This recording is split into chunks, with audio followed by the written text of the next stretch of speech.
Good evening. The Anne Arundel County Board of Education, January 22nd, 2020 meetings officially come to order. Please stand for the invocation and Pledge of Allegiance. O God, we pray to administer that which is just in all educational policies, being ever mindful of your guidance. Stir us to action with love, wisdom, and understanding. Pledge allegiance to the flag of the United States of America and to the republic for which it stands, one nation, under God, indivisible, with liberty and justice for all.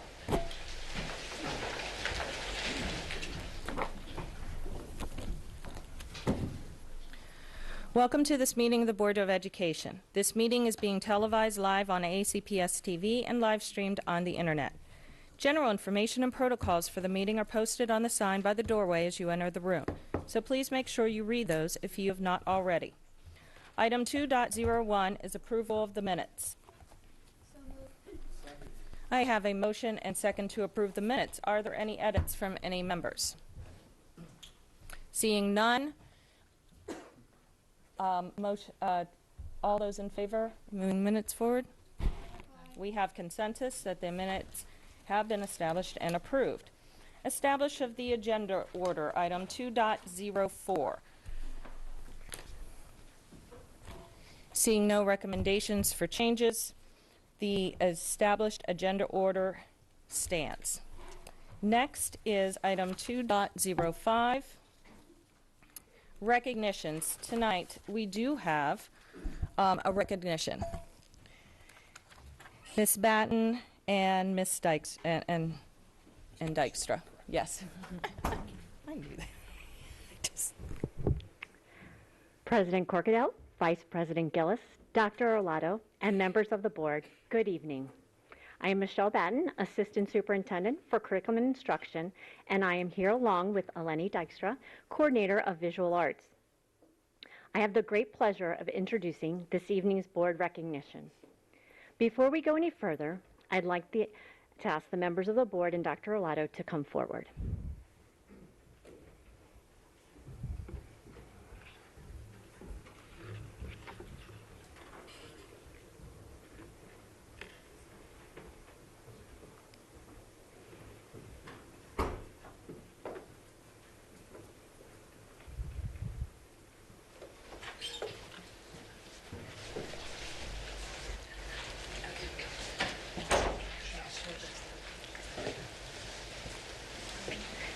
Members of the board and Dr. Orlado, as you know, and as you have seen firsthand, we have some extraordinarily talented artists in our school system.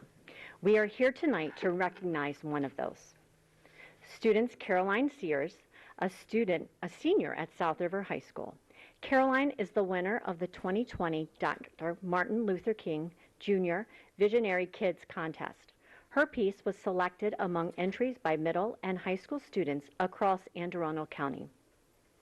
The contest, held in conjunction with the Dr. Martin Luther King Jr. Memorial Breakfast and sponsored by Anne Arundel County Public Schools, the Anne Arundel County Arts Council, and the King Memorial Breakfast Committee, asked students in grades 6 through 12 to create pieces through film, visual arts, performance, or creative writing. The theme this year was, "The time is always right to do what's right." In this statement, made in 1964, Dr. Martin Luther King referenced the turmoil and violence in our country, but through a vision and for a hope for peace. This year's contest encouraged students to reflect upon what the statement meant through their lens as a future leader and a change agent for peace and equality. It will be no surprise to you that our young artists conceptualized that idea through their art form, and they did so brilliantly. On Monday, as our nation celebrated Dr. Martin Luther King Jr.'s birthday, Dr. Orlado sponsored 10 Visionary Kids Contest students to attend the MLK breakfast. This was an amazing opportunity for the students to experience the far-reaching vision that Dr. King advocated for during his life. Caroline's piece, titled "The Time Is Now," beautifully capture the theme of the contest by integrating youth with Dr. King's mission. The figures in the piece are AACPS students, including Miss Alvey, and the time on the clock represents the time Dr. King died. As part of the prize for winning the contest, Caroline will receive a $1,000 scholarship to the college, career, or technical school of her choice, courtesy of the MLK Breakfast Committee. In addition to Caroline, her parents, we also have joining with us tonight to celebrate is Janelka Stafford, Anne Arundel County Reverend Dr. Martin Luther King Jr. Breakfast Committee, Will Myers, South River High School Principal, Maisha Walker, Specialist for School and Community Partnerships, Office of Equity and Accelerated Student Achievement. As they all come forward, please join us in congratulating this incredible artist.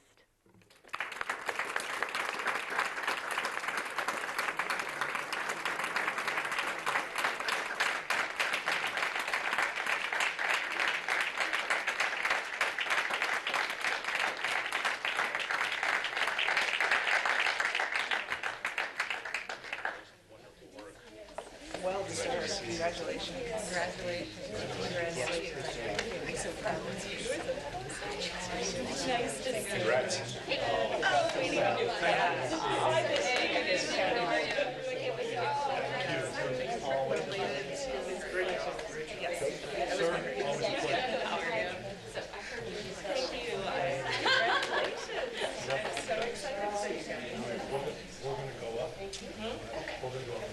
Okay.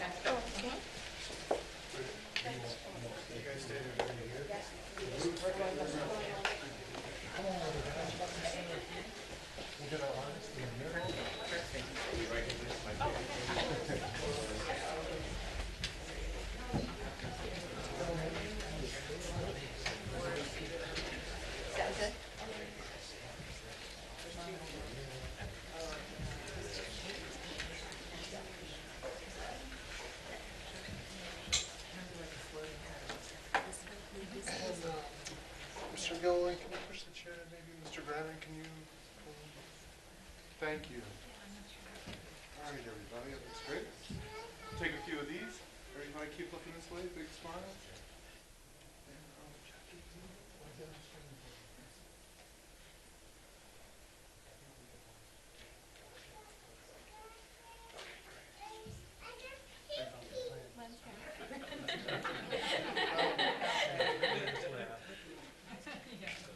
See, that'll get you a smile.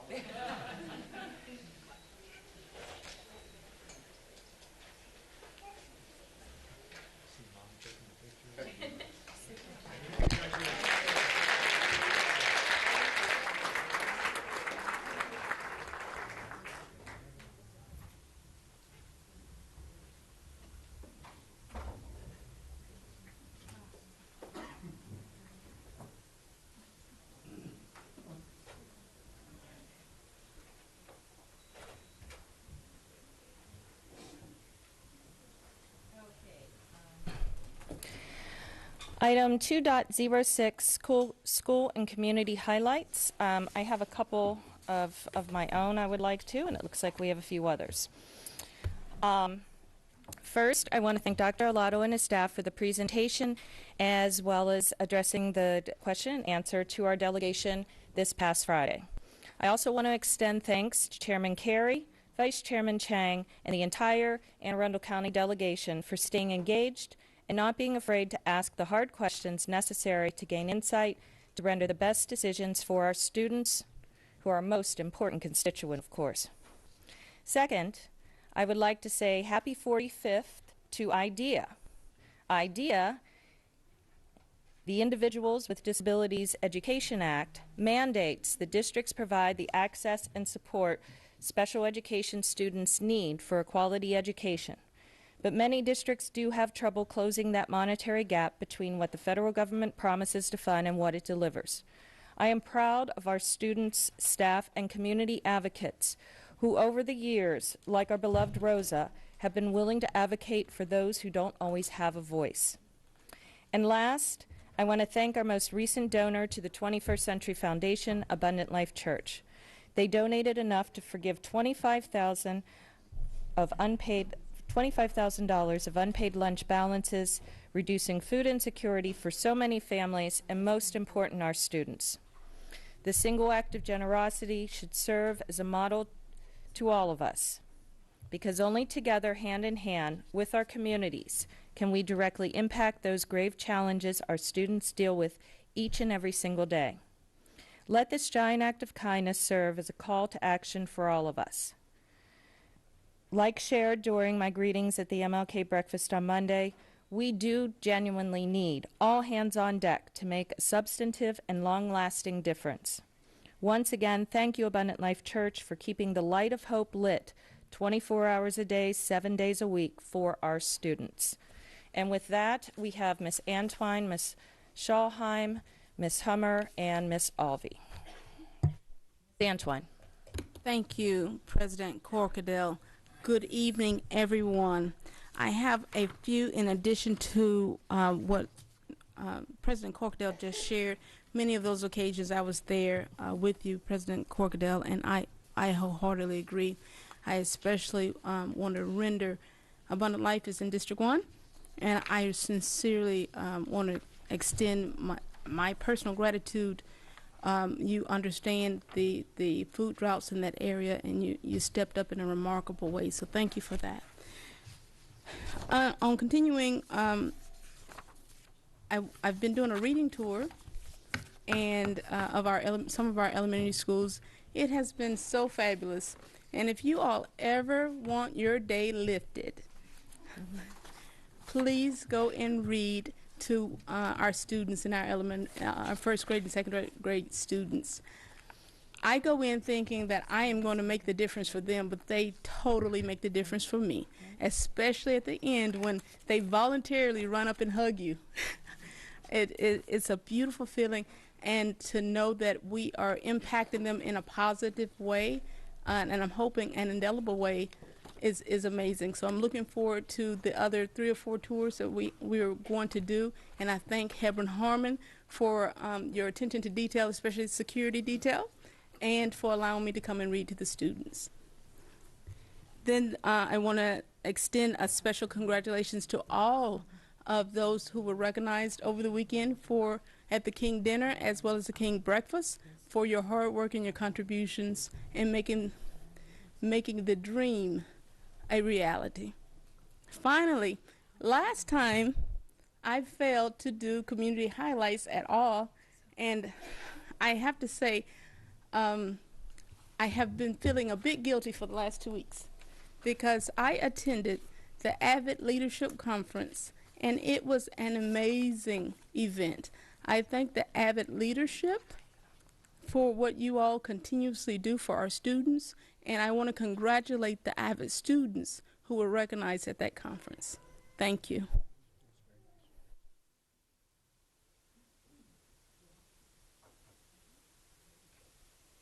Ms. Schalheim?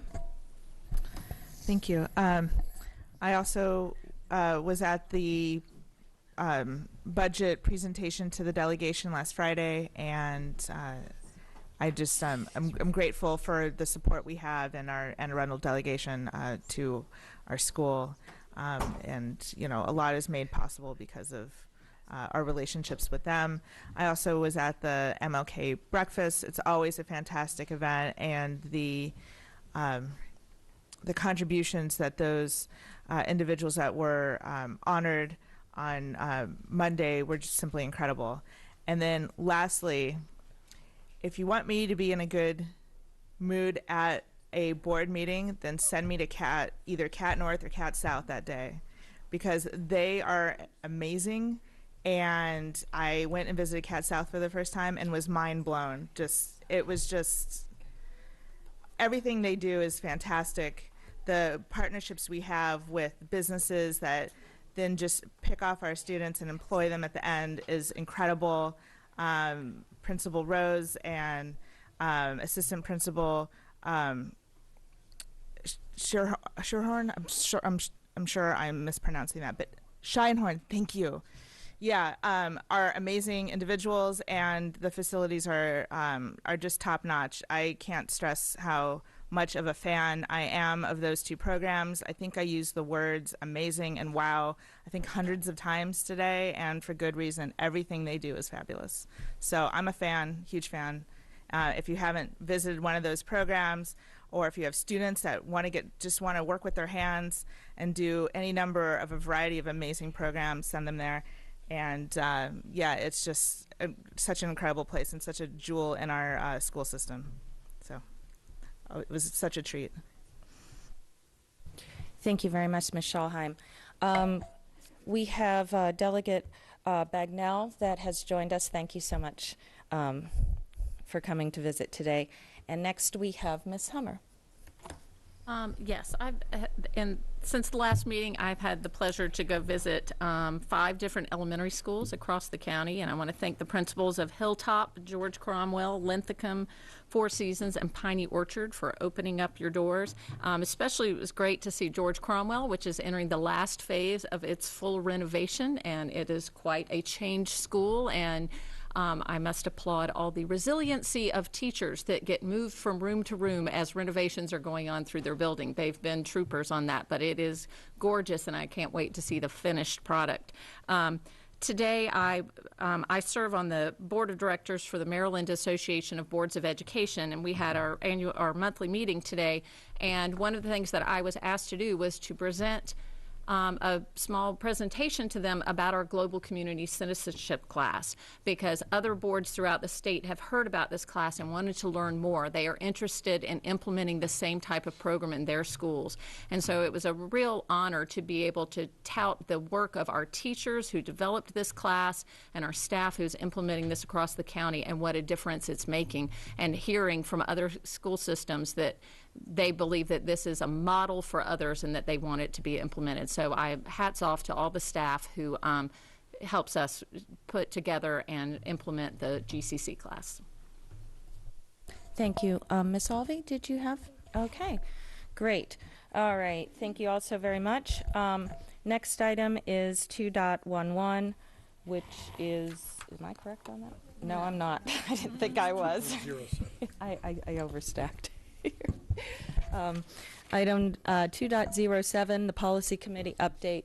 Mr. Leib. Thank you, Madam President. The Policy Committee met today at 3:30. Policies that we reviewed and discussed included promotion and retention. We again discussed in some detail the policy setting policy, which is coming back tonight for third reader. A new policy was discussed and reviewed, titled Board Member Conduct. What this amounts to, it's a pulling together of various pieces of information that are in the board's ethics policy itself, the board's handbook, and state and county ethics policies into one place to have a governing, an overreaching policy on board conduct in the future. Additionally, we had some discussion on the Citizens Advisory Committee policy, received some input from the CAC today, and we'll be looking to continue to look at that next month. As a matter of fact, the next policy committee meeting will be February 19th. It's at 3:30, and right here in the boardroom. Public is invited to attend, and so look forward to the future. Thank you, Mr. Leib. Budget Committee update. Ms. Ellis? Thank you. The Budget Committee did meet today at 4:30 p.m. and we talked about some procedural things around the budget and the budget process. We discussed some formatting issues that might make it easier in the future for board members to review budget information. We discussed procedures in the bringing together of possible amendments, if any board members do wish to propose amendments. And then we discussed, Ms. Schalheim wanted to make sure that board members are aware that the Comprehensive Annual Financial Report, what we call the CAFR, is an excellent resource to go back to when you're trying to see how follow the money trail over the budget cycle to see how the money was actually spent and what happens with the money at the end of that budget cycle. So we are meeting again in, what is our next board meeting in 2 weeks? I don't have the date in front of me. It's going to be February the February 5th. We are gonna have a budget meeting after the board meeting, after the public board meeting on February 5th, in anticipation of perhaps having some work to do to bring the information together, so we're prepared for that February 19th board meeting where we will be voting on the budget.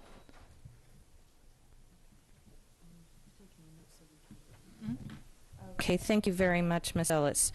Item 2.09, the CRASC report.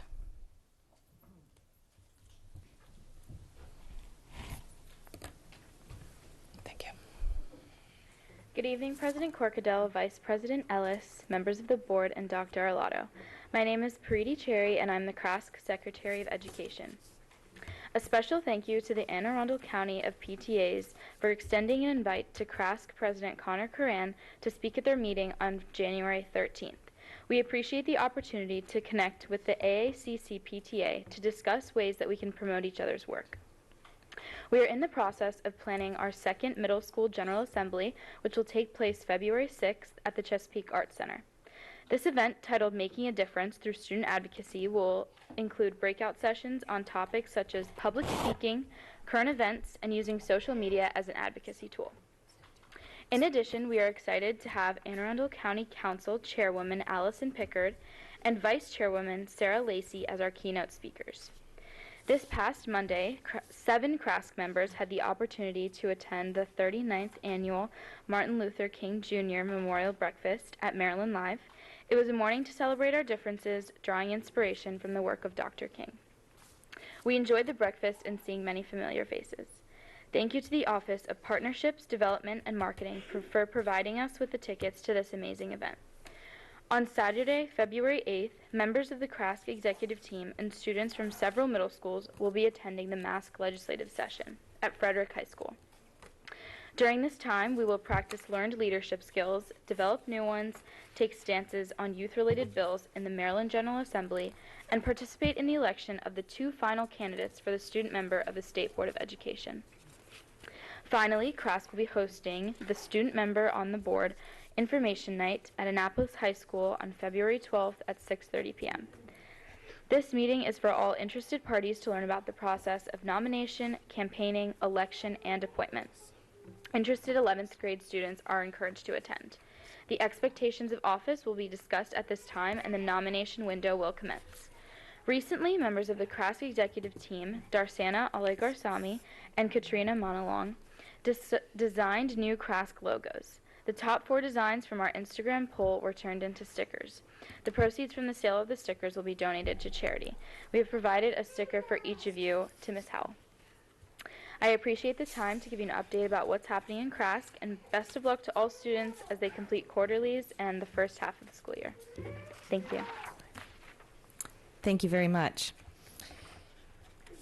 Item 2.10, the PTA report. Seeing no report. Oh, she is. I'm so sorry. I thought I saw you out there. Good evening, President Corkadell, Vice President Ellis, Dr. Arlotto, and members of the board. Ms. Riviera is ill this evening, so I will be reading her PTA report. Since we last met, I have a few updates to share. Our scholarship application window is ready to close. Anne Arundel County Council of PTAs offers 2 scholarships to graduating seniors in AACPS. The Phoebe Apperson Hurst Scholarship is awarded to a high school graduate who is planning a career in any subject other than education, which also can be in private trade or a technical institute. The Kenneth Lawson Scholarship is awarded to a high school graduate who is planning to pursue a career involved in the education field. This scholarship program was created by Anne Arundel County Council of PTAs to honor students who demonstrate academic success and have shown leadership in the community. The awards are to be used by students toward tuition and books at an institute of higher ed, or if it is the first award, a technical school could be used. The deadline for applications is February 18th, 2020. All prerequisites are listed on our website, aaccpta.org.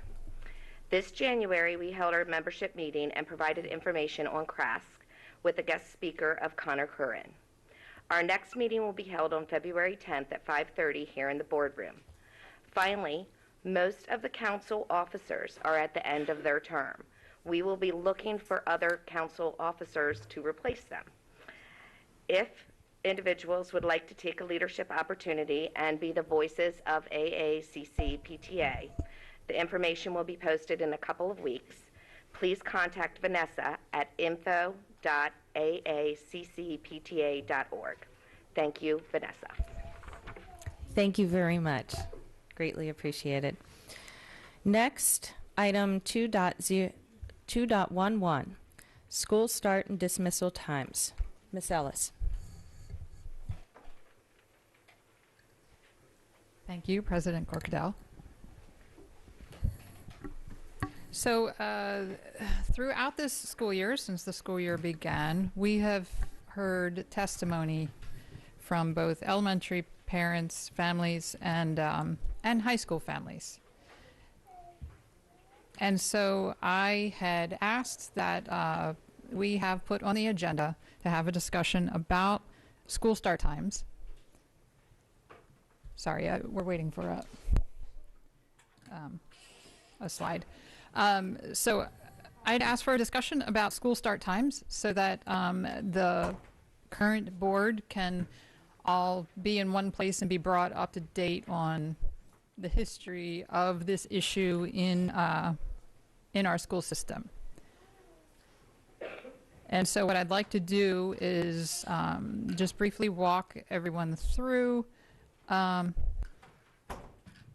history. I might find it easier to read it in front of me, so I'm going to try that. Okay, thank you. So we're going to go back and start with, sorry, this isn't reading well on my phone. So December 2013 to February 2014, AACPS surveys parents about a 13-minute shift to 7:30 a.m. for high schools. I'm going to read from here. My phone's not working very well. My apologies. So 13-minute shift to 7:30 for high schools. Results were split evenly overall, but by school level, elementary was against this shift. It would have moved their start times back, and high schools and middle schools were more in favor of making the shift, indicating that parents of middle school and high school students saw that there was an issue that our start times were had a negative impact on their students. February 2014, AACPS Start Times Task Force was created. AACPS recognized this could be an issue and that this should be investigated.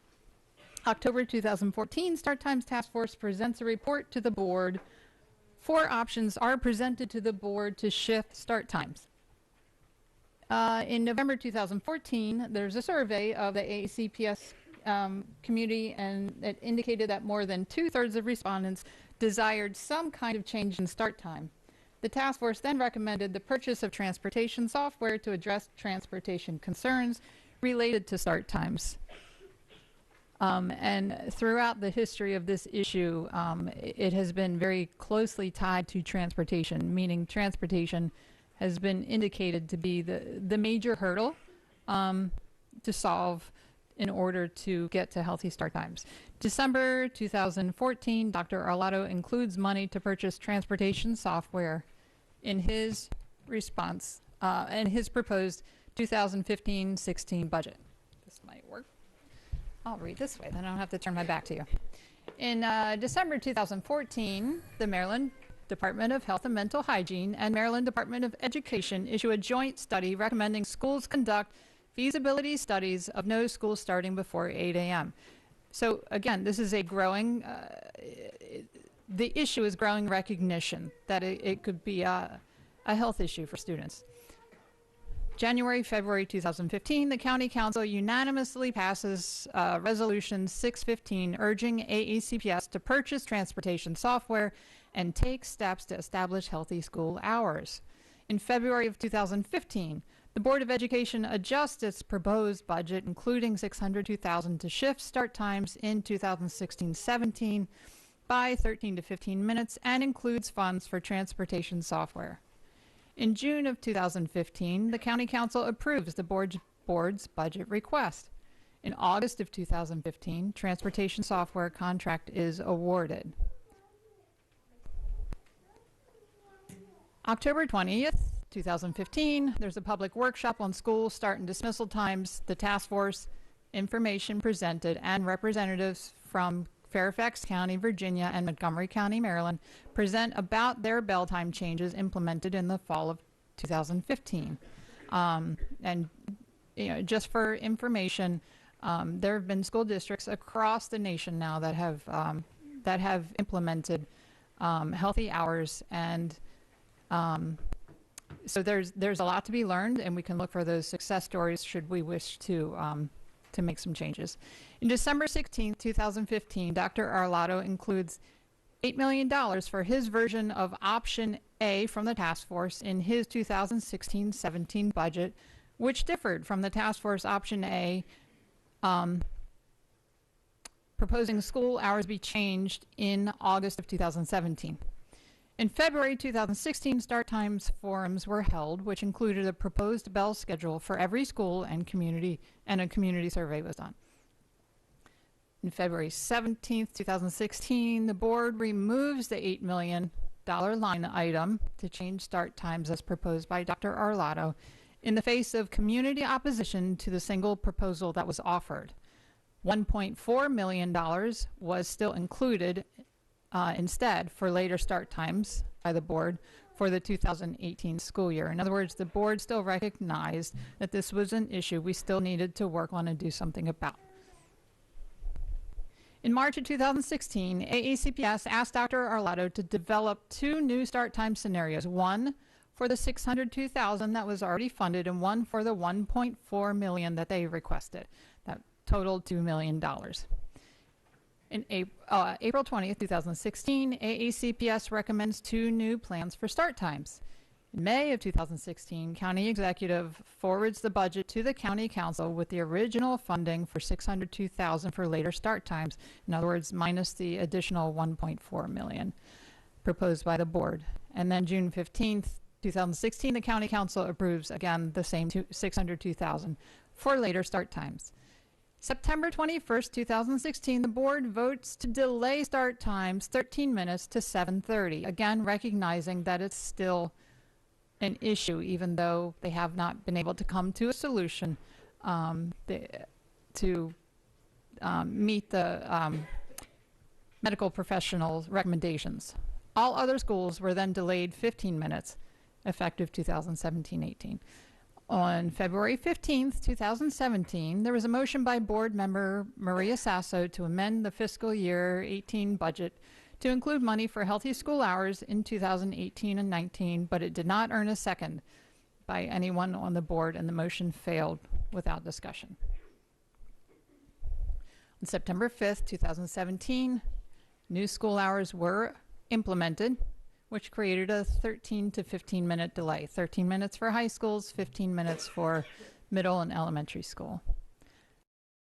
January 8th, 2020, the Transportation Consultants Prismatic report is released to the board and to the public, and it includes recommendations for changing start times and indicates this can be done at little to no cost.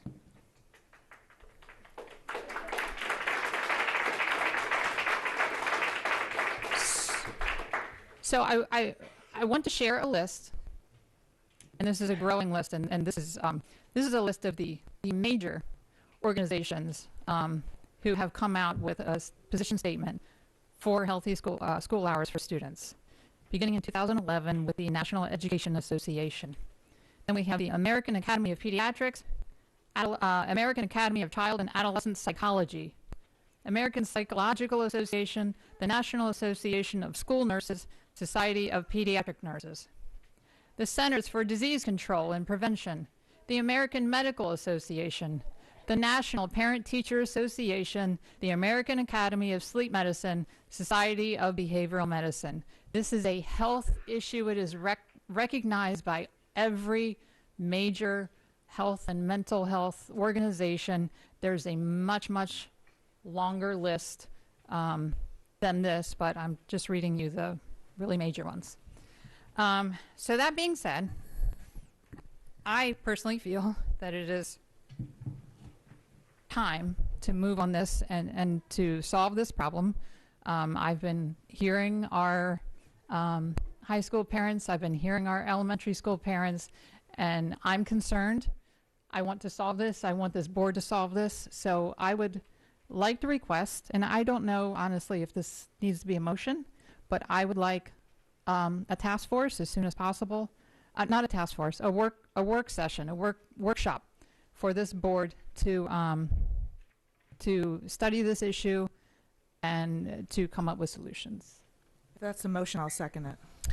I guess I need to ask Dr. Arlotto, is that something that a motion is preferred, or are you? Like a workshop? Yep. We can do workshop. Okay. Okay, well, it doesn't sound like we need that, and it sounds like something we could get behind. Is everybody, do we have any notes of concern of the board? Okay. It looks like we will be preparing a work session. Thank you very much, Ms. Ellis. It looks... So... I'm sorry, I do want to add, absolutely. I do consider this a rather urgent issue because it is long overdue, and that's not pointing any fingers anywhere. But now that we know that it's perhaps possible to do it for little to no cost, it's time to jump on it. So I would like to request that workshop to be as soon as possible. I'm thinking late February, early March. Would that be possible? I'd love to get through the budget, get you through the budget process, get the budget off to the county executive, and then it's where we can, the board can put their time and energy. Right, that's what I was thinking. That's why I that would be said my late suggestion. February, early March would be And we can fabulous. reach out also to Prismatic Yes, okay. and possibly join us. Yes, so perhaps then Ms. Ellis, if the board is comfortable, could take the lead working with Dr. Arlotto on that. Okay, is everybody comfortable with that?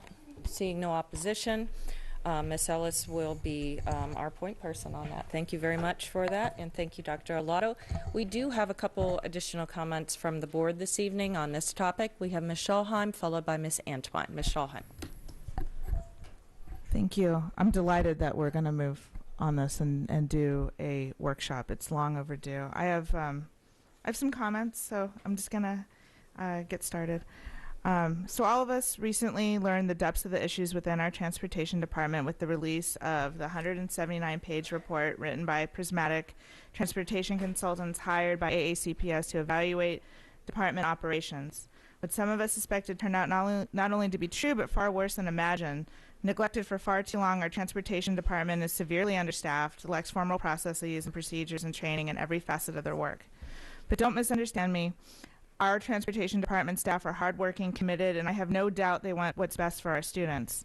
The issue at hand is that while we as a system were fatiguing from treading water due to mediocre funding over decades until last year, that we had to prioritize other items over ensuring that our transportation department had the management, procedures, training, and facilities that our staff and students deserve. And so now the result is that we have a system that's largely broken. Despite assurances that the software was implemented, it was only being used as a computerized version of hand-produced routes. Staff operate in silos instead of as a team. When a person is out, no one can fill in to solve problems, and routes are copied and pasted year after year with minimal change and unevaluated for inefficiency. Some of our buses are less than half full. Some are only carrying a handful of students. Others are bursting at the seams. We don't even know which students ride what bus. Change of any kind within the department is either non-existent or painfully slow and happening in single notes instead of as a harmony. Our transportation department needs our help now. This report has more than 24 recommendations that can be implemented now with existing resources, and I look forward to working with Dr. Arlotto, his staff, and this board to see through those recommendations.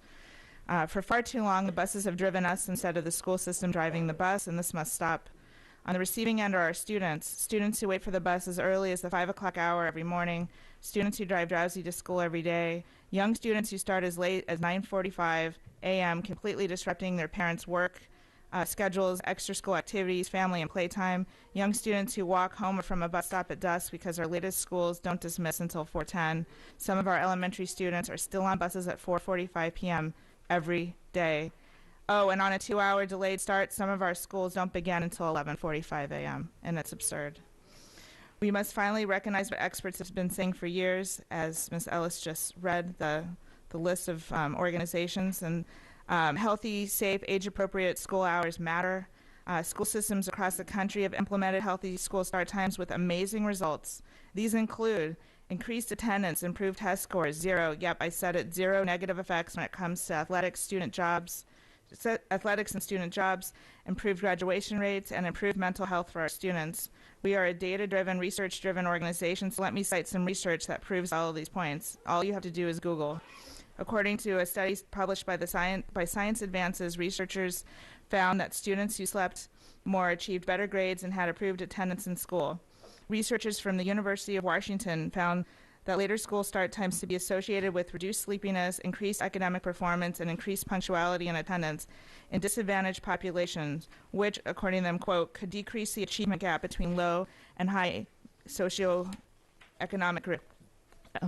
economic groups. When start times were delayed by about 90 minutes in one county in Virginia, teenagers were involved in fewer weekday car incidents when compared to a nearby school with similar traffic patterns. Researchers believe the additional sleep helped to reduce crashes among teenage drivers. In 2014, a 3-year, 9,000-student study from researchers at the University of Minnesota found that students whose high schools changed their schedules to start at 8:30 a.m. or later, improved performance in English, math, science, social studies, and standardized tests, as well as improvements in their rates of continuous enrollment and attendance. Teenagers who have after-school jobs are probably the most in need of sleep, and the same study quoted local employers as saying that later school hours did not affect their businesses or the amount of hours that students were available for work. In a study published by the Journal of School Health, which reviewed 38 reports examining association between school start times, sleep, and other outcomes among adolescent students, found that later start times also generally correspond to improved attendance, less tardiness, less falling asleep in class, better grades, fewer motor vehicle crashes, and found no changes in the number of hours engaged in athletics, extracurricular activities, and homework. An economic analysis completed by the RAND Corporation suggested that delaying high school start times is cost-effective population level strategy which could have significant impact on public health and the U.S. economy. The 1998, I know it's a while ago, Fairfax Task Force found that employers generally rely on students for evening and weekend hours.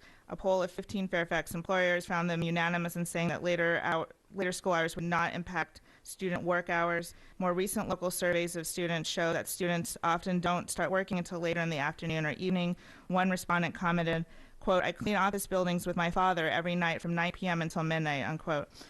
These surveys confirm other research that shows working students sleep less and need the later start times more than other students. At one Fairfax school, students working 20 hours or more per week averaged 37 minutes less sleep per school night than non-working students, and on and on and on. When are we going to recognize that this is the health crisis that it is? When are we going to put our students first, something that starts with healthy and safe start times for all students? Back in 2014, we thought this was going to cost a whole bunch of money. We now know that this could probably be done with limited costs. And we hired these experts to give us recommendations, and we should now trust them. Otherwise, why go through this exercise? We, this board, are not transportation experts, but the consultant is, and we need to act. So we should put our fear of change aside. The status quo is not acceptable. We were elected or appointed to lead, and that is what we must do now to provide healthy, safe, age-appropriate hours for all of our students. So no more excuses, no more waiting and seeing. I very much look forward to this workshop, and thank you for listening.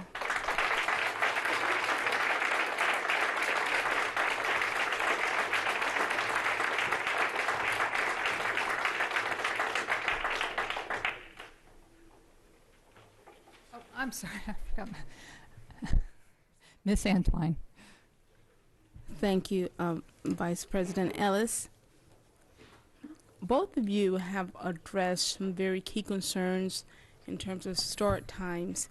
I would like to, and I appreciate that the board has, and Dr. Arlotto as well, been open to a workshop so that we can identify solutions. To briefly introduce some topics of discussion at that workshop, I am motioning that we, in that workshop, include, but not limit to, Ms. Ortiz, I got that from you, a discussion on flexible start times for our high school students. Perhaps an enrichment hour that will allow those students to avoid opportunities of truancy or coming not wanting or ready to study or learn. Let's look at time for the first and second breakfast that is offered at almost all of our schools, if not all of them, when we talk about start times. Let's also talk about the development in our counties, how traffic definitely affects our start times and our dismissal times. We need to definitely, certainly talk about the addition of pre-K pretty soon and how our start times will be affecting them. I am very concerned too for the opportunities for our students with disabilities when the start times are unhealthy. And finally, let's talk about the cost. I know that we'll be doing this workshop after our budget session, so I will request that our board members consider money for healthy start times. Thank you.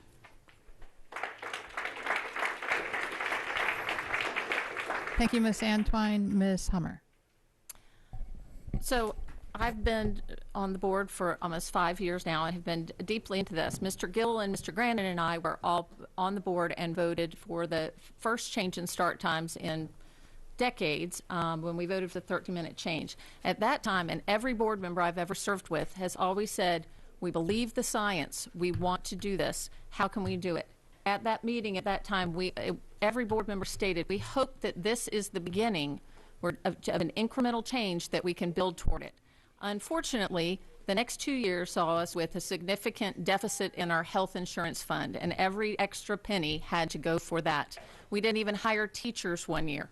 And so start times could not be a priority. Last year, we had a record budget. It's fabulous, and we were able to hire many of those teachers that we had missed and give compensation. Now that we've gotten some breathing room, I'm excited that we now have the opportunity to really address this in a priority. The report, as Ms. Schulheim said, we have had well over a decade of less than optimal budgets that did not allow us to address many of the issues that we wanted. The priority was always made to put teachers in the classroom, put people who are dealing with kids, so many of our operational things were not funded. We're seeing that now. It's putting here in black and white in our Transportation Consultants Report the outcome of that lack of investment for a long time, that our transportation department is not where it should be. It's not as efficient. It's not as run.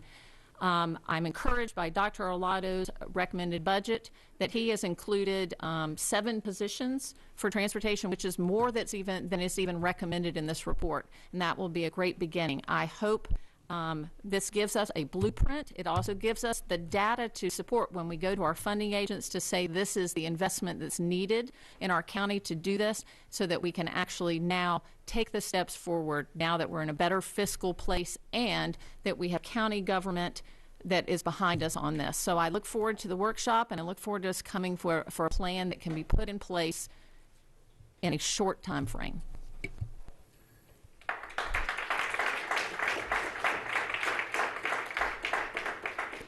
Thank you very much for that history, Ms. Hummer. Are there any other board comments? Okay. So at this time, we would like to invite the public who have, I have several cards here. I'm going to read, I think, 5 names at a time. And you may come up and speak in turn, and sorry, I have a little. Speakers are allotted 3 minutes each and may not allocate their time to others. A tone will sound when time has expired. The board asks that comments remain civil and appropriate for the various audiences that may be watching or viewing this meeting. Student-specific and personnel matters are confidential and cannot be discussed in this forum. It is not the board's general practice to engage in question and answer session with speakers. For the record, please give your name before speaking. Handouts should be given to the board assistant. And so at this time, I would like to call Christine Jackson, India Oaks, Lisa Van Buskirk, Melissa Stanton, and Pam Smith.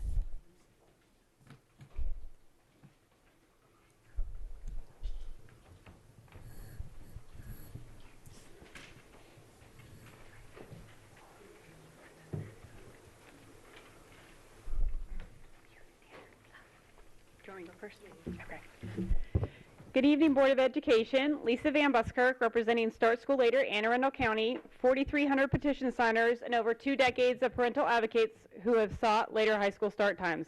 And while Miss Alice's history started at 2013, I'd like to note it's since at least the mid-90s that parents have been actively advocating before you. And certainly my predecessors have been talking with Dr. Arlato since at least 2006, when both Annapolis and Severna Park families wanted a pilot of later high school start times. Start School Later as a national organization started in the late 2000s, born out of frustration with AACPS's inaction on this topic. The Anne Arundel County chapter started a mere 8 years ago. I led the chapter since June of 2015, but began testifying before you 6 years ago when my children were 3 and 1. When I started as chapter leader, we had $600,000 from the county council to delay schools, the software, and I thought this chapter leader gig would just be a one-year thing.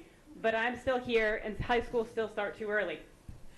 I admit I was rather flabbergasted in reading the Prismatics report. I knew based on my analysis of bus scheduling there were problems with routing and organization, but not on the scale described in the report.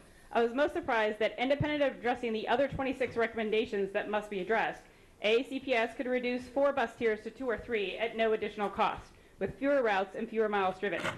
In comparing the 2 proposals, I refer to the standards identified in the 2016 legislation signed by Governor Hogan, the Orange Ribbon for Healthy School Hours. Every single Anne Arundel County delegate and senator in office at the time voted in favor of this legislation, and it was in fact even cross-filed by Senator Brian Simonaire. The Orange Ribbon awards the highest recognition to school systems with no elementary school before 8 and no middle school before 8:30, with some restrictions on bus pickups. AACPS could be the first to fully meet the criteria in the state. Option 1 would meet this criteria. Option 2 would meet the Orange Ribbon if everything was slid 30 minutes later. Such a slide, however, doesn't resolve the late start release times that the board directed the consultant to see if they could push. Option 2's current 7:30 start time for elementary fails to address the safety concerns from winter morning darkness for bus pickups, so it's hard to support option 2.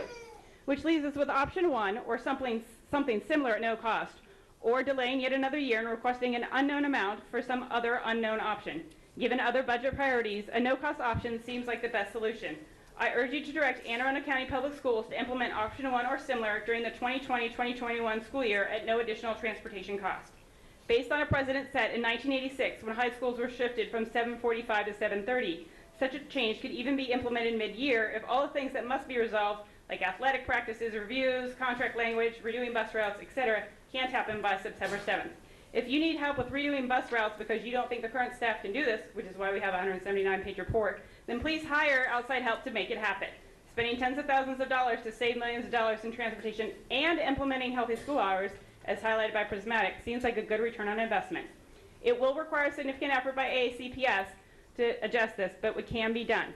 And this week, it's a great time to review the words of Dr. Martin Luther King, and I didn't realize it was such a big artistic thing as well. But the time is always right to do the right thing was posted on AACPS's website, and I think it absolutely applies to this as well. Thank you.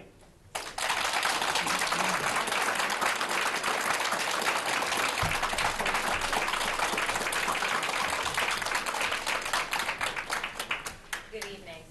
My name is Christine Jackson. I'm the mother of 4 children, all of whom have been AACPS students, and the last 2 are at Annapolis High School.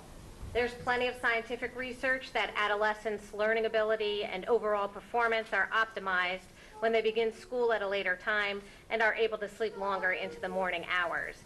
Tonight, I'd like to add my own anecdotal evidence in support of this change. To be honest, until my eldest son entered high school, I dismissed the complaints of parents with teen children and the early start times. I didn't research the issue, and I assumed the students were overscheduled were too tapped into their devices and were allowed to self-regulate their sleep habits and were thus the creators of their own monsters. As has happened with so many new stages in parenting, I had to eat crow when my own teens needed to be dragged out of bed each morning and sent out into the dark to their respective bus stops. My children have kept reasonable bedtimes, but have tossed and turned for hours because their adolescent bodies were no longer able to turn off at 10 p.m. My children's many extracurricular activities only occasionally interfere with their ability to complete homework and other household responsibilities at a reasonable hour. Again, it is their body clocks that betray them at bedtime, not overscheduling. And we require devices be left outside of bedrooms overnight.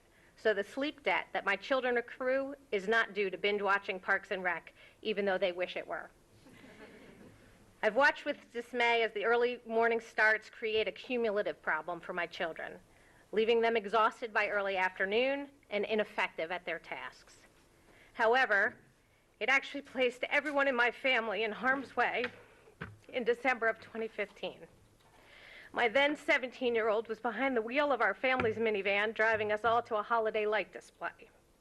In a heartbeat, my son's driving caused an accident that totaled our car, sent one of us to the hospital, and involved another young driver. My son was not speeding. He was not under the influence. He was not driving distracted. He fell asleep at the wheel. It was 8:30 p.m.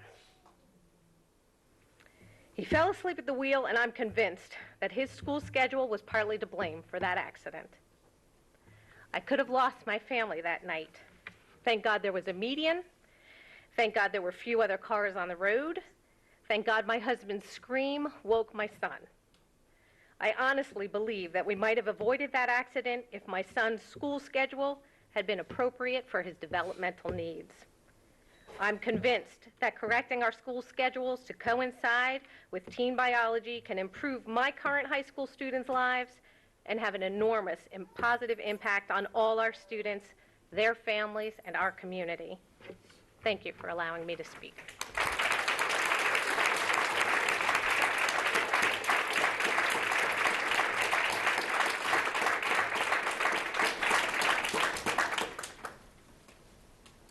Good evening. India Oaks, Hillsmere Elementary Advocacy Chair and Board of Education candidate for District 6. No one can dispute the science behind the main reason to shift to later high school start times, in that teenagers' bodies are biologically geared to stay up late, resulting in thousands of sleep-deprived students attending schools with early start times, which impacts grades and retention abilities, along with things like depression and risky behavior. What is not usually talked about is how start times impact low-income students. Studies show less sleep for low-income students results in more diminished cognitive outcomes, with one researcher comparing the impact early start times had on disadvantaged students as being like replacing an average teacher with a teacher who is only 1/16 effective. At the same time, statistics show low-income students benefit twice as much as other students when attending schools with later starts. The other issue I wanted to highlight was the impact on student nutrition. Science indicates if people do not eat breakfast 30 to 60 minutes after waking up, their metabolism never kicks in, resulting in lower attention and cognition skills and constant feelings of hunger, even if they do eventually eat breakfast. Unfortunately, statistics also show minority youth often skip breakfast, making it harder for them to listen, concentrate, and learn. This is why we need schools to start at times per student's biological sleep patterns, so that teenagers get breakfast at a reasonable time after getting more sleep, and our younger kids who qualify for free breakfast, who are prone to wake up much earlier, are not waiting 2 or 3 hours before getting access to that breakfast.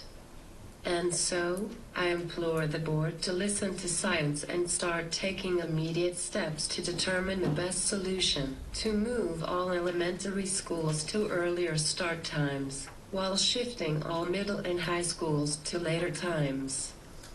And if I may close with a quote from a study all the way back 107 years ago, the European custom of beginning school at 7 to 8 o'clock in the morning works great hardship, often causing the pupil to rush away to school in nervous haste and without breakfast.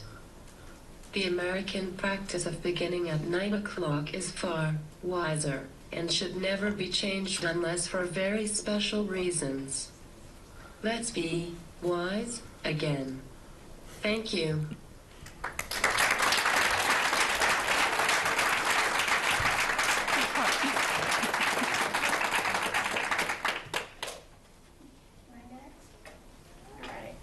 I have some evidence that I need to bring.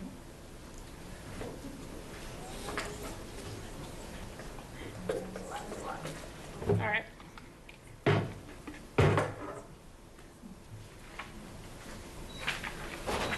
My name is Melissa Stanton.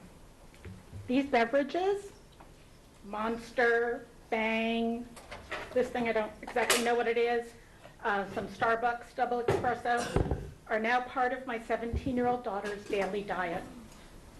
She's a high school junior, straight A, honor student, AP student, second degree black belt. She's on the track team and picks up work hours when she can because due to her coursework and demands of track, which practices 5 days a week after school, she recently quit her job as an assistant karate instructor.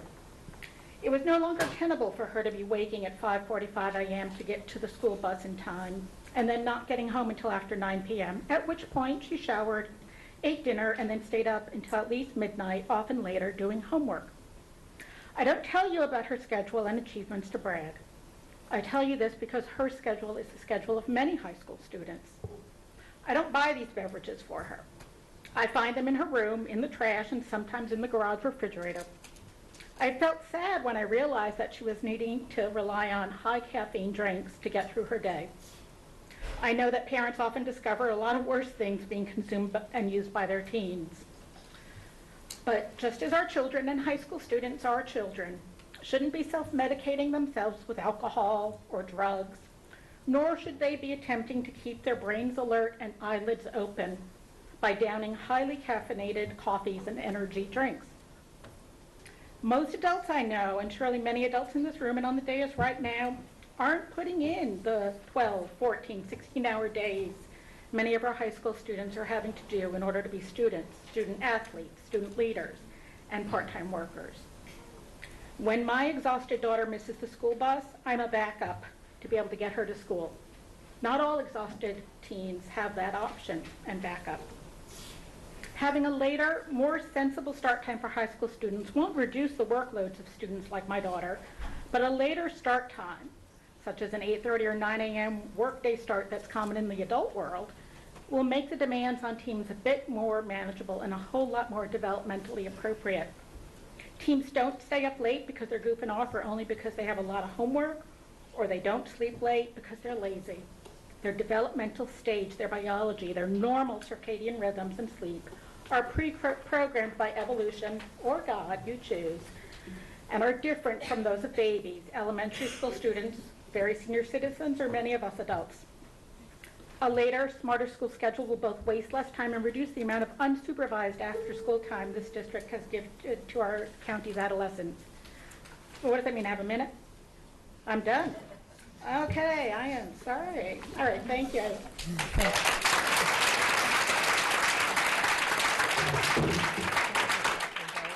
any of you are going to have a late night, you're welcome to any of these. Open. Do you want Okay,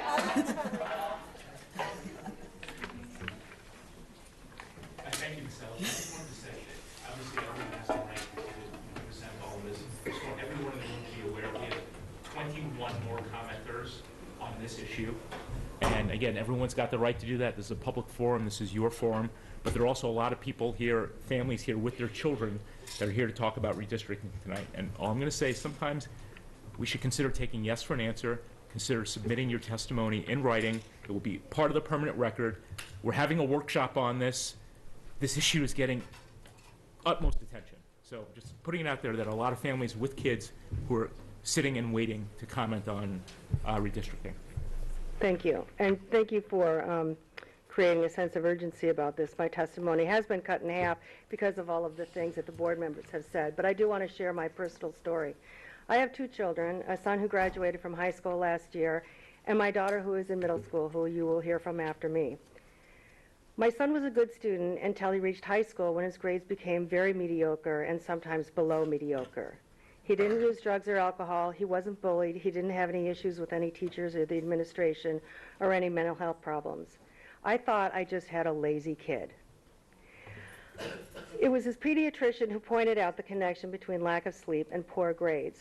On a good night, he was only getting about 6 hours of sleep. I instituted a be in your bedroom by 9:30 policy, thinking that if he just got vertical, he would surely fall asleep.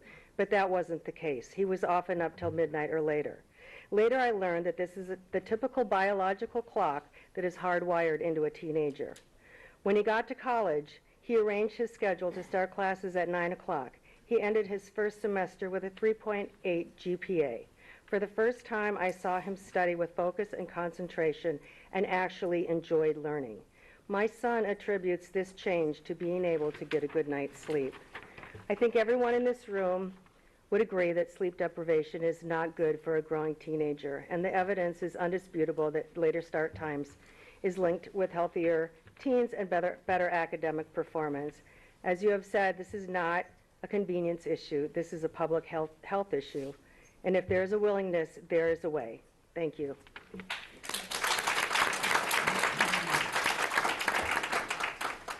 Hi, my name is Katie Smith, and I will begin high school next year. I would like to get good grades so I can become a dentist. Last year, I saw how tired my brother was all the time and how difficult it was for him to stay focused on schoolwork. Every day, he would fall asleep on the sofa seconds after getting home, and it greatly took away from his limited time to work on homework and practice piano. I already know I will be extremely tired next year.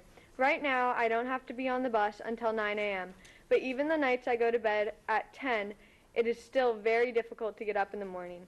Already, I see many of my classmates with bags under their eyes and them falling asleep in the middle of class. My classmates and I all agree that getting to school at 7 a.m. next year will be pure torture.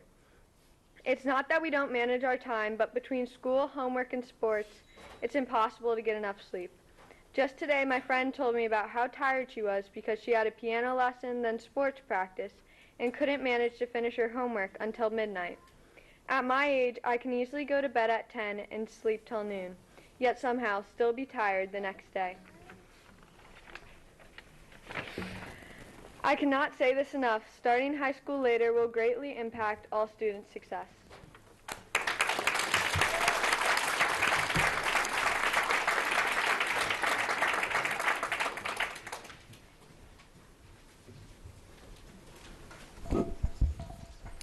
Thank you. And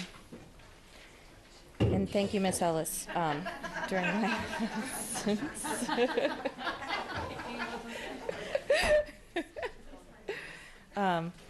Next, we have Kathy Woods, Katie Akara,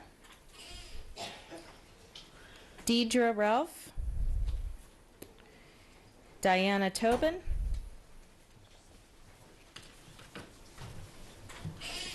we can do one more, and Danielle Gioli, and I may have mispronounced that, my apologies.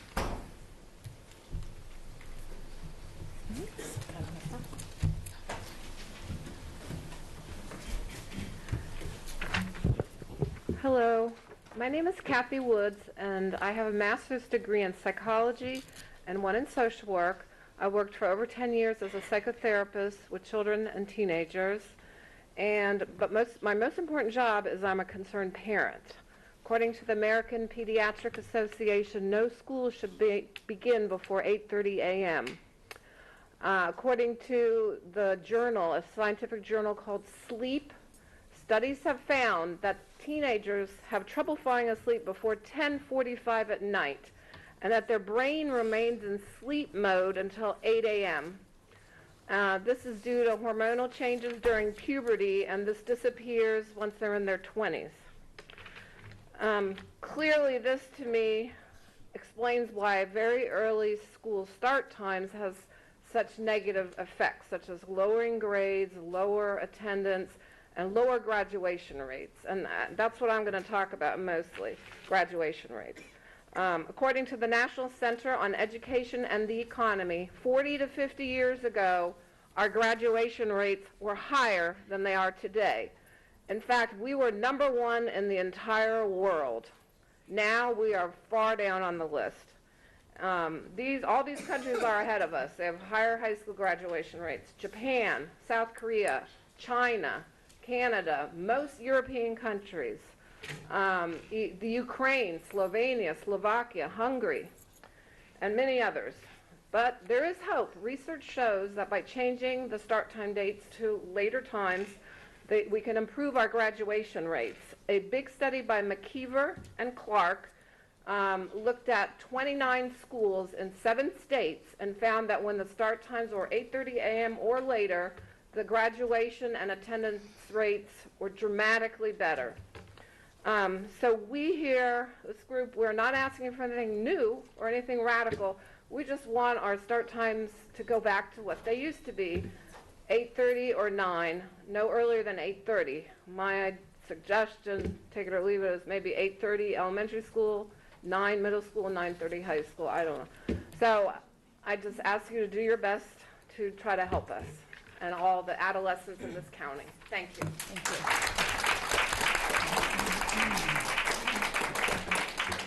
Good evening, members of the board. Thank you for your service and for the opportunity to speak tonight, and thank you for your support on this topic. My name is Katie Eckert, and I am the mother of a 2nd grader and rising kindergartner at Folger McKinsey Elementary School. I am here today to request action in changing school start times.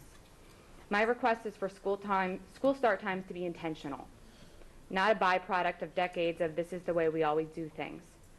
My request is for school start times to align with the mission of Anne Arundel County Public Schools to educate, empower, and improve the quality of life for our children. The current hours are not supportive of this mission, and worse, the hours are not safe for any age group and they are not healthy for high school students. I shared with you my concerns when I testified at the November board meeting. I stayed with my daughter until 10 p.m. because this is something that our family feels very strongly about. I also brought hard copies of emails for people that could not come here tonight because they are caring for their children. You received these today, and I will give them to you after I speak. Today I would like to outline recommendations for considerations in setting school start times that perhaps you consider using at your workshop. We should follow the American Academy of Pediatrics recommendation that middle and high school start times start no earlier than 8:30 a.m. We should not start elementary schools before 8 a.m. to ensure the recommended 9 to 11 hours of sleep for elementary school-age children. A start time before 8 a.m. would require putting my children to bed before 8 p.m. As working parents, we don't get home with our children until 6 p.m., leaving only 2 hours before bedtime to eat, do homework, and spend quality time with our children. I cannot support an elementary school start time before 8 a.m. We should also minimize sending children to and from school in the dark, and we should minimize drowsy teenage driving before 7:30 a.m. as it has the same disastrous effects as drunk driving. The recently completed transportation report reviewed 2 scenarios that decrease bus runs and neutral or lower cost to the school system. I support the first recommendation to move all elementary schools to 8 a.m. and middle and high schools to 9 a.m. start. School start times are a big deal. They impact our children's academic success, mental health, physical health, and family connections. Changing school start times will create more work in the short term, but in the long run, our children will be better for it. I will leave you with the same advice I give my children on a daily basis. Be a leader, problem solve. We can do this. Thank you.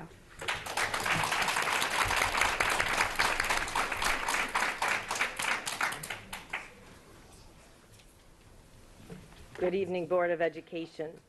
The highly anticipated AACPS transportation report has been completed and released to the public. The data from Prismatic shows what was suspected by many AACPS employees and parents.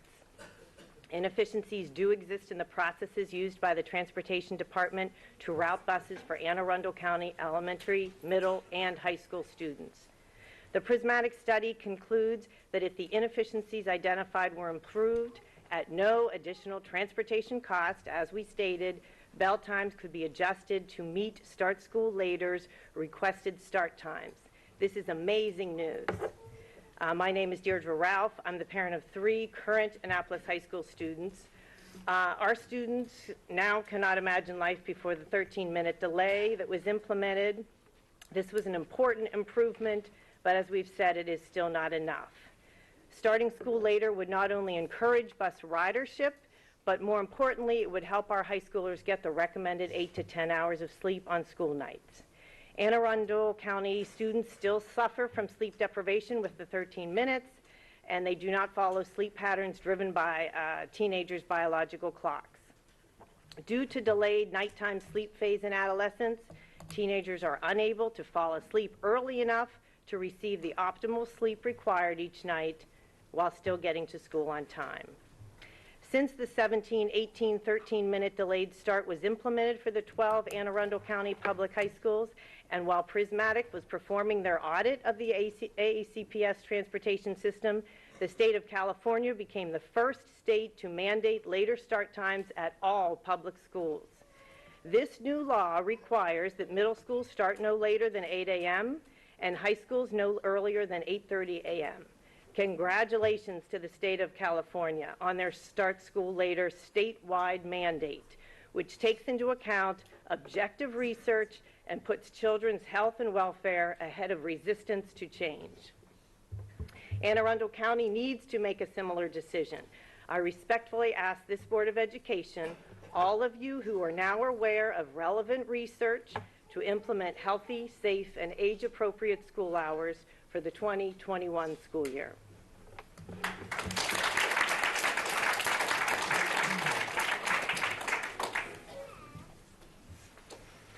Good evening, members of the board. My name is Diana Tobin, and I am a senior in the IB program at Annapolis High School. For the last 4 years now, I have constantly gone in and both myself suffered the struggle and seen my classmates come in half asleep into first period, regardless if it is my honors elective or IB English.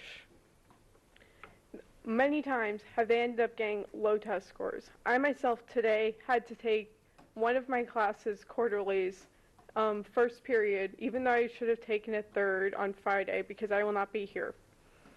And I could tell that I suffered much more on that quarterly this time than I have on many tests in that class. And it is a class that I have done well in. But I was so tired, I was almost falling asleep over the writing questions because I could not focus. I had to walk into school today with a cup of coffee from Dunkin' Donuts so that I could stay awake enough to take even half of this test. And I have on multiple occasions gotten sick from constant sleep deprivation because I had to complete projects. I have seen students complain that when they had a class third period, they got A's pretty much without having to worry too much. But as soon as they had it first period and they were in that classroom at 7:30, they were having to do everything they could do to get maybe a 91 or even a high B. And these are the same students that I often see come in with the biggest sizes you can imagine from Starbucks and Dunkin' and thermoses filled with coffee, and many of them also have other caffeinated drinks in their bags. If we know that sleep deprivation isn't good for teenagers, how is making them get addicted to caffeine any better? I was in one of my classrooms today, and I was talking to friends that drive in about if they're if they have ever driven drowsy. I told my teacher this, and he asked everyone to raise their hands in the class if they had ever driven drowsy. This was a fairly large class, about 30 kids, and about 80% of these people had said that they had driven drowsy on multiple occasions, some of them for many times. This will not get better. the only way for any of this to get better is for these start times to be pushed back. Otherwise, it just will be getting worse in many ways for teenagers. Thank you.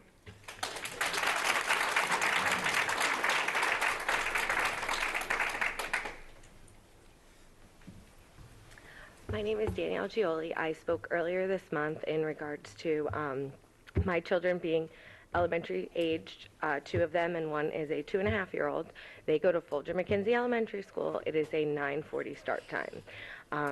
As you can imagine, that is not exactly the correct time for an elementary age child to be starting school, just as Prismatic has presented to us earlier in the month.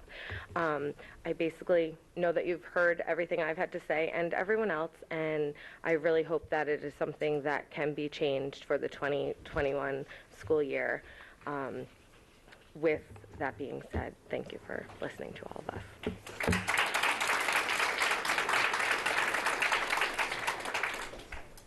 Thank you. Next, Joanna Tobin, Jeanette Norman, John Ralph, Aaron Lorenz, and Vivi Benham.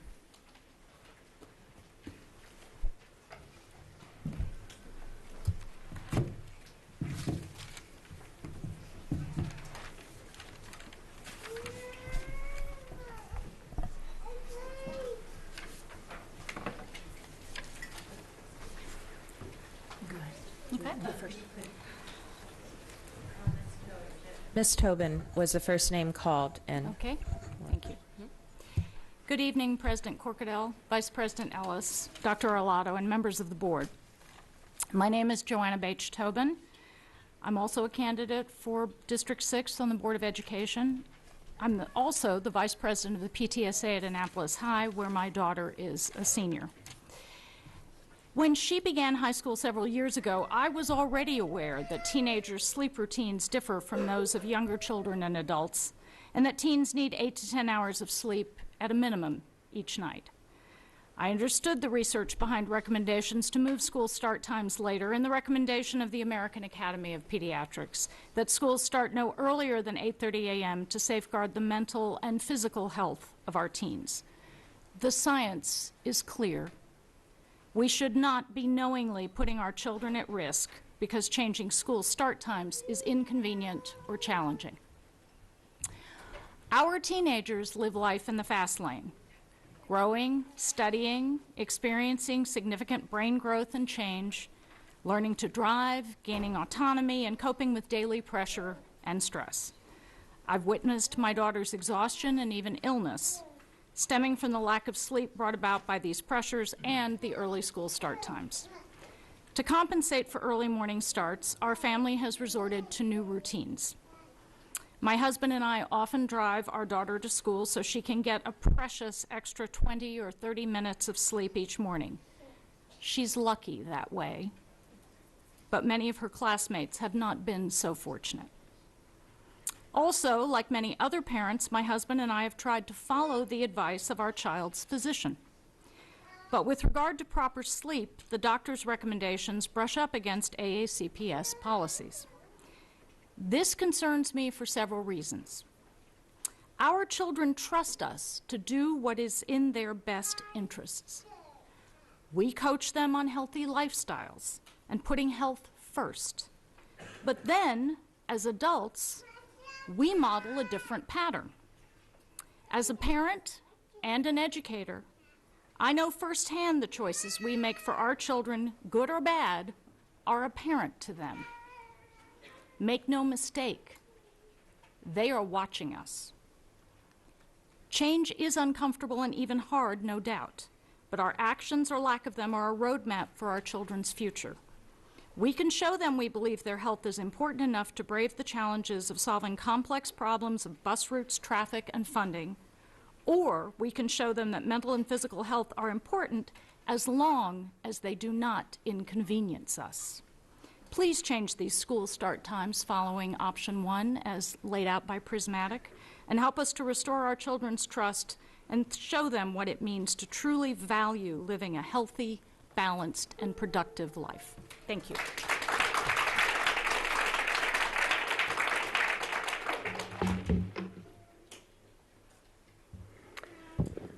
Good evening.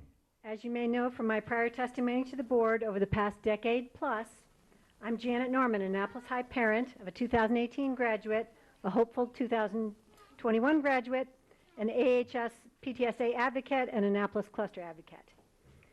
My grandfather came to Annapolis in 1917 on a train to embark on his Navy career at the Naval Academy, a classmate of Hyman Rickover's, and born 6 years before Rear Admiral Grace Hopper.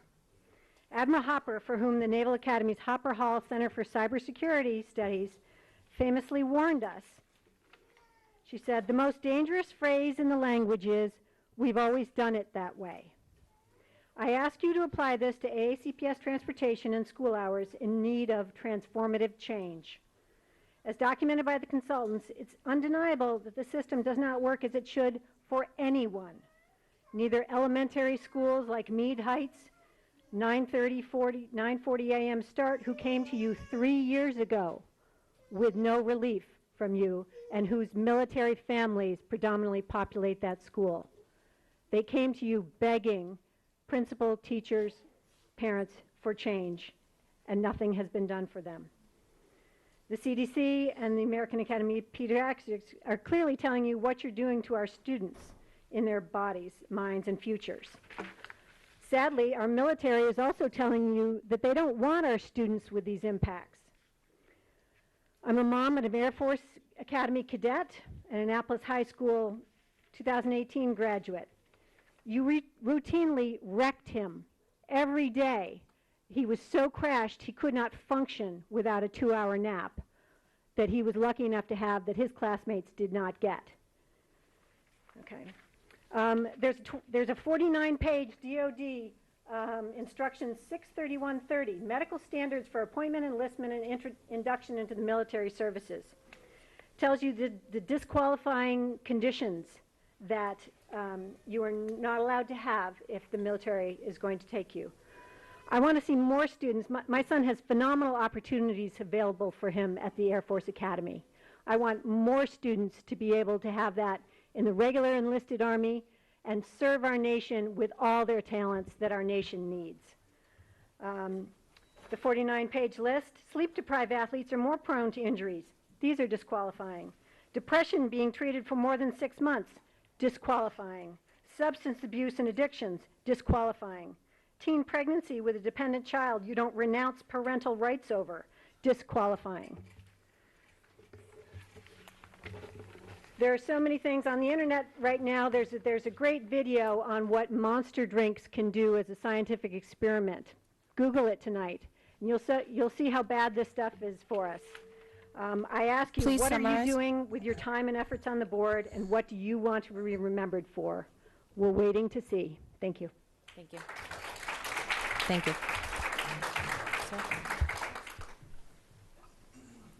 Good evening. It seems like we're all agreeing with each other, so I'll be very brief. My name is John Ralph. I'm the father of 6 kids who have either gone through or are going through Anne Arundel County Public Schools.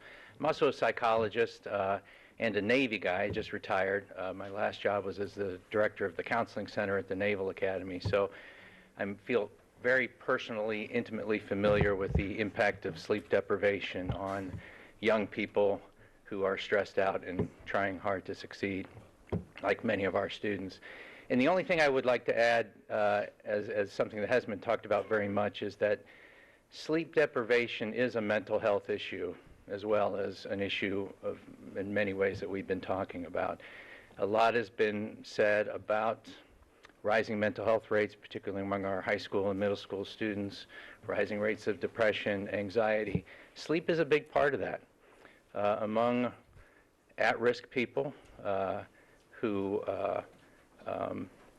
may be sleep deprived, that may be the difference between someone who is vulnerable and someone who is now in a crisis. You know, sleep does reduce problem solving, judgment, and really reduces one's ability to cope with stress. I've seen it over and over again. So as you pursue this in the workshop, which I'm glad you're going to be doing, please keep that in mind, that one very important side effect of improving the sleep of our students is that you will be improving their mental health as well, which is sorely needed. Thank you.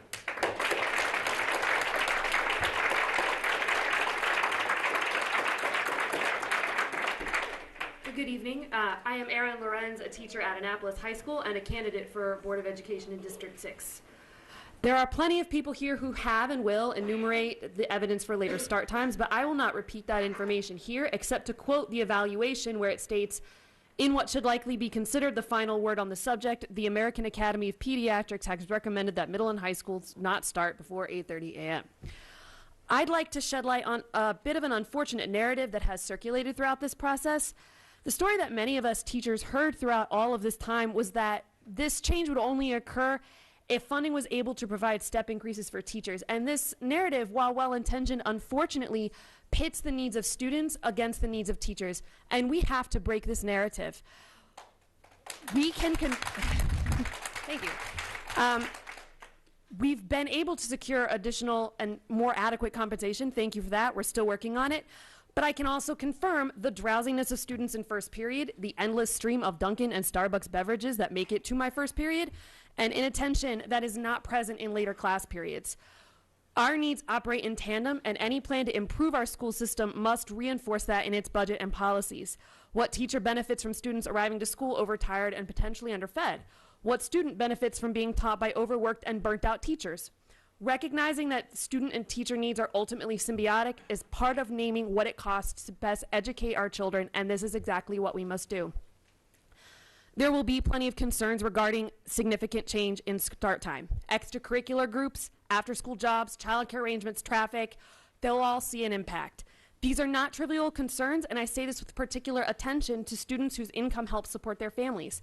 I hope that everyone in this room will be a part of that solution, and in particular that these challenges will be addressed in the upcoming work group, and including voices of teachers who will be able to offer insights and solutions as well.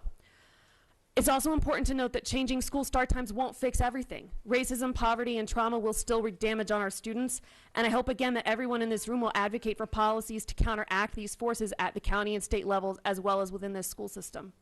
We must lead with the premise that the well-being of the people in our system takes priority over, and here I am paraphrasing too many instances in the report, the way things have always been done.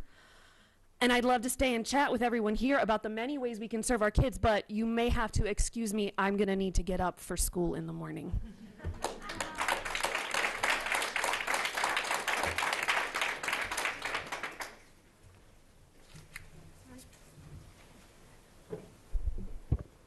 Hi. Is that on? Yes, thank you. I'm Vivi Benham. I have 2 kids at Folger McKenzie and a husband who's also in the Navy, and I'm also a clinical psychologist, so I have a lot in common here. But I'm not going to repeat all the stuff because I agree with everything everyone said. The only thing I wanted to add is that I also am a substitute teacher for Anne Arundel County, and I am only able to substitute at Folger McKenzie because of the start time. So I can't help in the way that I want to be able to help with another problem that we have, which is not enough substitute teachers. So maybe if we can make the start times work better, be more consistent, then I can be able to be available to help at more schools where I'm needed. That's all I wanted to add.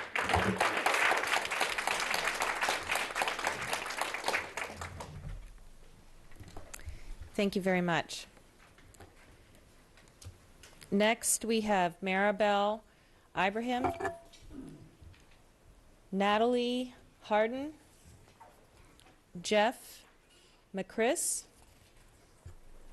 Peggy Williams,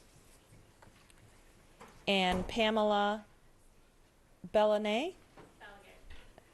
Okay, I was closer. Closer than I thought I'd land on that. Thank you. Sorry about that.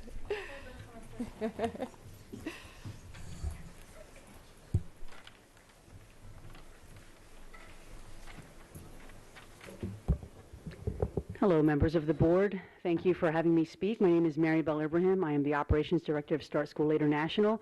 I am also your friendly facilities manager at the Anne Arundel County Public Library System. So go to Annapolis Library. It's going to be opening in May, and it's going to be beautiful. Anyway, I did want to talk and share a lot of information. Wonderful testimonies have been shared tonight. I won't repeat all those, but I wanted our workshop yes to be a yes. With respect to Board Member Grannon's comment about the redistricting information and school start times. I wanted to share some quick anecdotal information about my experience with childcare and traffic with regard to school start times. As an 11-year Folger-McKenzie parent, I underwent the school start time change when we went through construction in 2016. Actually, it was 2015.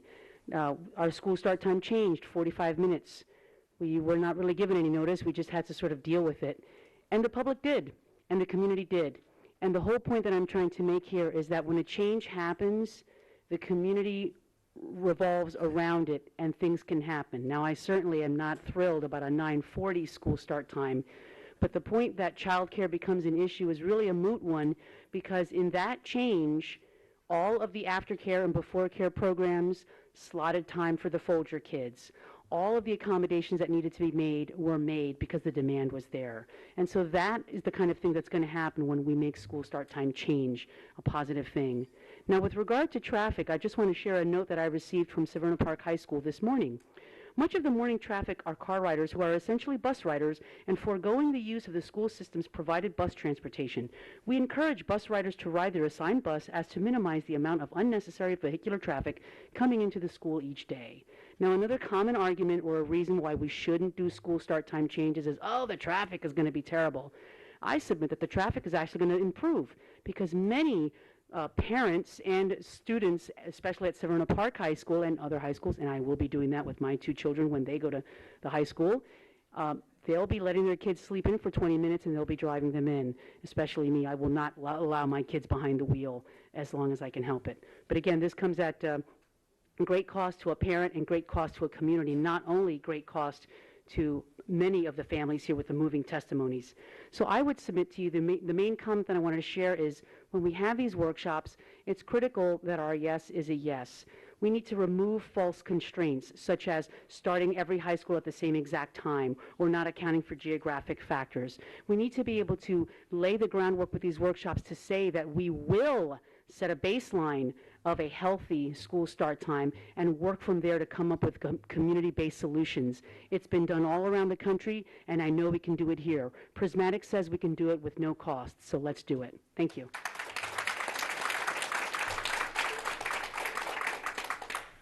Good evening. My name is Natalie Hardit. I'm a senior at Annapolis High School, and I'd like to share some of my experiences with the school start times. Since second grade, but specifically 9th, 10th, and 11th grade, I rode the bus to school.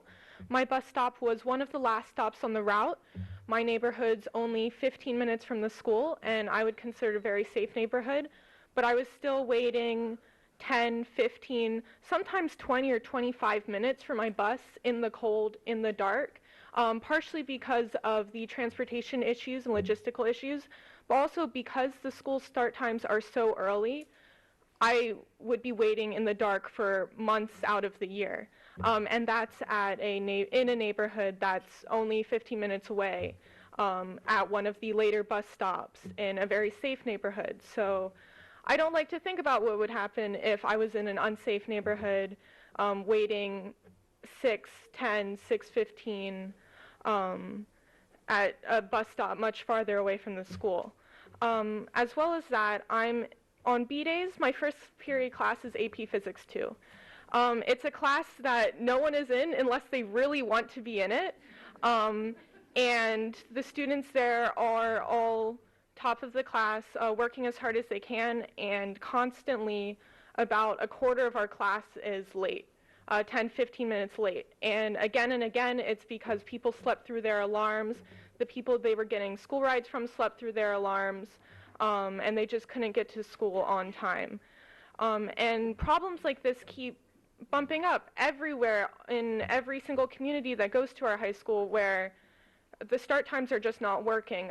Members of the Church of Jesus Christ of Latter-day Saints, Mormons more commonly known, I have a lot of friends, they go to seminary in the morning before school, which starts as early as 6 a.m. So they have to go to their 6 a.m. seminary and then go to school. People who swim before school, ice skate before school. It's just not feasible on almost any level to have school start that early. And even this, by the time I get home, it'll probably be after 9:30, which is when I would need to be asleep, not in bed, but asleep, to get 8 full hours of sleep. 8 full hours of sleep. And so after this, I'll drive home from being awake since 5:30 to get not enough sleep, and do it all over again, day after day. Thank you. Thank you, Natalie. Go ahead. Thank you very much, Natalie. I just wanted to say how much I appreciate you coming out here, and I know you guys are in the midst of midterms and a lot of exams and projects too, so definitely well spoken and great job. Sir. Hi, good evening. I'm Jeff McCrease from Annapolis. My wife Jennifer and I are the proud parents of 5 present or former public school students here in Anne Arundel County. I'm a 15-year PTA member. I'm serving this year as well as the chair of the Annapolis Education Commission and the co-chair, along with the deputy state school superintendent of the Maryland State Family Engagement Council. I'm here tonight to thank the board and the administration for commissioning the transportation study, and I urge you to act on its recommendations. The study confirmed what parents have known for a long time, that transportation, sadly, reflects the weakest link in our otherwise very good public school system.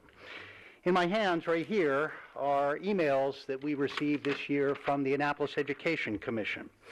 Overcrowded buses, buses that came late, buses that never showed up at all, bus stops that disappeared without parental notice, overcrowded buses, bus stops that required students from walking across busy streets, an unresponsive and an overcrowded transportation office that dumped parental complaints into a voicemail, never to be responded to.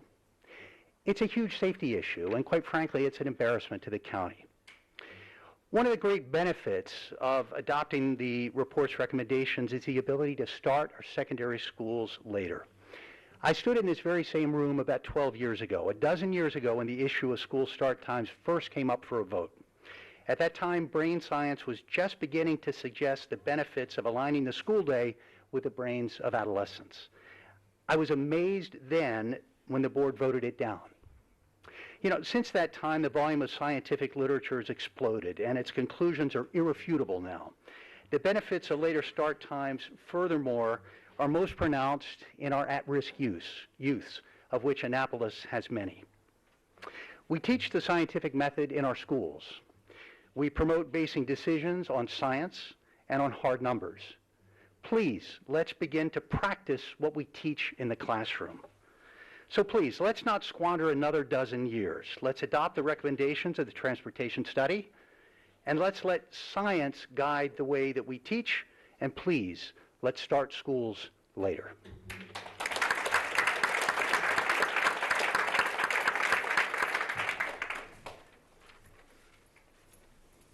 Good evening. My name is Pamela Balagay, and I'm the mother of a rising 6th grader and 4th grader in AACPS. While I'm indirectly supporting them and supporting later start times for my own children, my being here tonight is not only about them. I am standing here to share my observations of and to support the mental health and well-being of the nearly 120 students who take French 3, French 4, and Advanced Placement French with me at South River High School and at Southern, Old Mill, and Arundel High School through Anne Arundel County's distance learning program. Clearly, students at South River High School and across the county would benefit from safer, healthier, and earlier start times. As we know, the American Academy of Pediatrics has warned us for years that students who don't get enough sleep often suffer physical and mental health problems, an increased risk of automobile accidents, and a decline in academic performance. And I can say I see these risks played out in my classroom among my students every day. Many of my students drive to school, and they've expressed concerns about the dangers of driving half awake or half asleep, depending on the day. I even have students from Southern High School who started as distance students but prefer taking Advanced Placement French in my classroom, so they drive extra miles to join their South River peers and then drive back to their home school. The toxic stress and fatigue levels my students experience clearly have a detrimental effect on their quality of life. I watch as my academic overachieving juniors juggle to balance 4 and 5 advanced placement classes for college credit with extracurricular activities and jobs. My senior students are under intense pressure for college applications and planning the next step in their lives. And my sophomore students, well, the fatigue is etched into their young faces as they try to get through yet another class of the day. Today, my French 3 sophomore students had absolutely nothing left fourth period. Their eyes were glazed over and their shoulders slumped as they attempted to write their persuasive essay on their quarterly exams. And I'm blessed to work with some of the top students at South River High School whose engagement, curiosity, hard work, and desire to encounter the French language and Francophone cultures is a source of daily professional enrichment and satisfaction.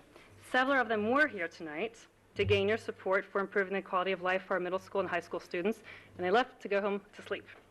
The recent transportation report finds that we can start school later in Anne Arundel County at no additional cost, and I urge you to do what is in the best interest of our students and start school later, beginning with the 2020-2021 school year. Thank you so much.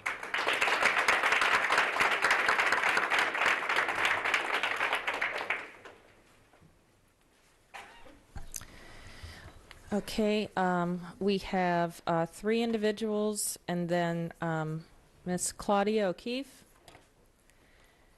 Oh, I do need these glasses after all. Okay. Sarah Jameson and Lisa Bogan-Rohr.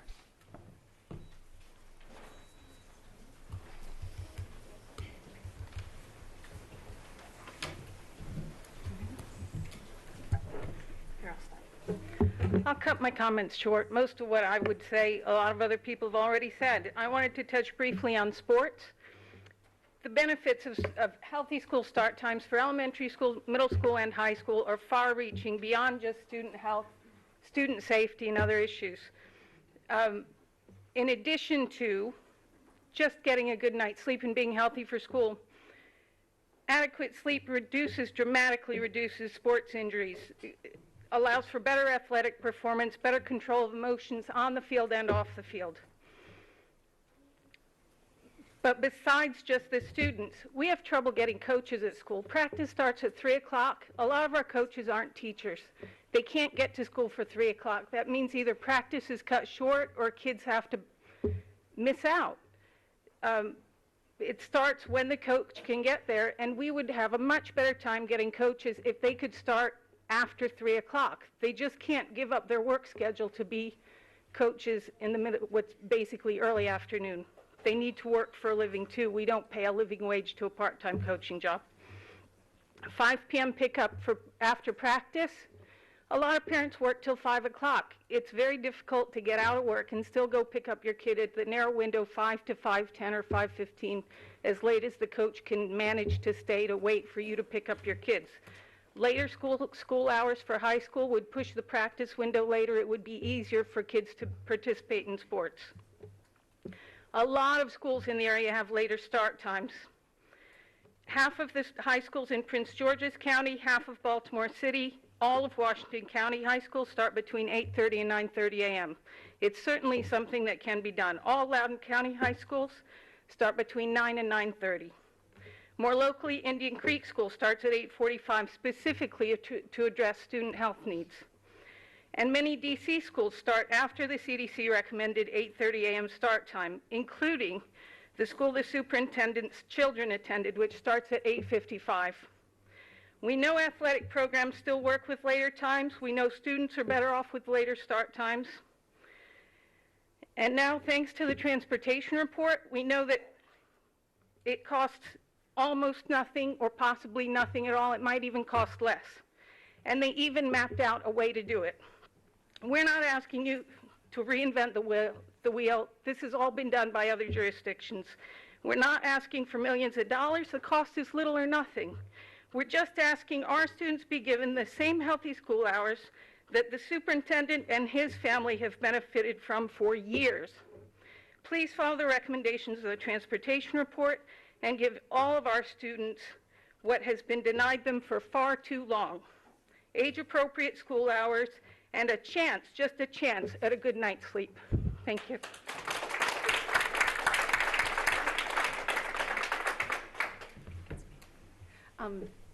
Hi, I'm Sarah Jameson, and I have been fortunate. Actually, I chose to live in Severna Park based on school test scores. And my children both did well. My son was valedictorian of Severna Park High School and a National Merit Scholar. But it came at a cost, both children suffered from depression, and I think probably that had a lot to do with sleep deprivation. And now that they're away and they have normal sleep times, they encouraged me to come tonight. That my children are out of school, but I do care enough that this issue is resolved. And I'm so happy that you're going to have a workshop, and I really, really look forward to seeing this change. Thank you.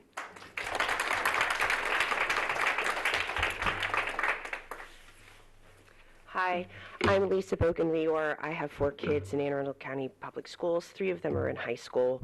1 is a 6th grader. Everybody has said a lot of what I would say. My only personal anecdotes that I would like to add is just that in our family, we've tried to take school start times into our own hands by, as some others have said, letting the kids sleep in an extra 20, 30 minutes and driving them every morning. And I have to tell you, the line of cars down Benfield to the Severna Park High School is out of control. It is insane because a lot of people are trying to get that extra time. The other thing I do is I have a son who has learning differences. He has an IEP. I have tried really hard to get him to have a second period start time because he's a senior and he's only taking a couple of classes. They will not do that. He is tardy every single day. He cannot get there. He does not process things quickly. He cannot get to school on time. And all of my 4 children, if they're tired, I will go wake them up and say, if they say, I'm tired, I need to sleep in, I will let them sleep in through first period, and I will write them a tardy note excusing them for being late, because I think it is so important that they get the right amount of sleep. That jeopardizes their first period classes. Their teachers don't like it when they miss their classes, and the first period teachers are routinely the ones who get kids late and missing classes. So, and the other thing we've done, taking into our, when they do try and go to bed early, and they say, Mom, I'm really tired, I'm going to try and go to bed early, their bodies, they cannot fall asleep.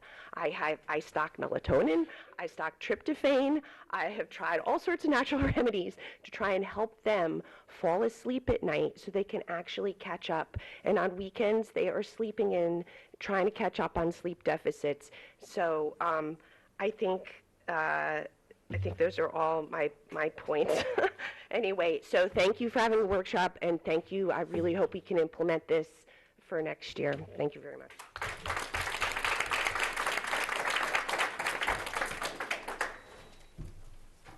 I signed up online. So did I. No worries. I was just getting ready to announce if anyone's name has not been called and anyone still would feel compelled to testify, to please come to the table in an orderly fashion. Mm-hmm. Does this work? Okay. Thanks. So I'm going to take a little different approach than everybody else. Sorry. So my name's Stephanie Mikens, and I have 3 children at the public school here. My oldest is special ed, and that's kind of what I'm going to concentrate on tonight since most people haven't talked about it. And then I also have a middle school and a high school child. My daughter has ridden an 800 bus for the last 9 years, so owned and operated by the county. The doors of her school open at 8:20. The school is 11 miles, and the county picks her up at 7 a.m. Our medically fragile daughter is on that school bus for 2 hours and 40 minutes every single day. This is across the board for almost all special needs children. So why such a long commute? Well, the bus comes an hour and a half early so it can be first in line to get to their next route. They arrive to her school 20 minutes before the door open. This multi-tiered system is failing our children who often cannot fully understand or who do not have the mental capacity to tolerate this much time on a bus. Last year, my daughter's bus came as early as 6:35. Her and another child were both getting very sick on this nearly 2-hour commute each way. Both girls experienced everything from seizures to vomiting from being on the bus, often with broken AC. After months of bus problems, parents had to turn once again to lawyers to advocate for our children. The county conveniently found a way to pick up just these 2 girls for a whole an hour later. But we were told that it would only be for this year, and so that was last year. So this year we're back to where we are. Unfortunately, the bus situation last year was so torturous for the first few months, it caused my daughter to fear all buses, and she now suffers from anxiety and panic attacks most mornings and cannot physically get on the bus. This caused her to miss 74 days of school last year, and for me to miss 74 days of work. Routine is the key for special ed children and all children, and it's broken, and there's no chance coming back once you've broken it. My daughter really wants to go to school, but once that bus comes, she freezes and starts panicking and crying, and she feels like she's going to get sick or have a seizure based upon her past experience. The transportation has irreversible repercussions on every member of my household. When the bus is 20 minutes late, which it was today, and it happens more than you would think, her fear and anxiety take over, and sadly she melts down, refusing to get on the bus or then cannot make it to school that day. So therefore, my whole day has to be canceled, and we're just stuck. Today I had her home. I couldn't go to work. The transportation for special ed covers a large geographical area, so they encounter more traffic, and the buses have, 800 buses have GPS on them, so why not provide a tracking app for at least the parents of the special needs bus? As far as my other children, both are picked up at dangerous intersections in the dark, as everybody else has talked about, but the biggest thing with them is for Annapolis High and Annapolis Middle, Ma'am, please summarize. Okay. They're picked up 15 minutes earlier than they were last year. They get to the school at 15 minutes before the doors open, and they're standing around unsupervised. I'm curious because we were going to take public testimony after this, and your testimony was a lot about transportation. Did you perhaps put transportation as your item when you signed up?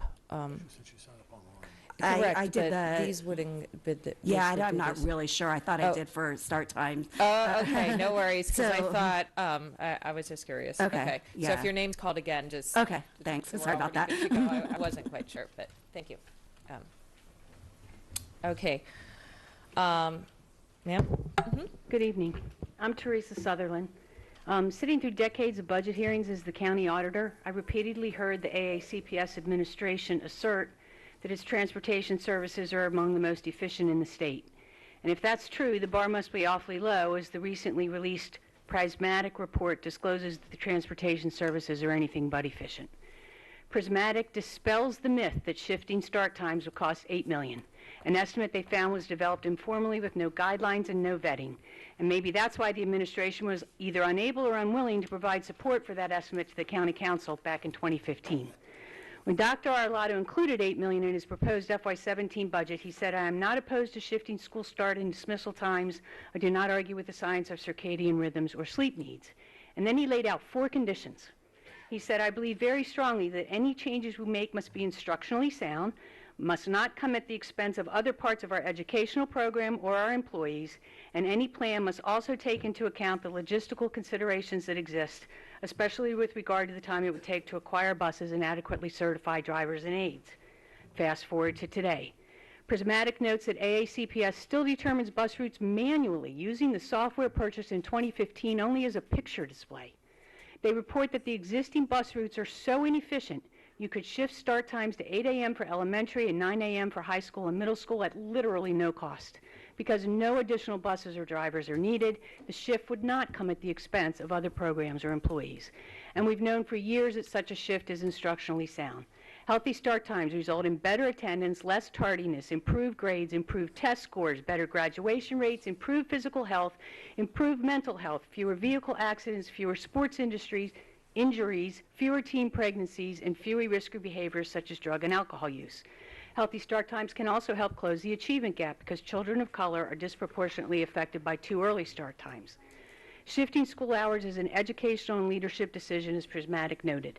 But they also wrote that the American Academy of Pediatrics' recommendation to start high school and middle school at 8:30 or later should likely be considered the final word on the subject, and while districts may feel it is important to take the pulse of stakeholders, at some point a district should give the recommendations of experts the consideration they deserve. Now that Dr. Arlotto's 4 conditions have been met, will he champion a shift to healthy hours next fall? Will he propose hours that ensure no child has to walk to or from the school bus stop in the dark? or will he continue to obstruct healthy, safe hours as he did in 2016 when the only option he chose to present to the community was the one least favored by parents in 2014? This board is obligated to the taxpayers to hold Dr. Arlotto accountable for correcting the gross inefficiencies noted in the transportation report, and simultaneously you can seize the opportunity to elevate all students and eliminate all gaps by shifting start times to 8 a.m. for elementary and 9 for middle and high school this fall. This decision is yours to make, not Dr. Arlotto's, and both the children and the taxpayers deserve action now. Thank you.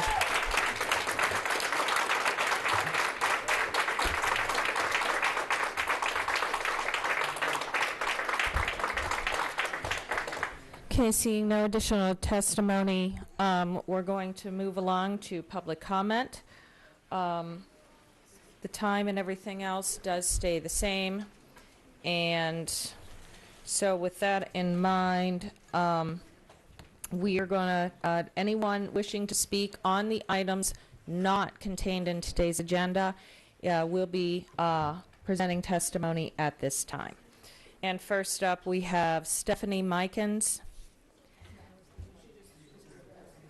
Oh, but they are also separate on a separate item in addition to that.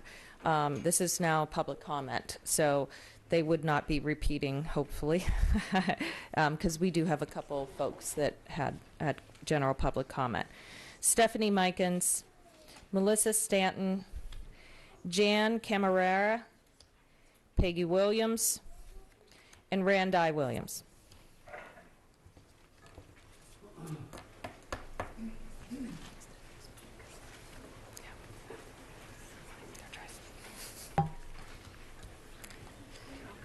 I got a kid at home. I'd like to go first. I need to get home. Good evening. My name is Jan Camarada. I have no certificate or degree in childhood education. My Guatemalan adopted daughter and I moved to the Broadneck Peninsula 12 years ago, primarily because of the school system. When my daughter was in the first grade, I became concerned about her lack of progress, both scholastically and socially. I met with the lovely principal who had been in the education system for 25 years, and I will never forget her words to me about my daughter. She said, quote, "When the kids are lined up in the hallway, Carly doesn't stand out." I've been working since then to get Carly the help she needs. Several years later, she was diagnosed with autism.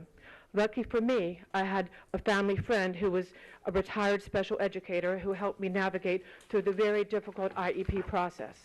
As a single parent who couldn't work full-time because of my daughter's needs, I wouldn't have been able to afford the thousands of dollars that some parents are forced to spend on attorneys in order to get their child the type of learning environment their child requires. These kids lose precious time in the rigorous year after year process of the school system trying to prove that the child doesn't need something different.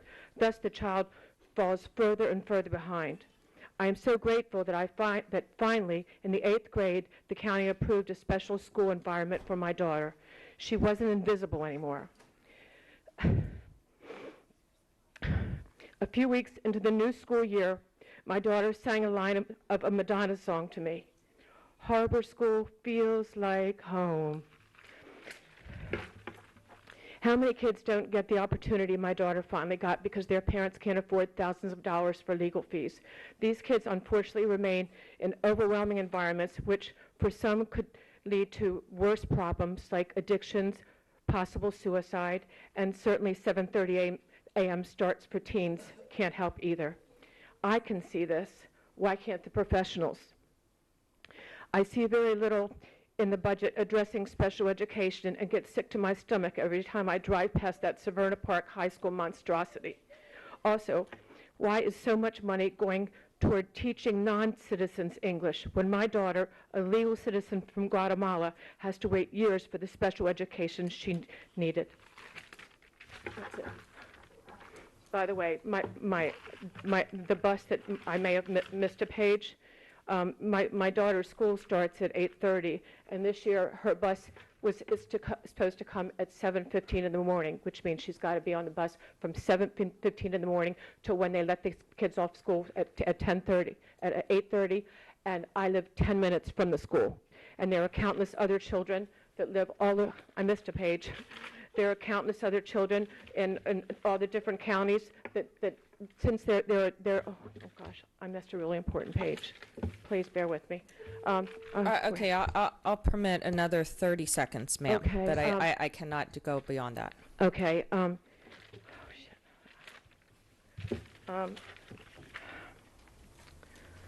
Okay. I'm so sorry. I'm nervous. Okay, I found it. Thank God for Harbor School. I'm lucky to live only 10 minutes away. However, the bus schedule this year had her on the bus for 1 hour and 15 minutes to get to school. Imagine the poor kids that are bused from South County, North County, PG County, or Howard County. Some of these kids are on the bus for an hour and a half each way. Many of these kids struggle socially. This is very cruel for these kids. For after-school activities, parents must drive hours in rush hour just to pick up their children. We need local, small, special ed schools with small class sizes, not an hour and a half bus rides away, so that these kids don't have to wait till the 8th grade to get the help they need. Thank you for giving me that extra time. Okay.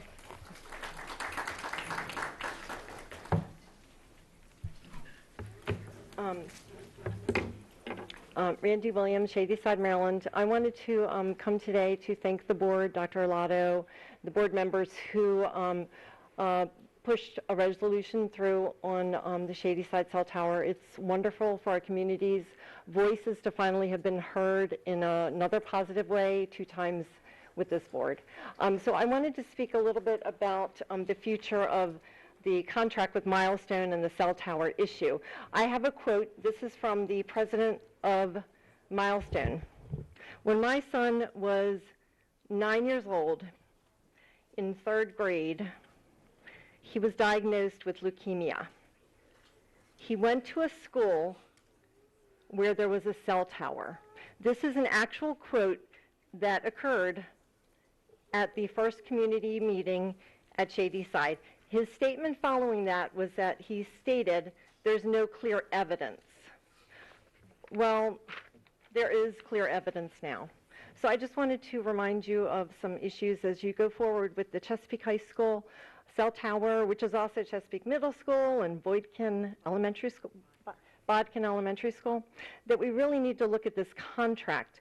Many parents are not aware throughout the county that PG County Public Schools stopped their contract with the cell tower company, the same company we're dealing with, in the fall of 2017, just as Shadyside was really getting started in our opposition. Recently, Roanoke, Virginia Public Schools stopped their contract with Milestone as well. You might want to look into the reasons why they stopped the contract, whether it was parental opposition or issues related to the contract itself and the steps that maybe weren't followed by the cell tower companies. Please research that. The American Association of Pediatrics, as we well know, has been heard today. They state in a letter to the FCC that children are not little adults and are disproportionately impacted by all environmental exposures, including cell phone radiation, which is the same radiation that comes off of a cell tower. The American Association of Firefighters, as you have heard, many of you have heard this repeated over and over again from some of our members. They have a position that does not allow cell towers to be placed at their fire stations. So why, and they don't want them placed there until they know it's proven safe for their members. So why would a school system allow a cell tower to be placed at a school when it has not been proven that it's safe for our members, the children? Accepting money for cell towers is just accepting money for putting our children at possible health risks in the future is not in the mission statement of our county. Thank you very much. Thank you, Ms. Williams. Peggy Williams. I have 2 children at Severna Park Middle School and High School. I'm here because I oppose cell tower construction near our schools. In fact, I got involved in this issue when I noticed all the antennas on the county-owned water tower at Severna Park Middle School, and started doing some research. Peer-reviewed published studies have found negative health effects at levels far lower than FCC's 24-year-old exposure guidelines. Chronic levels of exposure near cell towers have never been tested for long-term effects, nor have they been determined to be safe for children. In fact, reports from radio frequency measuring companies never say that the levels are safe, only that they are FCC compliant. I encourage parents to educate themselves about cell tower radiation from sources such as ehtrust.org. There you will find independent peer-reviewed science on this very important matter. Please, Anne Arundel County, please stop allowing the construction of cell towers and other telecommunication structures near our schools. Thank you. Thank you, Ms. Williams.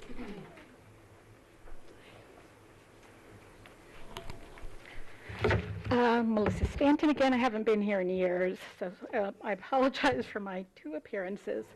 At first I was going to testify about this transportation services comprehensive evaluation. People in the audience, if you haven't looked at it, I strongly encourage you to download it, look at it. It's a page turner, and it's upsetting. But it also made me think about there are lots of other things that this board might consider hiring outside consultants to evaluate about our school system.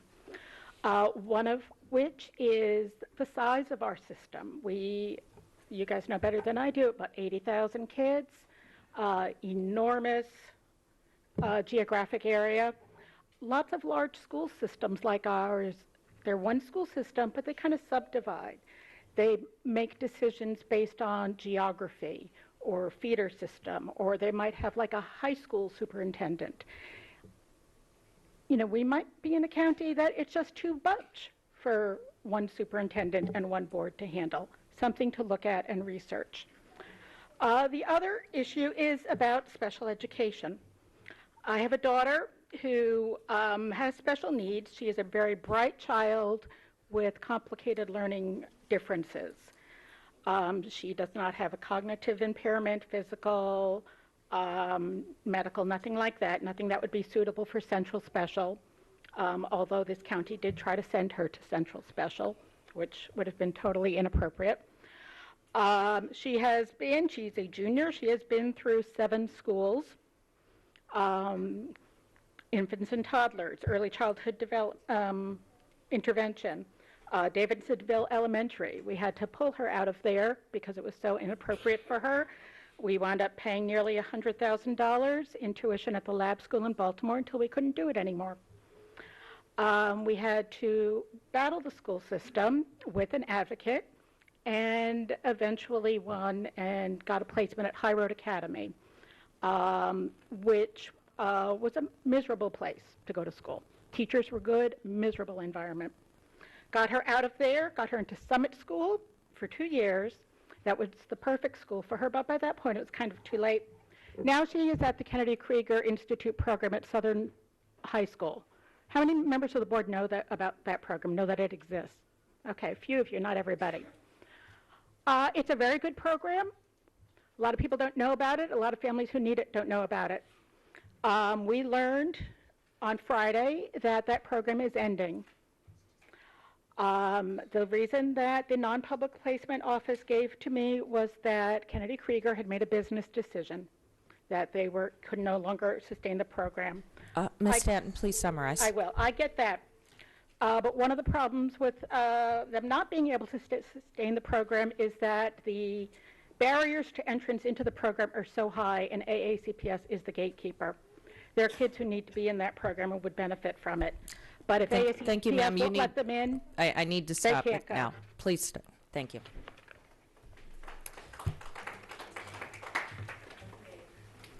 Public testimony has now concluded.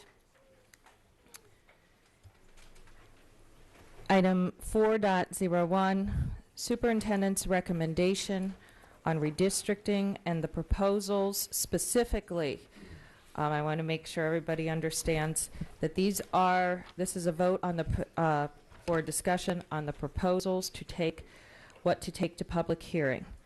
Dr. Olato, your recommendation, please. Yes, ma'am. I am recommending board approval of redistricting of the Broadneck feeder system as attached in your packet for this evening. Let me read through that, if I might. I'm Yes, sir. recommending that recommending option D as approved by the committee and sent forward to the board with several changes to it. The committee voted at that time and sent option D, as it appears in your packet, to redistrict neighborhoods as labeled on the map for you: 600, 601, 602, 603, 604, 605, and 606 from Broadneck Elementary School to Cape St. Clair Elementary School to begin in the 2020-21 school year. No changes would occur to the middle school or high school boundaries. In consultation with my staff, and looking and reviewing that recommendation, I am recommending that we would include only neighborhoods 603, 4, 5, and 6 be moved from Broadneck Elementary School and Cape St. Clair Elementary School to begin in the 2020-2021 school year.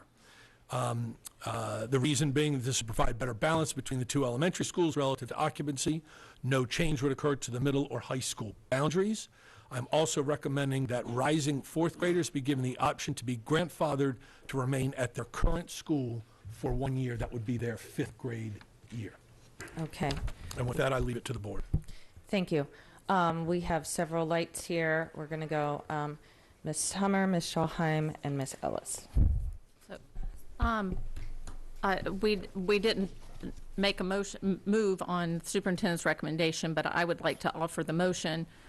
I move that the superintendent's recommendation for the Broadneck cluster redistricting, as well as the option for no change in the current districting plan, go forward to public hearing so that we can hear from the public on both options and to get a full representation from the potentially impacted communities. Second. Okay, we have a motion and a second to move Dr. Olato's recommendation forward, as well as a no redistricting option moving forward to public hearing, correct? Okay, Ms. Schalheim. Okay, thank you. As you all know, I'm the elected rep for District 5. That includes the Broadneck Peninsula. I would like to not send any plan forward for public comment, and here's the reasons why. I have several, so bear with me. This plan tears a community in half, literally in half. The community shares amenities, and these kids have grown up together. Slicing a community in two doesn't make sense. The plan will transport students back to Bay Hills and then on College Parkway to Cape St. Clair Elementary, more than doubling their ride time to school, and that's when traffic is light on College Parkway. This plan moves a community to the next community over, away from where they live, play, shop, etc. I can't ignore what this plan does to the diversity of Broadneck, moving a large percentage of their African American students to a different school. Instead of solving the problem, this plan kicks the can literally down the road to Cape St. Clair, moving the problem of higher class sizes from one school to another. If implemented, it will open Broadneck Elementary School to more development because Broadneck will be less than 95% full and an open school. There are 0 expansion plans on the Broadneck Peninsula due to stable or decreasing enrollment, as evidenced by the facilities master plan we as a board approved last spring. And I have not heard from anyone, not one single person, until today, okay, let me rephrase it. I've only heard from one single person out of all the emails we've gotten who wants this plan to be implemented. I have, however, heard from many parents and students, all constituents who oppose this plan. So I'm just going to reuse a phrase. The juice clearly isn't worth the squeeze, and I urge my colleagues to vote against moving this plan forward for public hearing. Thank you.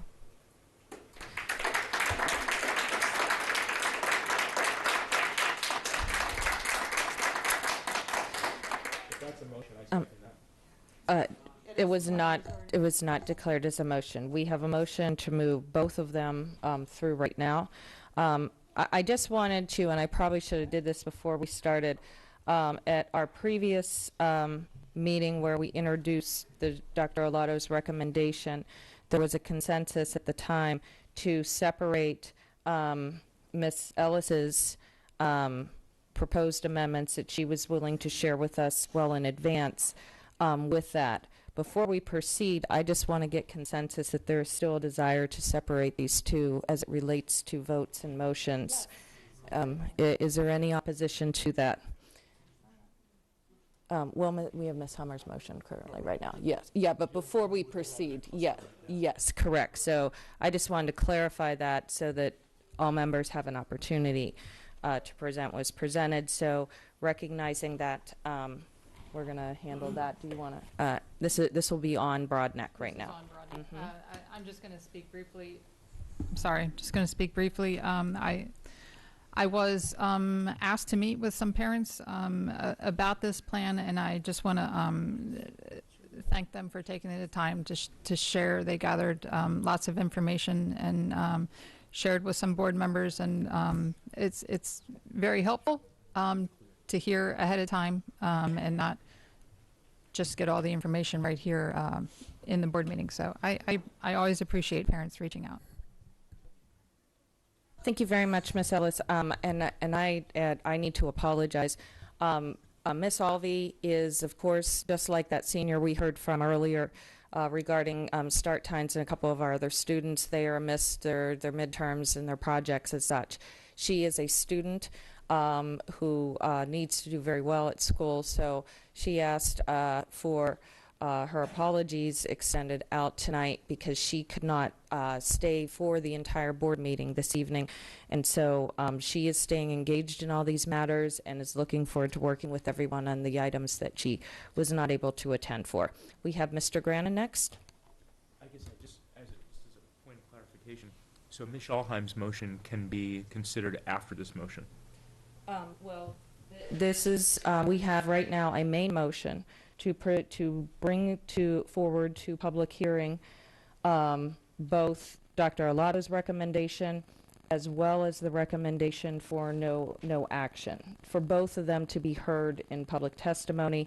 That is the main motion as it's relating to Broadneck right now. If there are any amendments, they would have to be heard now before we move on to Four Seasons.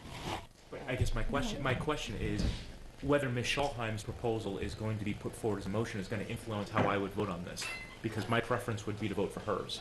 So we vote on that one, and then we vote on that. That's how this works. Okay, why don't we stand at ease for a minute if we're going to propose a technical difference of how we're voting. I don't mind there being an up and down vote on Ms. Hummer's motion as long as we know that we have an opportunity to vote for a different proposal after that. Yes, we do. I'm going to need to get clarification on that, because typically we declare in advance if we're doing like multiple option sets, and I believe that was done during the actual vote for them. That's why I think that would make more sense. Okay. I just want to make sure we're going to be okay, so why don't we stand at ease for just a minute and let me get some clarification. If I could, if I'm going to go get Mr. Burns here real quick. I just want to make sure that it doesn't. He's right there. Call him up. She's trying to. Right. Right. Yes. Yeah, I understand. Yes. That's what I want to do. Yes. Because Julie's motion's on the table. So vote on hers and then vote on mine. What the crap? Yeah, I hear what you're saying. I guess I don't want to take a chance that Julie might pass and then both go forward and then we don't have a chance to vote on hers. Exactly. She's not going to vote on hers. Right. Vote on that. Nothing. We don't need to vote on that? No. No. Because nothing goes. Oh, okay. No, actually, we still do. We still do because we.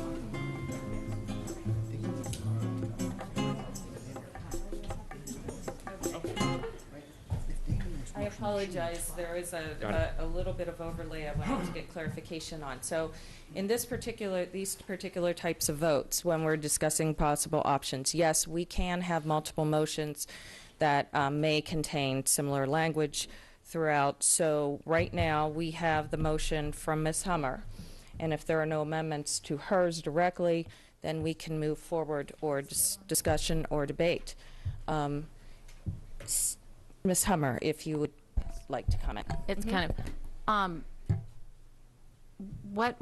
this is the second time Brodnick has come up, and what I heard from people after the last vote was, we did not contact the board ahead of time or come to meetings because our understanding was that the recommendations would go forward to public hearing, and that's when we would have a chance to speak. I believe because this recommendation was put out as a superintendent's recommendation, there could be people in the community that have held back because they believe there will be a public hearing. I think in the interest of transparency, that we need to give the opportunity for everyone to speak on this. This is not saying I'm not putting forth that I'm in support of either plan, but I want to hear from the community, from everyone, to come out, not just the one neighborhood. Their voices are very important, and I've read everyone, and I'm happy to hear from them, but I want to make sure that the entire community has a chance to give their voice as well. Thank you, Ms. Hummer. We have Ms. Schallheim and Ms. Antwine. I submit that the community has had ample opportunity to contact myself and my colleagues and to meet with myself and my colleagues, which some of us have done, and I'm grateful for that opportunity. I don't want, by moving the plan forward to public hearing when it is so clearly not a popular one amongst my constituents, would just be a torturous next couple of months. So let's just end this here and be done.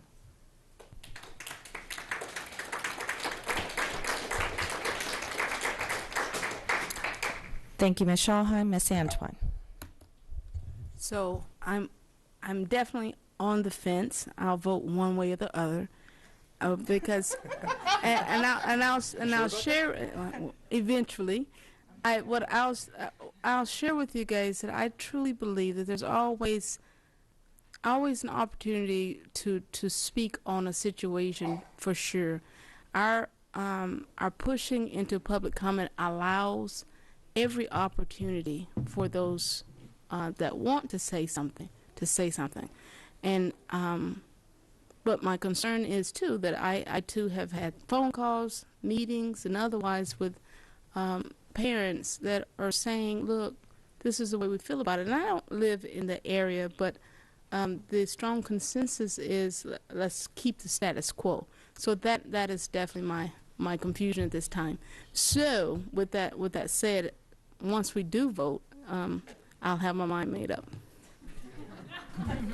Thank you, Ms. Antwine. One more comment. I will give the author of the motion final.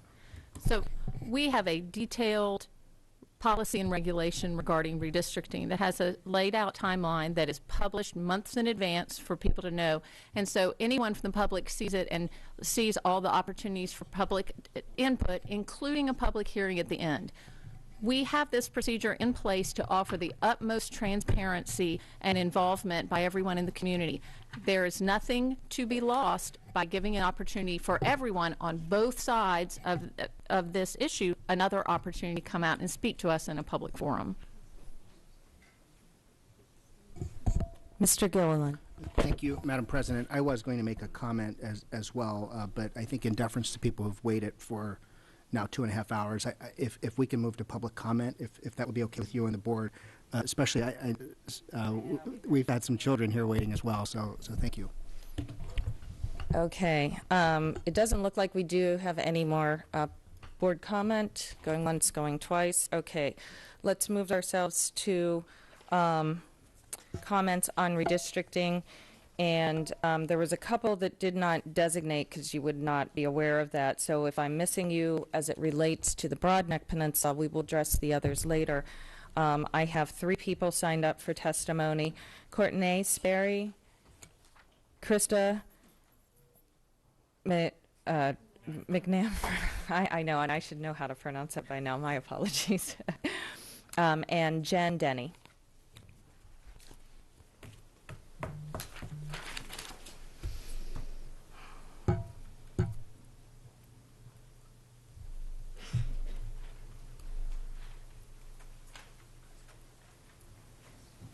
Good evening.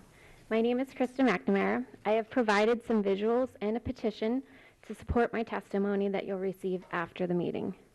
Thank you again for taking the time to hear our concerns. Countless hours have been spent analyzing all the potential effects, both positive and negative, related to the current proposal. The data continues to demonstrate that moving 108 students from Broadneck to Cape would indeed balance the SRC on a spreadsheet, but would ultimately be a short-term solution. The redistricting committee of 14 members was formed to address the capacity issues on the peninsula. Belvedere is at 97%, Arnold is at 96%, and Broadneck is at 108%. However, due to higher than expected enrollments at Arnold, Cape, and Windsor Farm, inaccuracies in projections, and a strong opposition to a larger peninsula-wide redistricting, creating a long-term solution to the capacity issues was limited. In fact, it was stated by school personnel that regardless of what action was taken, redistricting again in the near future would be inevitable. Proposal D, which was the so-called preferred option of the committee, was the preferred choice of 4 out of the 13 voting members. There was no obvious solution to the current capacity issues.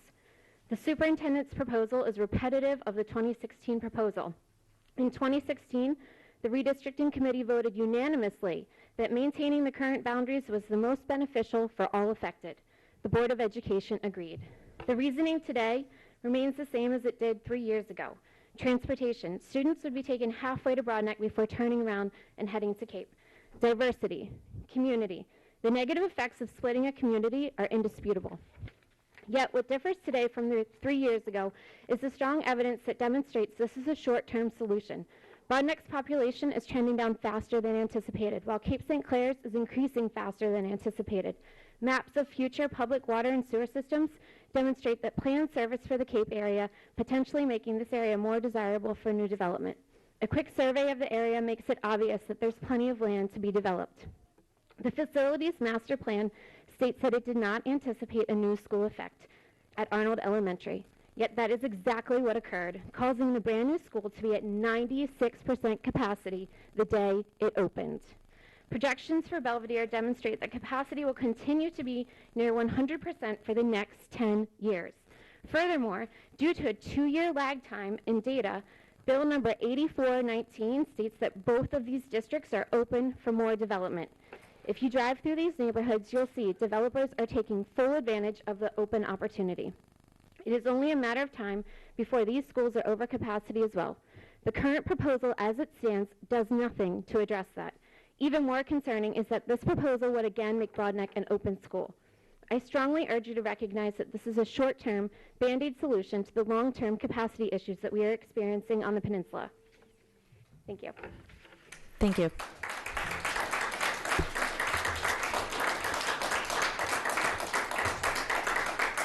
Hello, I'm Jen Denny, and thank you all for hearing out our concerns on the redistricting of the 108 Broadneck Elementary students to Cape St. Clair Elementary. While we now understand that the superintendent's initial concern with the Broadneck Peninsula's equalizing of elementary resources was largely in response to the state's funding of the new Arnold Elementary, it is disheartening that our families are once again brought here to discuss the moving of 4 neighborhoods, when in fact the peninsula as a whole needs to be looked at to ensure our county resources are best serving our students. As we've mentioned in previous meetings, the neighborhoods that are affected are part of the Bay Hills Broadneck community and interconnected to the local parks, pool, shopping center, and Broadneck Elementary by sidewalks and neighborhood roads. The superintendent's plan uproots these families and transfers them to Cape St. Clair Elementary, which is only connected via College Parkway. And though this community has its own unique and established neighborhood areas. In fact, the Transportation Department's initial plan for the redistricted bus route takes our students through the Bay Hills community halfway to Broadneck Elementary to make a safe left turn at Bay Hills Shopping Center. If the moving of these students was a permanent solution, I think many of the families would be able to understand and get behind changing their children's routines, friends, and communities. However, it will only be a Band-Aid solution for a small period of time. Ultimately, the increased enrollment numbers at Cape and the decreased projections for Broadneck Elementary will require redistricting in a few short years. How unfair and unnecessary for our families affected. Broadneck Elementary has adapted to the enrollment numbers in their current state. Our students enjoy many school-wide assemblies, staggered lunch schedules, after-school activities, and special visitor days throughout the year. While the parking lot is full, parents regularly attend holiday parties and parades, and drop-off and pick-up procedures run smoothly. I have major concern for the lack of resources at Cape St. Clair Elementary to be able to handle and make these procedures seamless if the redistricting happens in September. While Broadneck has had years to figure this out, Cape will only have a few short months, and in this time, infrastructure changes will need to happen. With the transition of resource rooms to classrooms needed for the redistricted students at Cape St. Clair, the school will likely have the same complaints as Broadneck: shared gym space, media center, EEE, special ed, and resource classrooms. Effectively, the concerns from one school are just transferred to another school that has not had the time or the experience to work out the kinks. I thank you for considering the Do Nothing proposal. I would encourage you to vote against taking the plans to public hearing. I have not heard one person testify for the proposed redistricting plan. You'll hear even more opposition at a public hearing. Do we really need to spend county resources and our families' times and energy on this when the numbers are clearly in favor of leaving the status quo at Broadneck Elementary? Thank you for your time and dedication to making the county schools the best environment for our children. Thank you. Any other testimony not previously signed up for Broadneck? Before I take Ms. Antwine's, I did want to, I felt a little moved by some of that testimony, but it also kind of firmed up, and I just think it would be important for the public to understand my votes moving forward on both items. I made a commitment the last time we went through redistricting for Crofton to establish its boundaries that I was going, I believed that any member who wanted to propose an option should have the opportunity for the full vet, which can only occur through the public hearing, and the full information of an informed board can only occur through a workshop, which the board has not yet had. And so I will be extending that same consistency because I was not compelled that thwarting of public say when it is very prescribed how we address this is appropriate, I think, in all cases. And I welcome the opportunity to learn more details and have the time with staff on whatever may be presented, what is in front of us here, and what may be presented here in the near future. And so I believe that all options that the members may want should have that opportunity of vetting. This is not a vote as to whether or not to do the redistricting. And I always appreciate having as much information prior to this phase, but I will be moving for options that our members want to consider forward on both matters. And so I just wanted to share that before we go in. Ms. Antwine, I believe you have comment. So thank you, President Corkdale. That was part of my question. So in this moment, though, we only can vote for one to move forward. No, any option. We can move as many options forward as we want. You could make one up right now. So then why? So could we then get on? Repeat the options that are out there, please. So the Ms. Hummer has proposed a motion. The motion on the table is to move not just Dr. Olato's recommendation, but also an option that was presented to the committee, and that was to take no action. So just as the committee had the choice of not moving forward with redistricting any further and not recommend any move, that is what Ms. Hummer is proposing, that we consider both the recommendation as well as not redistricting altogether. And those are the two options that Ms. Hummer is proposing we move to public hearing, and this is the decision of the vote. Was that clear? Sure, okay. And that aligns with Ms. Schalheim's recommendation that we do nothing? No. I believe Ms. Schalheim was advocating for one of the two options that Ms. Hummer was presenting, which was the do nothing option. But But she is, unless, I can't honestly speak for a member, and I don't want to really so be I'm put in a requesting a point of position. clarification. So, I am happy to allow a member to clarify, but I don't want to be put in a position to speak on someone's No, behalf. I'm recommending that we send no option to public hearing. Okay. Mr. Granum. Yeah, I just want to say, in case I confused the issue earlier in further consultation with some other members, as I understand it, if Ms. Hummer's motion does not pass and no other motion is made, then that's just it. We're done. Nothing will be going forward. So we won't require a separate vote on Michelle Heim's suggestion. That sounds accurate, yes. Well, nonetheless, we have a motion on the table, so let's address what happens after that motion thereafter, which was one of the reasons I was receiving consultation in advance on this. Ms. Howell, would you please call roll? Mr. Lyde? Aye. Ms. Hummer? Aye. Ms. Ellis? Nay. Mr. Grannon? Nay. Ms. Schalheim? Nay. Ms. Antwine? Aye. Mr. Gilliland? No. Ms. Corkadow? Aye. It's a 4-4. Motion fails. Motion fails. Okay.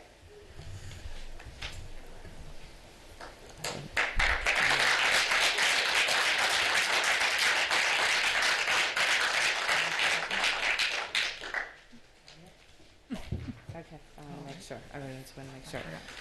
Ms. Ellis. Thank you.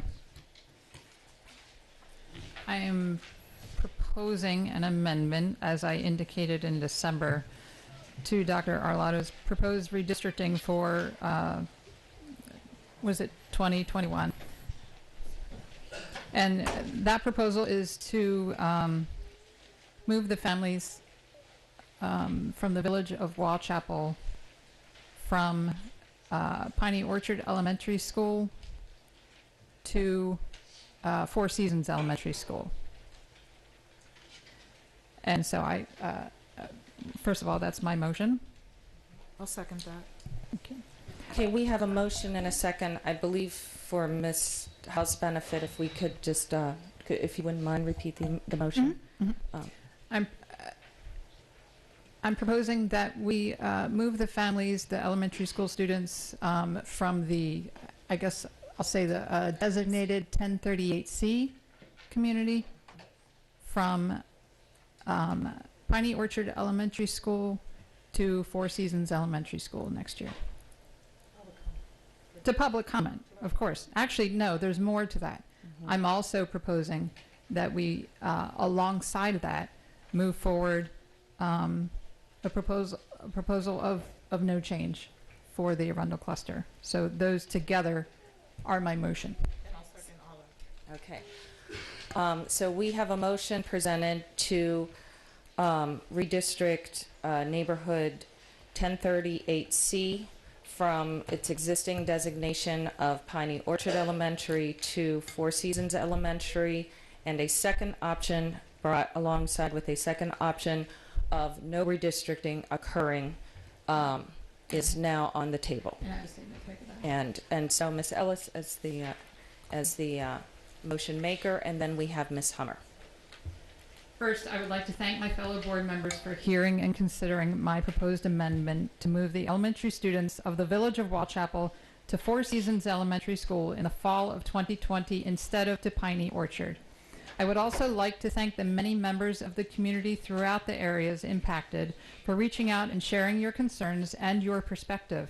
This information is critical to deciding the way forward.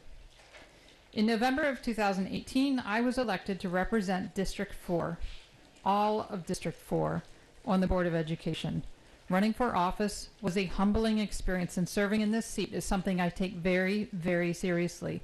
I confess that I have found it challenging to balance the many priorities of the board, my position within this body, and my role as a parent. That being said, I will always put all of myself into being a voice for our students, especially those that seemingly have a smaller voice, and ensuring the best possible education for all students.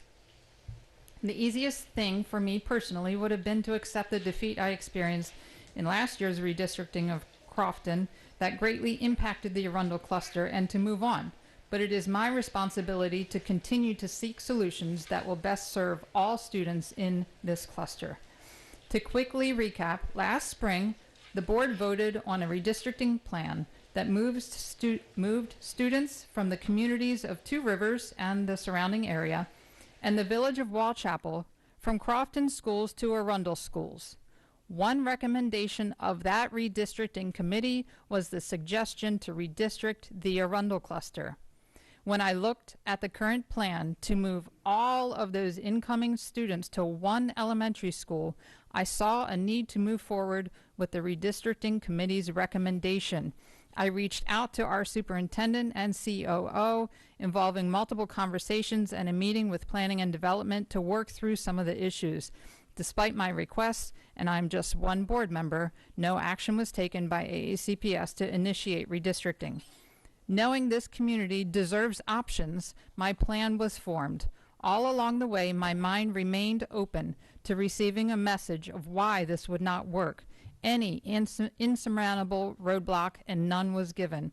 As with any action impacting our schools, there are challenges, but we are here to work through those challenges, the board and AACPS together. In retrospect, AACPS choosing not to engage in redistricting through the process indicated in the regulations is probably a good thing for all involved. A full comprehensive redistricting does not necessarily make sense in an area that will likely go through this in a few years when the new elementary school is opened. That being said, that does not mean we should not explore alternative options to do what is in this board's purview through the policy, which is to, and I'm going to, shift to the policy. This is policy JAA, and the first position in the policy is a fundamental goal of the board is to balance the utilization of facilities and provide capacity for programs and services as they develop. Sorry, there was another part I was going to read.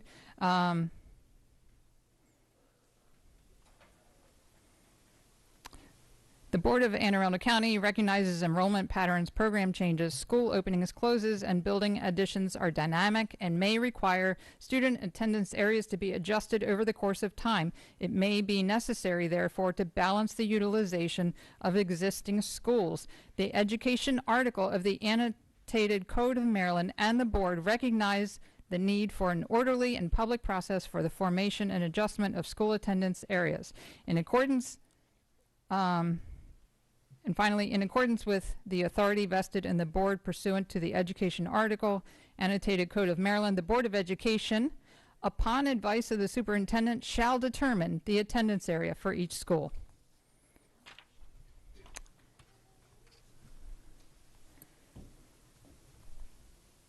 So that being said, that is, I'm sorry, where am I with the policy? Okay. It is important to note that my proposal does not displace students from their current home school. We are not removing students from their school. I understand the passionate voices that have become involved in this process. We all want the best for our children. Me being a passionate parent is exactly what began my journey to becoming a board member. But it is the responsibility of this board to sort through the information gathered from those voices and not make decisions based on which group is louder or more passionate or more organized in their testimony. I am prepared to answer questions or concerns brought by my fellow board members and to listen to those here to testify this evening. I just ask that everyone be compassionate and respectful when delivering your message this evening and moving forward. Please remember that every parent wants and deserves the best for their student. I did not refer to the community of the Village of Walchapel as 1038C because they are not numbers. They are people who want the same for their children as anyone here wants for their own. And that being said, I just want to make a couple points about why I believe we should explore this. I asked for updated numbers. I got updated numbers a couple days ago. So, the Piney Orchard and Wall Chapel, Four Seasons elementary schools are essentially the same. They have the same student capacity. There's a difference by 4 seats. Piney Orchard can accommodate 4 more students. The projections for next year currently are that there will be 662 at Four Seasons and 808 at Piney Orchard. If the families of villages at Wall Chapel do end up shifting to Four Seasons, that would bring Four Seasons to 722 and Piney Orchard to 748. But here's what's really important to know. In the area designated as 1038C, the area I'm proposing that we shift to Four Seasons, there are an additional 104 proposed homes in various phases or actual planned construction, which could increase the enrollment. However, in 1038B, which will be going to Piney Orchard, there are an additional 987 potential homes in various phases of actual or planned construction. So what will happen is my proposal will very closely balance these 2 schools, and then Piney will continue to grow at a much greater amount before the new elementary school is opened. And so, again, back to our policy that involves balancing our facilities, this seems like a reasonable plan to explore. In addition, sending the families from the village of Wall Chapel to Piney Orchard Elementary School separates the community from their community, which includes the ability to play on sports teams with their schoolmates and accessing local services like childcare. The Wall Chapel community will likely be redistricted to Four Seasons in a few years anyway. It is the closest school in the cluster to them. So why move them twice, creating an unnecessary additional hardship? Creating a massive elementary complex in Piney Orchard is not desirable. That would not be desirable for any family. Not only does this impact common areas such as the gym and lunchroom, it impacts the community feel of an elementary school, particularly during school-wide events. Piney Orchard already has significant parking shortage, and even with this proposal, this problem will grow worse in the next few years. Wall Chapel Elementary, which is right around the corner from Four Seasons, already has 4 portables, which have been there for years. Piney Orchard is going to have a large portable complex, the size of 8 units. We need to balance our facilities as best we can. Four Seasons, when I look at a topographical photograph, there's an area that appears to be able to handle 2 to 3 portables, which creates equity in the cluster. Four Seasons is teetering on being below capacity. If the Arundel Middle addition creates an open school, this could open the area for further development. It is better to spread the crowding across the cluster until we can get a handle on this and catch up to the development that's happened. And finally, we're creating a further transportation inefficiency by busing students twice as far to a school that's farther away. And once we've heard from those here to speak, I would like one more opportunity to speak. And I appreciate the time of everyone here. Thank you. Thank you, Ms. Ellis. Additional time will be granted. We have Ms. Hummer and then Ms. Shawhan. So before I say anything on this, I would request that we that the board hold back their comments and go quickly into public comment. We have a number of families who've been sitting here for hours who have little children that are sleeping on them and all this, and to give them an opportunity so that they can get home to their families. So if the board would kind of hold back and let the public speak, I think that would be respectful for them. Thank you, Ms. Hummer. Ms. Schallheim? I'm going to wait until after the public speaks, so my light will go back on for after they're Ms. done. Schallheim, absolutely. And Ms. Ellis will still have that last. She was just commenting on that.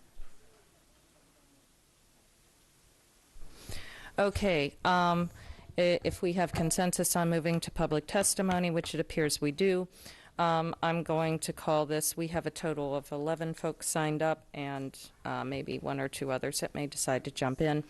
First up is Christine Williams, Laura Mishaga, Joshua Mishaga, Tommy Murray, and Bethany Lee.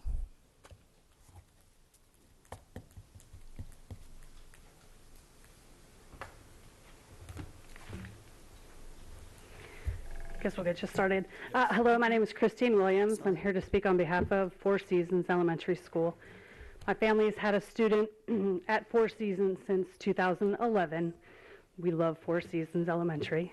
I'm here to discuss really two topics related to the Four Seasons Piney Orchard redistricting proposal.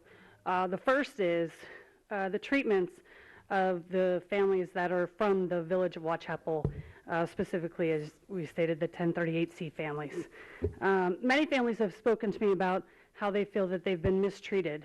The whole process has left them feeling very dejected, discriminated against, and I can definitely empathize with them with this. The last thing we want to do is make this seem like a us versus them type of argument. This could not be further from the truth. One of the reasons we purchased our home in Odenton-Gambril's community was that our children would go to a school district where inclusion is one of the main ideologies. If we had the space at Four Seasons for these children, I would never have batted an eye to welcome them to join our community. Unfortunately, as we all know, we do not have the space. As such, this is not a Four Seasons Elementary against them, but rather Four Seasons against a proposal that seeks to weaken instructional capabilities in our school.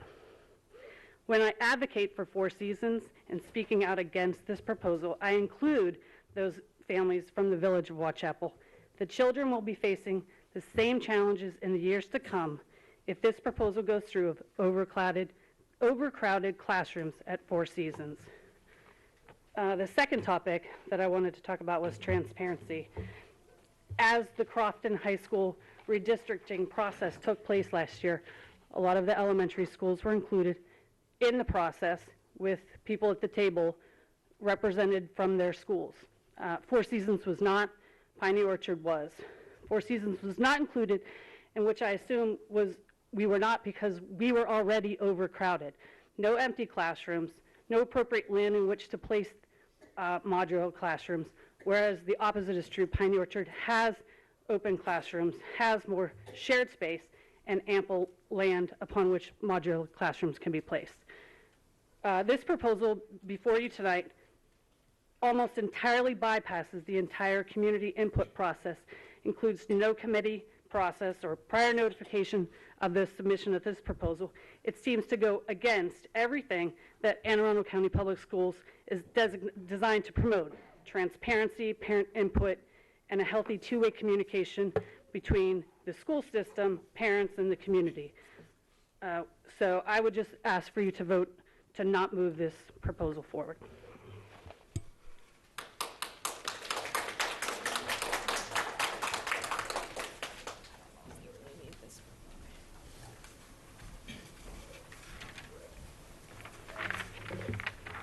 Hi, my name is Bethany Lee. I'm the parent of Usiah and Aviella Lee.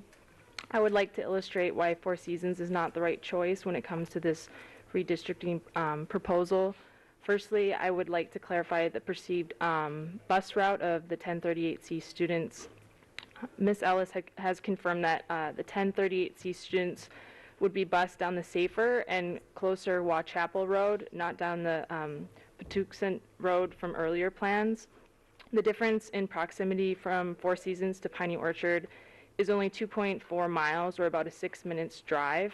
It is understandable why 1038C families may want their children to be at a closer school. This is not a strong enough justification to overfill classrooms and jeopardize their learning environment. If it were me, I would advocate to have my child be driven 6 additional minutes to an equally wonderful school that has the space and capacity to teach them. While I can appreciate that 1038C neighborhood is close in proximity to Four Seasons, now is not the time to try to clean up the school boundary lines. A large number of Four Seasons families drive by 1 or 2 other elementary schools on their way to Four Seasons. If the proposed West County Elementary School is built in 2024, this would be the time to propose new redistricting guidelines that follow a closer proximity to area neighborhoods. Sending students from 1038C to Four Seasons simply on the justification of proximity alone is not wise. Four Seasons does not have the space for any students, and Piney Orchard does. This proposal may also jeopardize future funding of West County Elementary School. AACPS facilities team has said that by changing our enrollment and projected enrollment, the state may delay or deny funding altogether according to their strict funding equation. There is a movement across the state to prioritize projects statewide in lieu of countywide. If this occurs, West County Elementary School is the type of project that could be bumped on the list. Any threat to the proposed West County Elementary School should be avoided at all costs. Lastly, it was brought to our attention that not all board members, although I heard you recently mentioned it this evening, have been made aware of the Summerfield, which is on the paper, I believe, townhome community that is currently being developed within the Four Seasons boundary. Homes are finished and are in the process of being sold, site map from Lennar Homes attached. This townhome community is adding 225 homes within our boundary lines and may dramatically increase our enrollment. Even without the addition of 1038C students, Four Seasons will be drastically over capacity next year as it is. In contrast, I ask you to consider once again why Piney Orchard was thoughtfully chosen over the course of many hearings last year. Piney Orchard has empty classroom space plus the 8-unit modular addition that will be completed. There is so much space that even after receiving all 200 students, they will still have additional room and classroom space that is unused. This has been confirmed. Moving these students to Four Seasons just does not logically make sense and will negatively affect our entire student community in addition to the students of 1038C. Ma'am, please summarize. That's it. Yeah. Thank you. Thank you.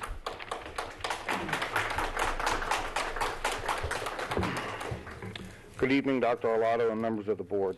My name is Tom Murray, and I'm a member of the Four Seasons community. I currently have 3 children enrolled in Anne Arundel County Public Schools. 2 of them attend Four Seasons. One a 4th grader, the other a 1st grader. My oldest daughter attends Arundel Middle, and my 1.5-year-old son will be at Four Seasons in a few years. We searched for a long time and did a lot of research prior to moving to this community. The driving factor for our choice was the school system. We were very impressed. Coming from a school system with overcrowded classrooms and terrible graduation rates, we were looking forward to having smaller classrooms and a better opportunity for our children in Anne Arundel County. This plan that has been suggested threatens the very reason we were so attracted to the community we now call home. I understand enrollment numbers are a constantly moving target. Oftentimes, the numbers change daily. These numbers are then compared against the state-rated capacity, or the SRC, that Ms. Ellis spoke of. However, that can be misleading.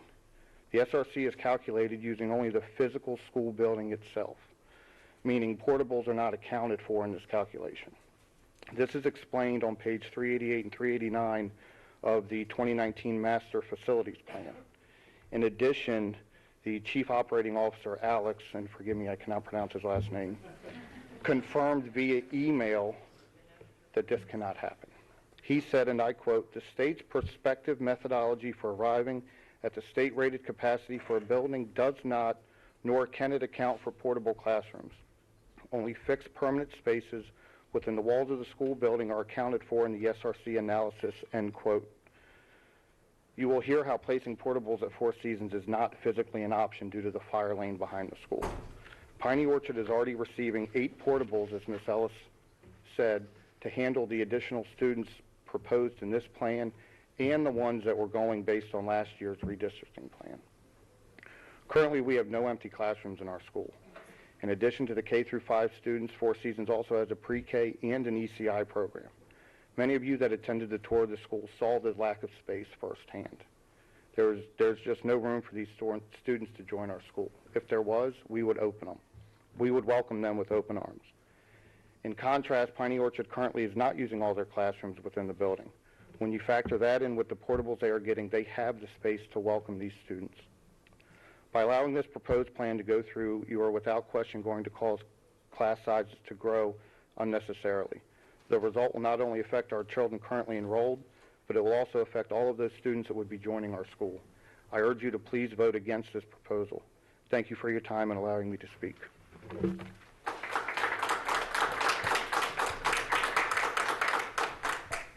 Okay, next we have, we do have 6 seats, so if everybody's okay, because there's 6 people left to sign up, if we could do that, that would be great. Naomi Ray Delaney, Kaylee Jack and Rachel Jack, Mason Karen and Adrian Karen, and Dustin Hedgepath.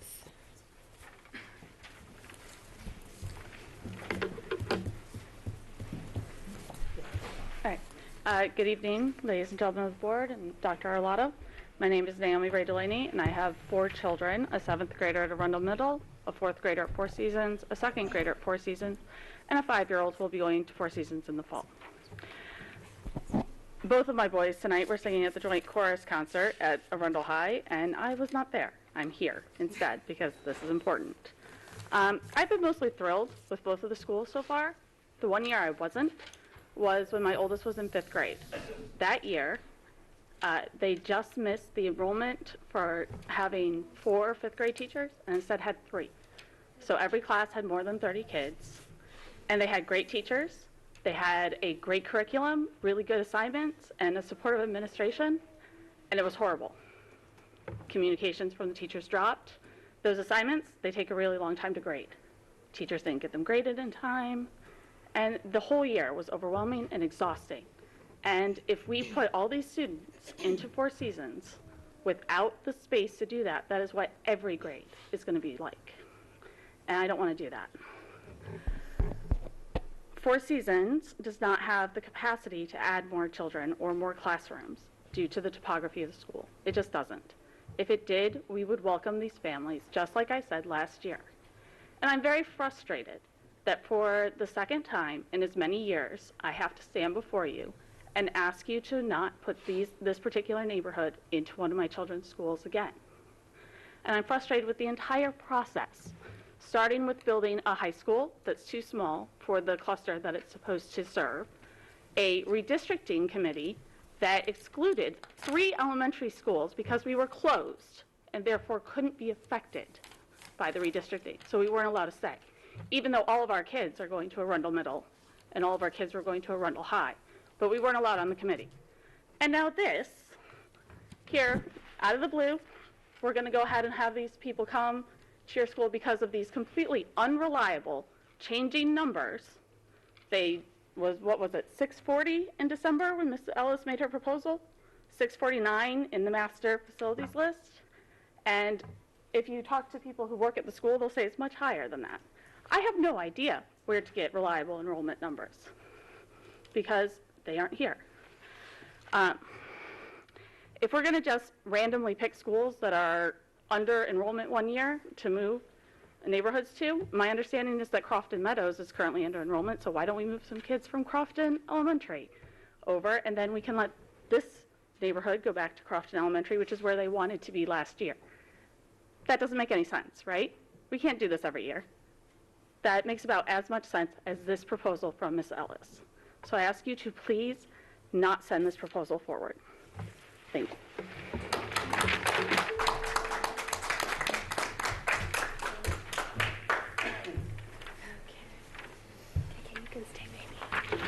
All right, hello, my name is Rachel Jack, and I'd like to tell you a little bit more about why I'm against this proposal. When I reached out to the Chief Operations Officer, Alex Savanowicz, he was able to tell me that portables are not able to be placed at Four Seasons due to the topography of the land, and in those areas that you mentioned earlier, Melissa, they are, in fact, fire lanes. Right here, I believe, is the area with which that you had mentioned when we spoke on the phone. He was able to further clarify that they are not able to be put on the field due to the topography of the land, and he said that it was basically a non-conversation, that it wasn't available. As such, the only way that new students will be able to join us is by adding them to our existing classroom sizes. I have a unique perspective on this issue, as next year would be my 10th year as a public school teacher in a neighboring district. So I know firsthand that class sizes matter greatly. And to me, that is where the difference in these two schools lie. The students, if they would come to us, our class sizes would rise because we do not have additional classrooms. We do not have the ability for portables or additional space. If the students go to Piney Orchard, as they were thoughtfully chosen to do, their class sizes would remain about the same, or at least not rise so drastically as ours would. Students who are most gravely affected by large class sizes are low-achieving students. As such, increasing class sizes would only serve to increase the achievement gap and put them at a further disadvantage. As a teacher who has worked my whole career in a Title I school, I simply cannot support a proposal that will target and harm our students who are most seriously affected by the achievement gap. Dr. Arlotto spoke on the county's resolve to reduce the achievement gap earlier this year. The county's own strategic plan states that AACPS is committed to creating smaller environments. The proposal in question seeks to directly contradict one of these key strategies in a move that will harm our students and those who are joining our school. When I introduced this topic to my first grader of adding students to her classroom next year, an immediate look of anxiety crossed her face. And my daughter, who is joyful and loves making new friends, this was not normal for her. When I asked her to explain herself, her first words were, "But Mom, there's no space. They won't even be able to have color cards." I asked her to explain this as I didn't understand, and she explained to me that there are so many children in her classroom that there is not even room for them on the color-coded classroom behavior chart. Teacher stores don't even make behavior charts for classrooms like this. I wish that I could bottle up the anxiety and concern that was written on my beautiful child's face and handed it to you for the board to experience and understand. As parents, we will do almost anything to protect our children from unnecessary harm, and packing 30-plus 6-year-olds into one classroom when a school with empty classrooms sits 2 miles away is one of those unnecessary harms. I implore you to hear these testimonies here today and vote against this proposal, and remember why Piney Orchard was chosen in the first place. They have the room and space. Four Seasons has none. Thank you for your time.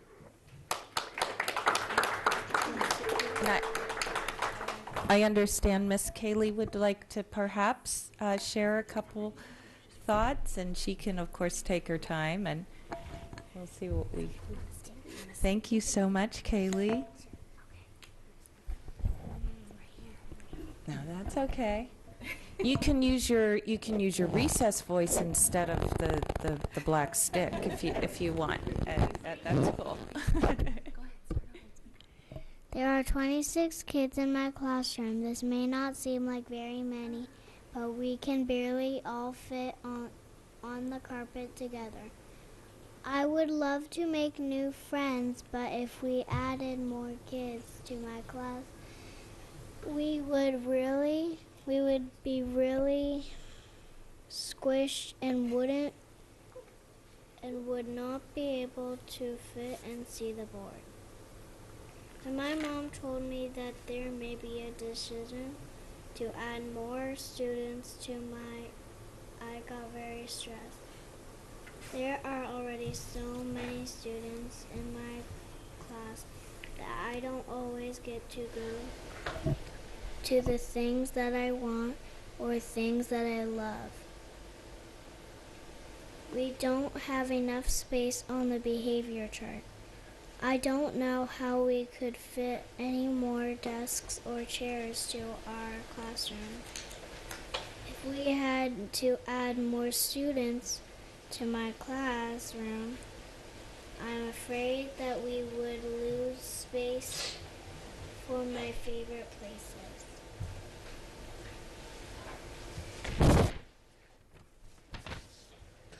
There are so many kids in my classroom right now that I sometimes When I raise my hand, Mrs. Ross can't even see me to call on me and hear what I have to say. It wouldn't be fair for Mrs. Ross either, because it would be too many kids, and it wouldn't be fair to the kids either, because there's only one Miss Ross. My little brother Cam will go to kindergarten in 2 years. I worry about Cam because he needs lots of attention and rules because he is so energetic and smart. I am afraid that Cam will not be able to learn like I do if he is put in a ginormous classroom. Please do not vote for this proposal because it will really affect kids like me and Cam.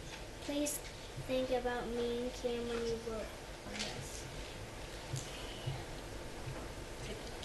Thank you.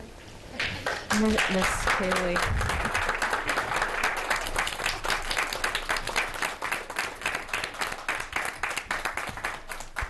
Do you mind if I just say a word? I just want to thank Ms. Kaylee Jack for her wonderful testimony. It's really wonderful to hear from our students and hear them speak about what's important to them. Thank you. Yeah, I don't want to go through a roll of comments, but I do want to just recognize that your reading skills and your speaking skills, Miss Kaylee, is absolutely outstanding. I just extra kudos on that. Oh my goodness. Thank you. Okay. Next, we have one more of our young students, and hopefully they'll get a little bit of pass if they need to sleep an extra hour tomorrow morning. I don't know how that works. I don't want to break my own. I suggest a break of policy, but Adriana as mom and Mason. Would you like to go first, Mason? Okay. Yes. Does this work without just take your time. Go ahead. Hello, my name is Mason Karen, and I am in second grade at Four Seasons Elementary. My mom said that it is possible for 56 more students to be added to our school. Our classes will be larger next year. Making new friends is always good, but the one thing that will be hard is sharing and taking turns more often. For example, we take turns using the computers in our class for AR quizzes, the Chromebooks for first and math. I barely get a turn once a week. With more kids in the class, there will be weeks when I won't get a turn at all. Our teacher, Miss Lyden, is awesome. She always helps all of us, and some of us need more help sometimes. With more kids in the class, we will have less of her time when we really need her. We barely fit in the lunchroom, and in cultural arts, my class has to split and we go with other classes because there just isn't room for all of us. Some of the kids at Wall Chapel Village are our friends, and we play baseball at Cork together. We all want the best for one another, and if Four Seasons had room, we would be happy to go to the same school. None of us want to be in classes with 30 kids, that's all. Please vote to keep Four Seasons Elementary as great as it is today. Thank you.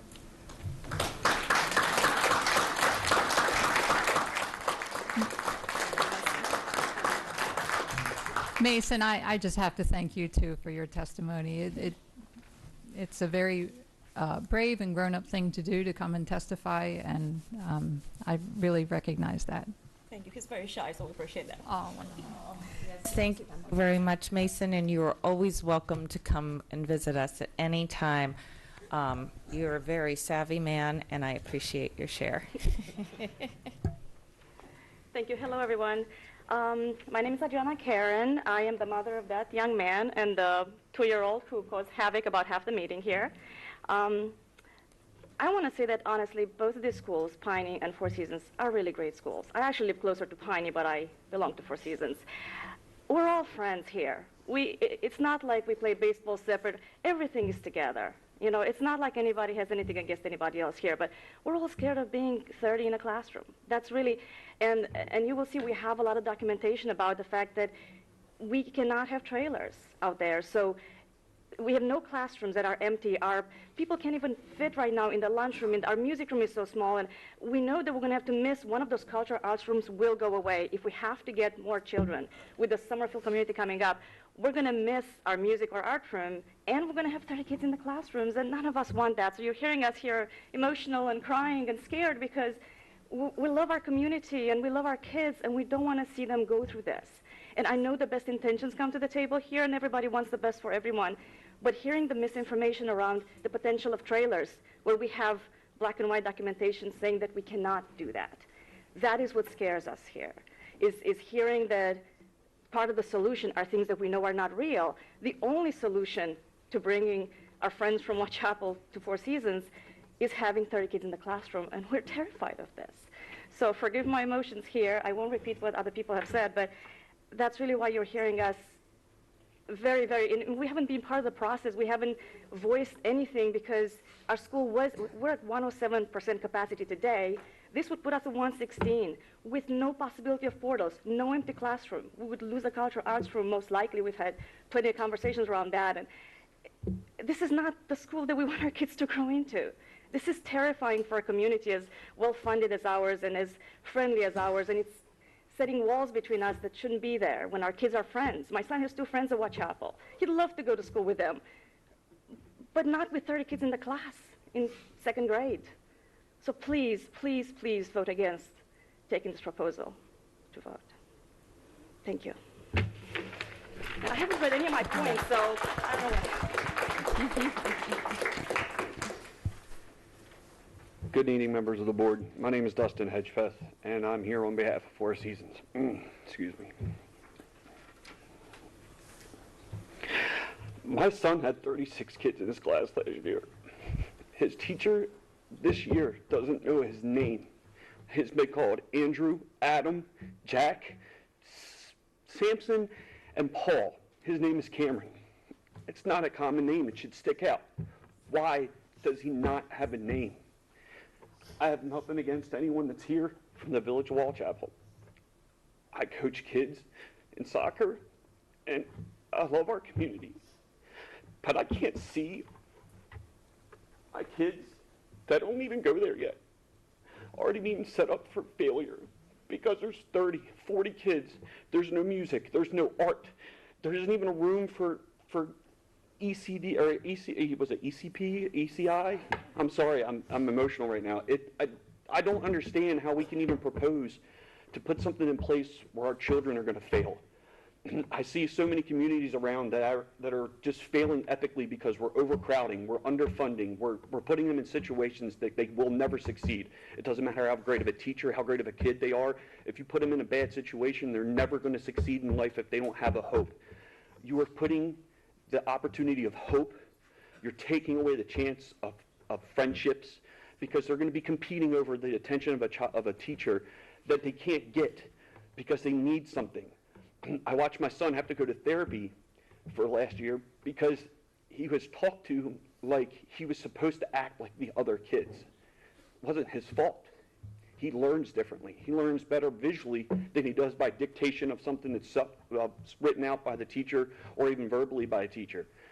Without having that opportunity of having a smaller classroom, adding more students to that classroom, it is making kids like my son, like many other kids, especially nowadays, with the fact that so many kids are obsessed with electronics, constant stimulation, it's going to make it that much more difficult for those kids.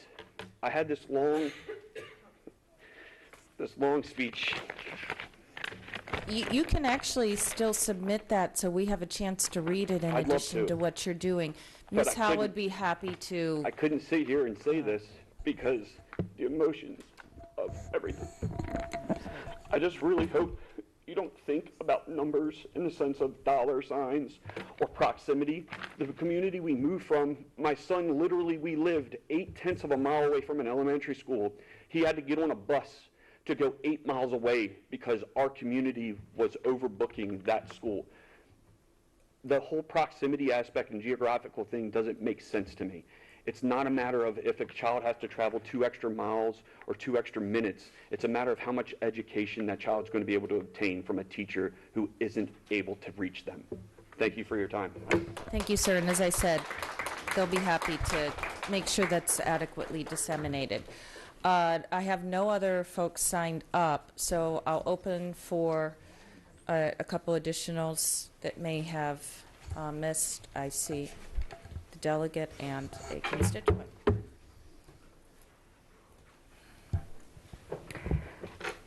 Hi. I would like to speak today on the topic of specialist teachers losing their classrooms, because if this proposal goes through, that is a very real possibility. My name is Jill Schechter, and these are my props. This is my first grader, Teddy Schechter, and this is my second grader, Hunter Schechter. And I also have a rising kindergartner who is taking a nap and now is taking a nap on the couch out there. I'm speaking with the lens of a professional cultural arts teacher, as I've worked as a school library media specialist for the past 15 years as part of the specials and cultural arts rotation in both Baltimore City and DC public schools. Throughout my career, I have been employed at both overcrowded schools and schools were not at capacity. Therefore, I have personal experience working in a school where specials teachers had to teach off of a cart. I can tell you firsthand, very limited learning happens from a cart pulled around from classroom to classroom. As a library media specialist, I have been asked to give up my space for a district meeting, or if a teacher was displaced from their classroom for a heating issue, for an air conditioning issue, if a water pipe burst, I'm usually the first one to go. Obviously, circulation is halted because I cannot carry my entire library collection from classroom to classroom. Students do not have access to the library technology and the lesson material that I have planned because it's not feasible for me to carry my instruction from classroom to classroom. As a certified library media specialist, I have 4 master's degrees. Students enter my space. I have my rules, my rewards, my consequences displayed, and as a teaching professional, I deserve my own designated space. I know I cannot do my best job off of a cart. In addition, the homeroom teacher whose class I'm in rotation for ultimately loses his or her own classroom for their instructional planning time. Just as I do, the art teacher is a certified professional who has dedicated his or her career to teaching art concepts. He or she needs access to material for different projects, for different grades, and it is not realistic to think that they can fit the diverse range of materials for a pre-K to 5 school on a cart.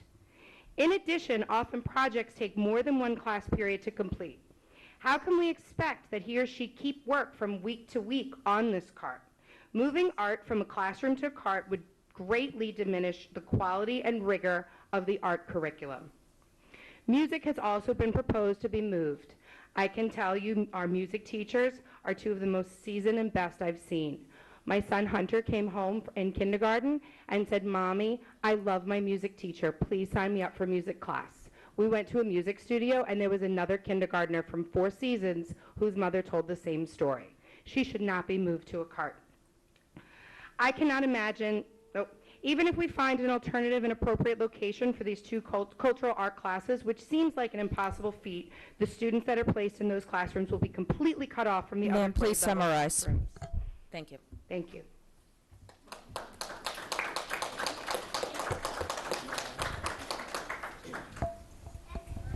I just want to say thank you once again, Delegate, for taking the time to join us, and please.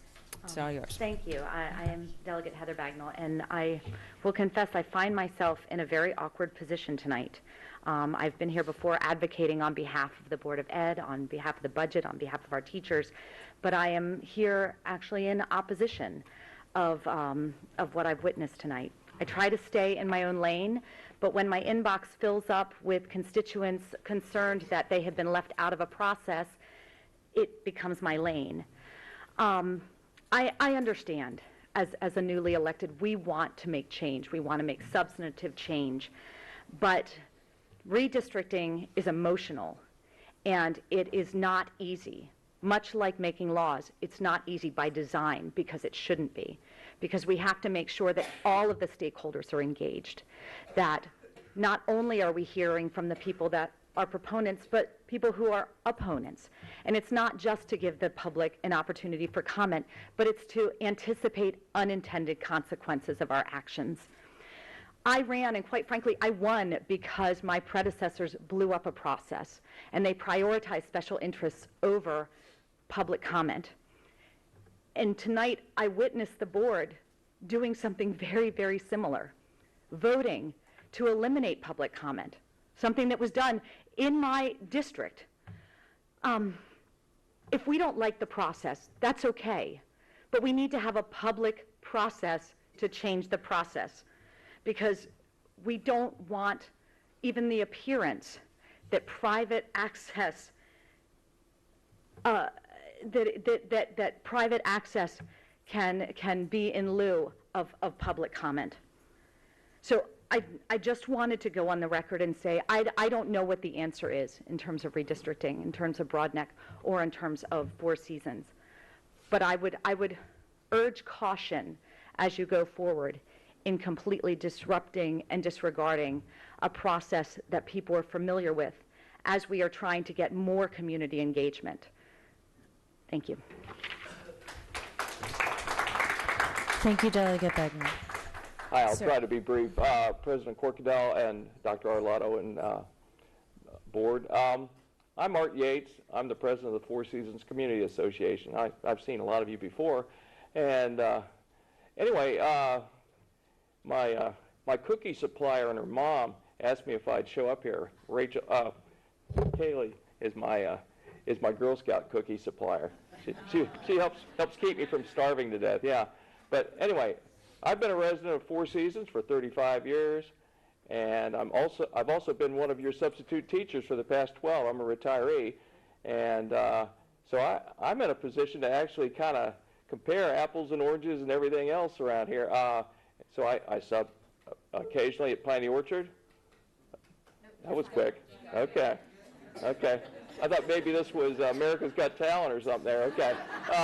Okay, so anyway, yeah, so I have actually seen firsthand over the past few years the stresses that the school has been experiencing as the classrooms get more and more overcrowded, and I mean more overcrowded. They were overcrowded 3-4 years ago, but I've seen situations now where the kids are really having difficulties, like at lunchtime and all. That's one of the fears I have. Their cafeteria facility. Well, the school was built to be a little neighborhood school, just like Watts Chapel back in the 70s, and the basic structure of the place can't support a whole lot of additional people. If you go in there at lunchtime, these kids are jammed in there, and also on those rare occasions that I wind up with playground duty. It's rather interesting because the kids are so jammed up, and there's no place to put more kids. And I also happen to live at the bottom of that hill that you see in that topographical picture. So when they did the parking lot and all, I've been getting water and all from all the improvements there.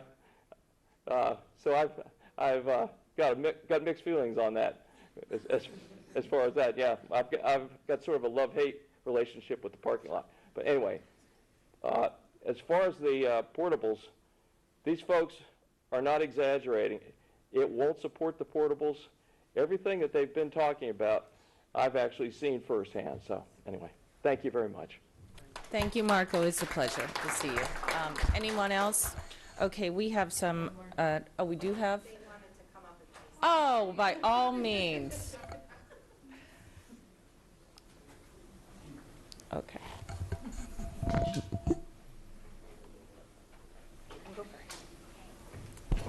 Okay, so my name is Teddy, and I go to Four Seasons, and I am in Kaylee's class.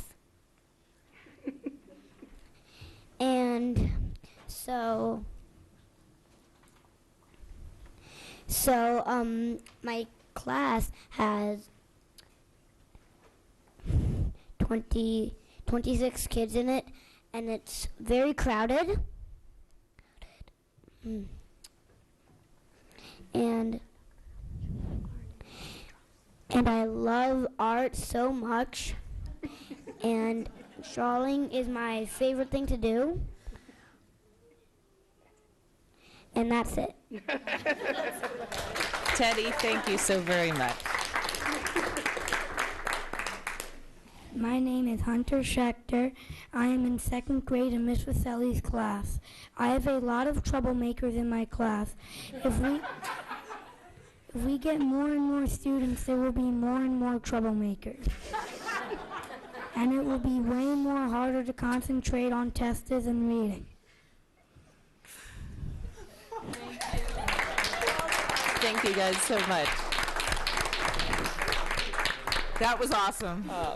I just want to say, Teddy and Hunter, thank you so much for your willingness to share and your candor in doing so. Thank you once again. And thanks, Mom, for giving them that opportunity so we can hear from them. Anyone else we have not heard from? Seeing none, we have, looks like we have several folks that want to make comments. I have Ms. Schallheim, followed by Ms. Antwine, Mr. Gilliland, and then Ms. Hummer. Thank you, and thank you all for your testimony, and thank you all for your emails and your phone calls. And I hope that I responded to all of them. And I've talked on the phone with several of you, some of you several times, and I just really appreciate your advocacy. I have a couple of questions, and I'm not sure who to direct them to. I don't know if it's a Mr. Sheknovich situation or Dr. Arlato, but I would like to know the townhomes that they're referring to. I believe they're behind the Safeway, if I'm not mistaken. Have those, A, are those in process, and B, have those been decided that they're going to go to Four Seasons? I think it's the Mr. Sheknovich time. Sorry. They're tending it now. Yeah, they're tending it now. There's no change in that now. Wait, but no, the ones that are being built, they're not attending because there's nothing built there yet, right? There's behind Safeway. Yeah, they're like probably 50 homes that are already built there and they're occupied. Okay, we're going to get staff to come up here so we can make sure. So I was on the phone with Ms. Jack the other night, and we were looking at Google Maps together. And so I just need to understand what other developments are in process or about to be, and if they are already designated for Four Seasons, or if we're too early for that. I'm just curious. There are some homes that are under construction. I think was mentioned along Watchapel Road. Anything that's currently under construction are in the projections. For So Four that's the Seasons. first thing. For Four Seasons, because those go to Four Seasons. So we have included those homes in the projections. Whenever that we you get have sketched, the we numbers. include them. There are the 104 that is listed for the 1038C. Those are the areas south, basically Evergreen Road. They're under construction right now. They're kind of south of Wegmans Shopping Okay. Center, if you know where the water tower is. And There's those are for Piney Orchard at the moment. Correct. The board approved them to go to Piney Orchard as the redistricting was approved last Okay. year. But there are no other developments that we have drawings on that are in the permitting, planning and zoning review. I mean, naturally, This is helpful. They're developers.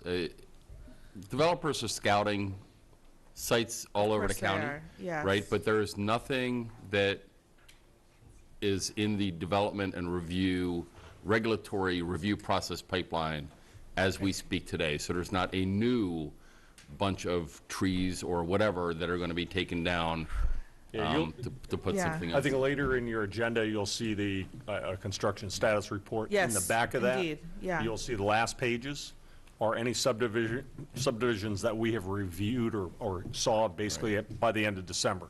Okay. A lot of that huge number that came in is because of the Forest Con bill that went through. Everybody wanted to submit before that December 15th, so there's a lot of stuff that we saw here it that is. crossed our desk. Okay. So you'll see it in the I back. have a couple, thank you. I have a couple other questions, and maybe, I don't know if this is for y'all or for Dr. Arlato. Is there any way to move up the building of the West County Elementary School? I'm sorry I took your question. I'm sorry.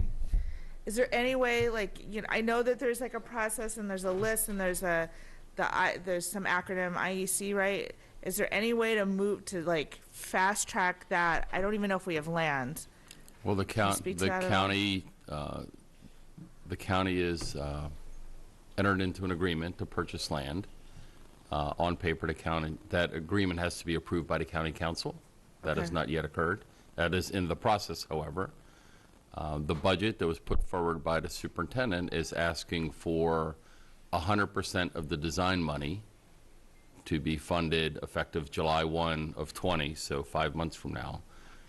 So the sequencing would be, hopefully, between now and June 30th, the council approves the acquisition of the property. The county holds title to that. It's a very simple matter. They would have to convey that over to us, the board, by operation of law and deed. We would begin design efforts July 1, assuming that we are funded by the county government. There's no state funding at all involved in design. It's 100% local, so that decision is, again, all upon the recommendation of the county executive, and then, of course, the funding authority of the county council.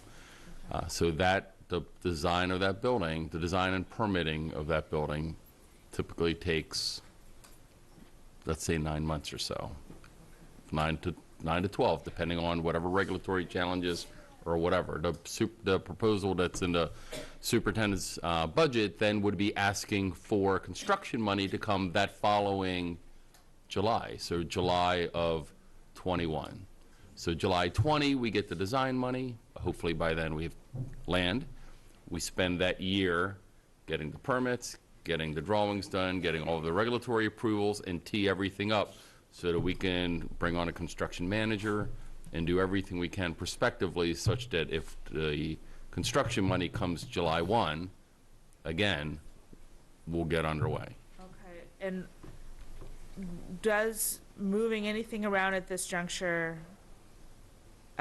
could that adversely affect funding for West County Elementary School as it stands? It depends on what you're moving. I mean, Ms. Ellis's proposal as put Yeah. forward today, likely not.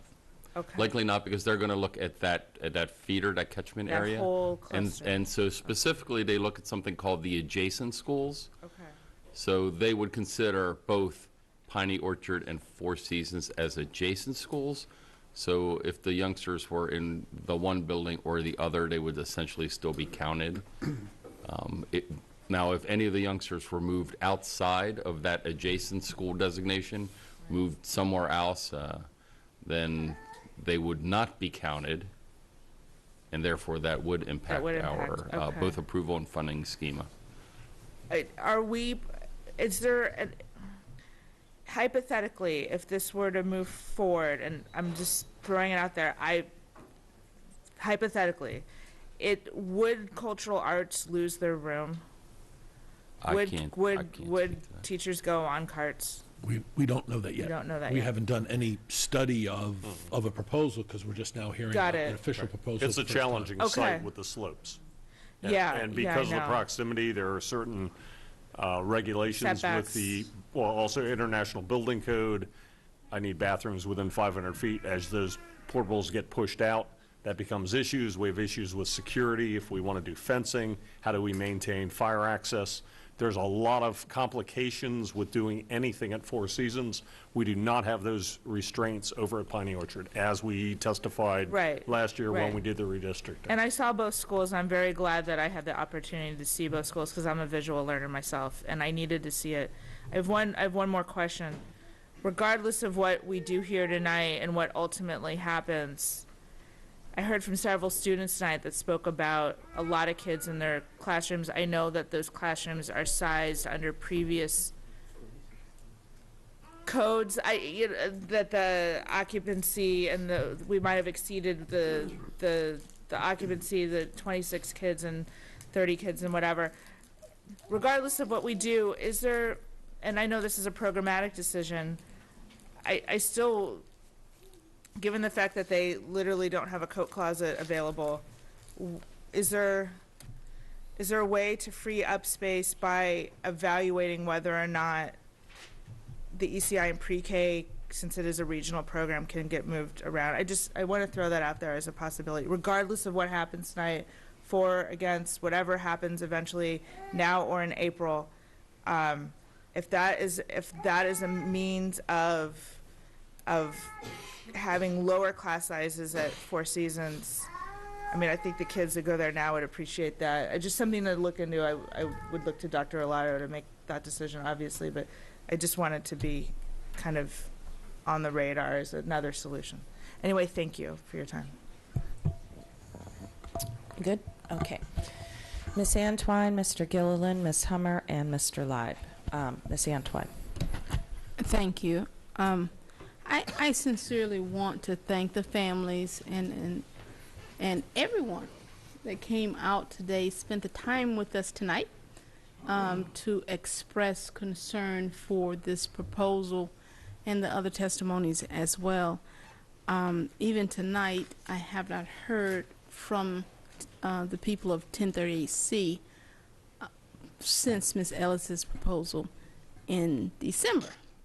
However, prior to that, even up to the top of December, many of the parents that live in that area were coming to me with concerns. They did not necessarily say, hey, send us over to Four Seasons, but they did express concerns that I think one of the first testimonies shared. They felt mistreated. They felt overlooked, and in some cases of discrimination. So I want us to be careful if we decide to move forward, that they don't continue to feel that way. That's unfair. These are students still in our school system who, as has been pointed out, deserves to have the top in education. And I've heard comments like, we'll welcome them. I've heard comments about, too many students in the classroom. Overcrowding is a safety issue that we must address way beyond any redistricting. It needs to be continuously addressed. My question was about the West County, when that's going to happen, what we can do to push it. Once we get the acquisition of land that you've talked about and the permits that come along with that, I would like to know, is there a process for requesting it be expedited due to some of the major concerns that are already identified? So the superintendent's budget for that project is already pretty aggressive, and about as aggressive as it can become. We know it's a priority school, so we've already tightened up the timelines for that project beyond what you would see at Edgewater or R.H. Lee or a school like that. So again, there's the constraints of, we got to get the land, we've got to do the design. Right. We can certainly, I think the county government understands the position we're in. They know that very clearly, both elected and appointed leaders. I think they are trying to accelerate the land acquisition. I am hopeful that the county administration would have the regulators, that being the permit review authorities, try to expedite the reviews of the project. We're not asking for any breaks. We want to comply with every single code under the sun. But certainly we don't want the drawings to languish somewhere in an inbox for weeks at a time, right? So Understood. we will continue to advocate to try to push those levers where we can to accelerate the project as best we can. I'll circle right back to what I said, though, Ms. Antwine. It really all hinges upon, money and the regulatory permits. Two things outside of our control. We need the county and the state to help us with the money part. We clearly are very good at advocating for capital construction money, and we welcome every last bit of help that we can have from you and your colleagues and members of the community to advocate at our delegation, advocate at our county council. When the council has its budget hearings, et cetera, it's important for them to hear that, this is an item of concern from them. And then, again, I think Dr. Olato meets with the county executive on a monthly basis. Between that executive level conversation and our staff level conversations, that we've already conveyed that sense of urgency. Yeah, Public Works Department knows, Planning and Zoning knows. I was going to say also, just to let you know, land, it sounds like talking to the county, it should go to council in February. They've already done a phase one March at the latest. They've already done the appraisals have been done, the phase one environmental study has been done, and that looked clean, and we have a feasibility study for it. So we've done the stuff needed to get it to council for that, basically that vote for acquisition. Excellent. Thank And you. and the last thing I'll say, it's a partnership, and I don't know if the board knows this, but we have been working collaboratively. The county recreational master plan has identified that area specifically with a huge deficiency in recreational opportunities. And so I'd say now close to 3 years now, we have been having rec and parks in every one of our meetings with them. We're jointly designing the property so they can support not just our use from 8 to 4, but that the gyms and the fields, et cetera, can be utilized by the community for youth athletics. And then there is an adjoining piece of county property that the county already owns. And we've been in conversations with the county about, again, working together so that, some of our fields may go a little bit onto their property. Their fields can certainly go on our property. We're happy for that to happen. Right. But we want this to, so we're talking about school today, and I know that with the kids and the class sizes, but this is going to be a long-term solution to a lot of long-standing issues in that neighborhood, and that collaboration between Rec and Parks and us, I think, is going to get us to where that entire community has long needed to be. Excellent. Thank you. Thank you both. Okay, Mr. Gilliland? Thank you, Madam President. And I'll echo what Ms. Antwine said. Just everyone, thank you for staying here now for over 4 hours in some cases. And I can't say it any better than to say it's good citizenship, so thank you for your advocacy. I want to say something somewhat parenthetically because the process has been mentioned tonight a couple of times. And Ms. Ellis has been mentioned a couple of times. When Ms. Ellis first brought this to the board, I shared some of my concerns with her, and I've got some questions tonight that I am going to ask due to those concerns. But I just want to be very clear, and I hope, Mrs. Ellis, you don't mind me saying this. She followed the policy. And, Hunter was talking about troublemakers in his classroom. I'm one of the troublemakers up here, so I say some things I probably shouldn't sometimes, but I will. When the redistricting laws were done at the state level, the General Assembly, in its, I think, best of intentions, ensured that there was enough opportunity for the public to have input into a process that was intended to be collaborative, and then certainly the authority rests with the board to make that final decision. And when it comes to this vote that we're about to take, and certainly the last one as we did with Broadneck, I am 110% in favor of public transparency and public input into the process, et cetera. But when these laws were originally drafted by the General Assembly, passed by at the state level, signed by the governor back then, and then the board, of course, does its policies, whether it's at the state board level or local board level, to align with those laws. They were done prior to the ability for the public to engage with the board on a 24/7 level by way of email even. Social media certainly came much later than that. And this time around, I think on the topic of Four Seasons and Piney Orchard, I had about 100 emails. On Broadneck, there were about 80 that I received. 80 of those emails were all in favor. I'm sorry, were all in opposition to the recommendation that was before us. Not one email that I received was supportive of that. And while I am always going to support public transparency and public involvement in the process, the public had its opportunity as well in that process. So for someone to come before this board and say that we were not transparent and we did not allow the collaboration and the two-way cycle to unfold with regard to Broadneck's very insulting. So I just want to be very clear.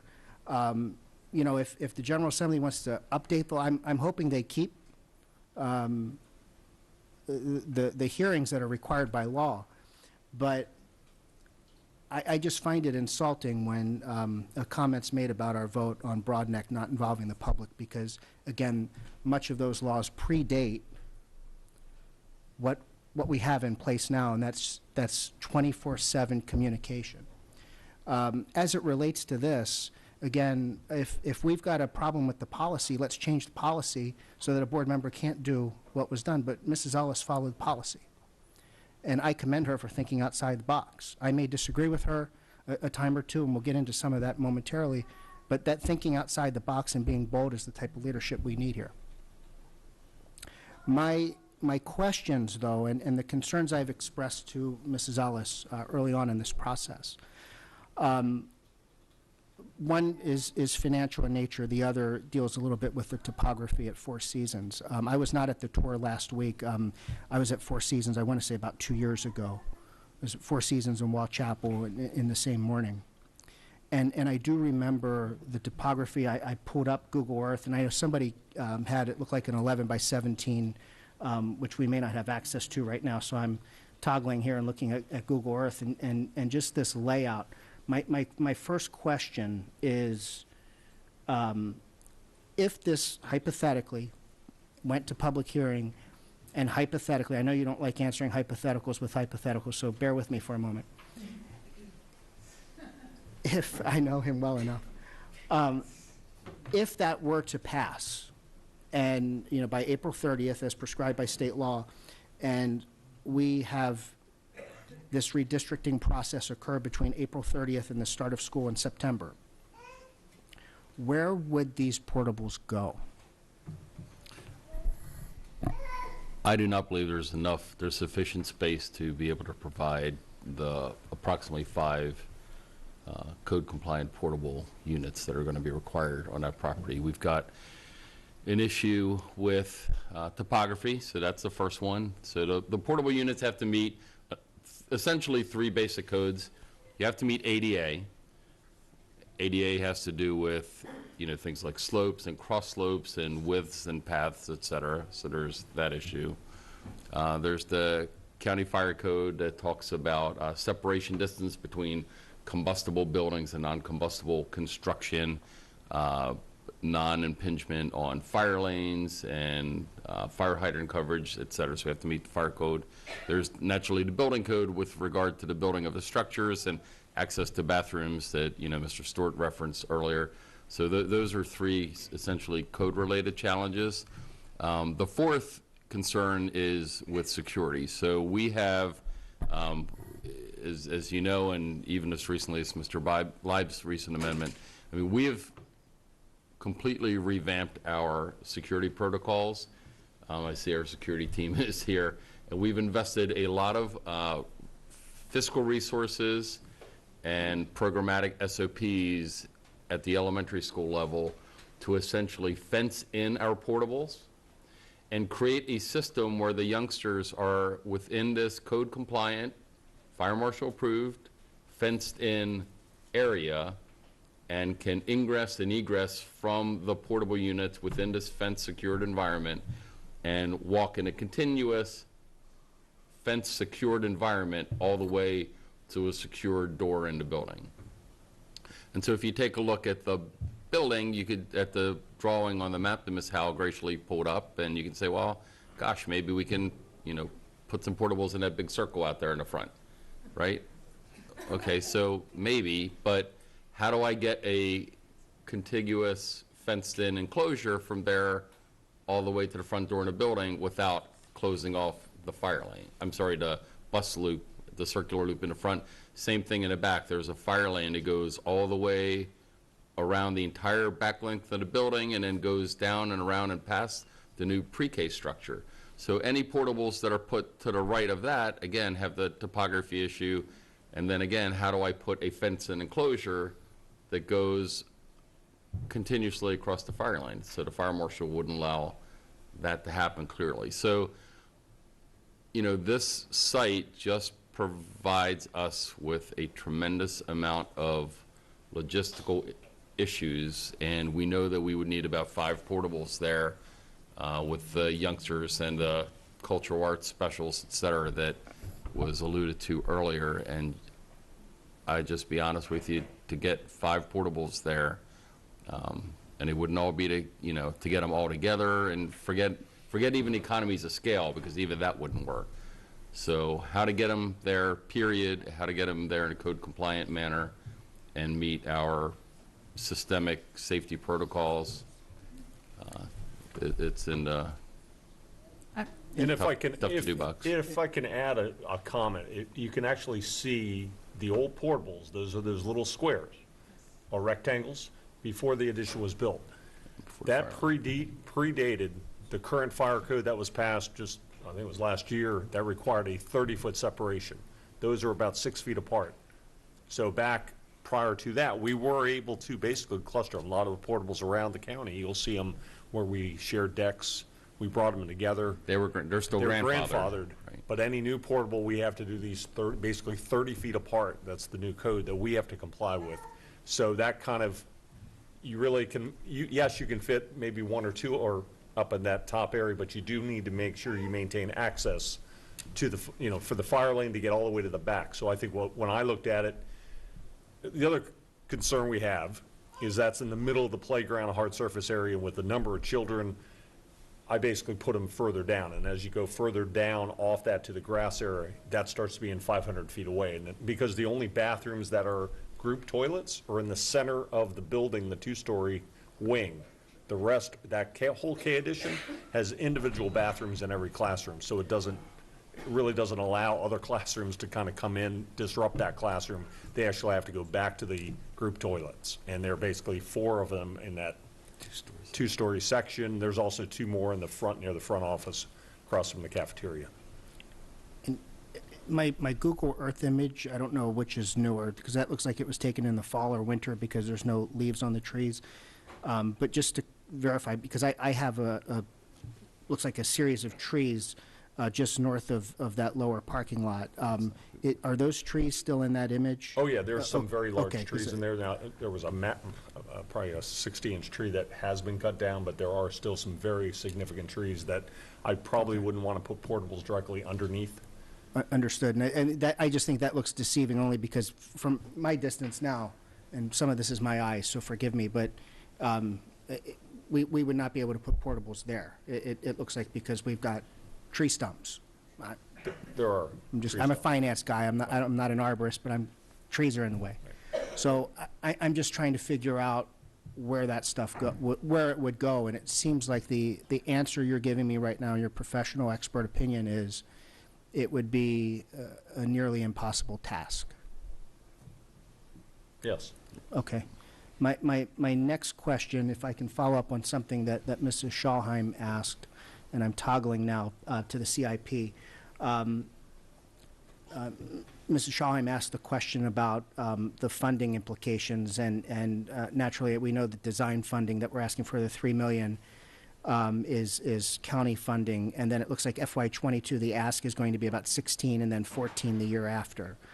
So that $30 million is going to assume state dollars, and you just clarified that you don't think there's a funding risk there. One of the, just a follow-on to that, and I appreciate that, but it was mentioned about ECI possibly transferring out. If, again, hypothetically, if this were to go forward and pass in April, would there be a funding risk to the ECI dollars at the state level? Absolutely. Unless ECI was moved to an adjacent school, so if the ECI got moved to from Four Seasons to Piney Orchard, for example, it would still be within this adjacent school model and count the state funding. But I'll just pick 2 schools randomly. So if you took the ECI and you moved them out to Millersville or over to Crofton Woods or Crofton Meadows, it would no longer be an adjacent school. The state will pull those 38 youngsters out of the calculation, and we'll get 38 students less worth of state funding that the taxpayers of Anne Arundel County would have to backfill that gap. Thank you for for answering those questions. I'm sorry, while the picture is up, I wanted to ask a clarifying question. So when there were 4 of us that visited both Piney Orchard and Wild Chapel, and sorry, I lost my train of thought for a second. So Piney Orchard currently has a plan where there's a fire lane, and right outside of that there's a blacktop. And we were told by the principal that on that blacktop is going to be built an 8-unit portable complex, and they're going to use the new fire lane as a blacktop for the kids to play on. So I've asked a lot of questions about this leading up to this. I never went into this willy-nilly whatsoever. I was told there was a concern with the fire lane and that there needed to be a turnaround place. I had asked the question about where there had previously been portables, because there's outlined 3 portables that are not within the fire lane that had been there previously, and that seemed like a location that could work. Is there such a thing as a 3 portable complex, which wouldn't require distance between the portables? Clearly we have an 8 portable complex coming. Right, so, I mean, yes, you can get a contiguous 2 or 3 unit under one roof, like a modular. It would have to be sprinklered in that case. That's one of the things, because it'll be over 800 square feet. But the other piece, again, we still have the issue of how do we have the kids within a fenced, secured area and get them from where those dashed lines are to the right of the building, the playground surface right there near the access, walk down to the wood chip play area. How do we get them from there back into the main building without building a fence right over a fence twice over the fire lane?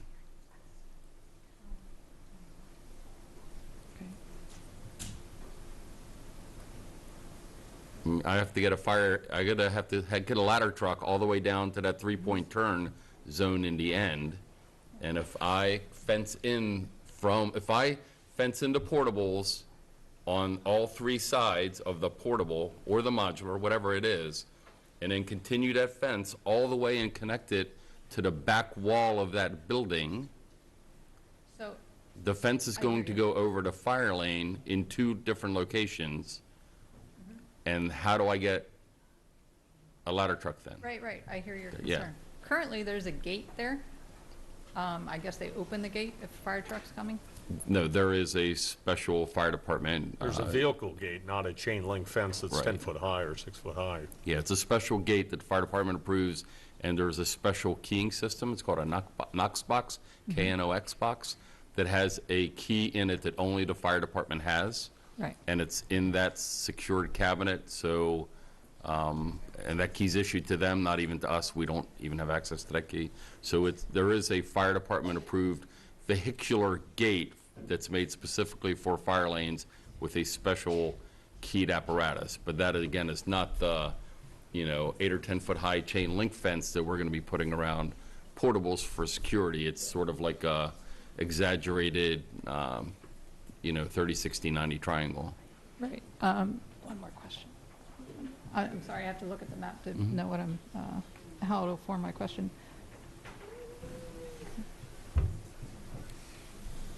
So this picture is very indicative of the use of that parking lot.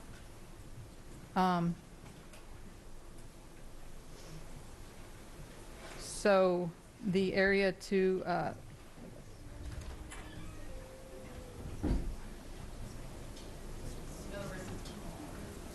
I've been there twice in the last week. Right. There's no one parking here. Yeah, that's not our parking lot. That's a parking lot that the county government put in. There's a Rec and Parks field back behind, so the county government entered into an agreement with the Board of Education about a decade ago now, a little bit more than that actually, for them to construct and maintain that back parking lot. So it's funded. You'll see actually 2 different shades of asphalt, our old original sort of gray bleached out asphalt, and then a darker asphalt that everywhere from the darker asphalt to the right going back to the county playfield that you'll see all the way back in the far right. You can actually see the field hockey goals all the way top right there. That was paid for and installed by the county government. There's an MOU that it's theirs, not ours, and they maintain it. It also serves as a parent drop-off that they can loop around.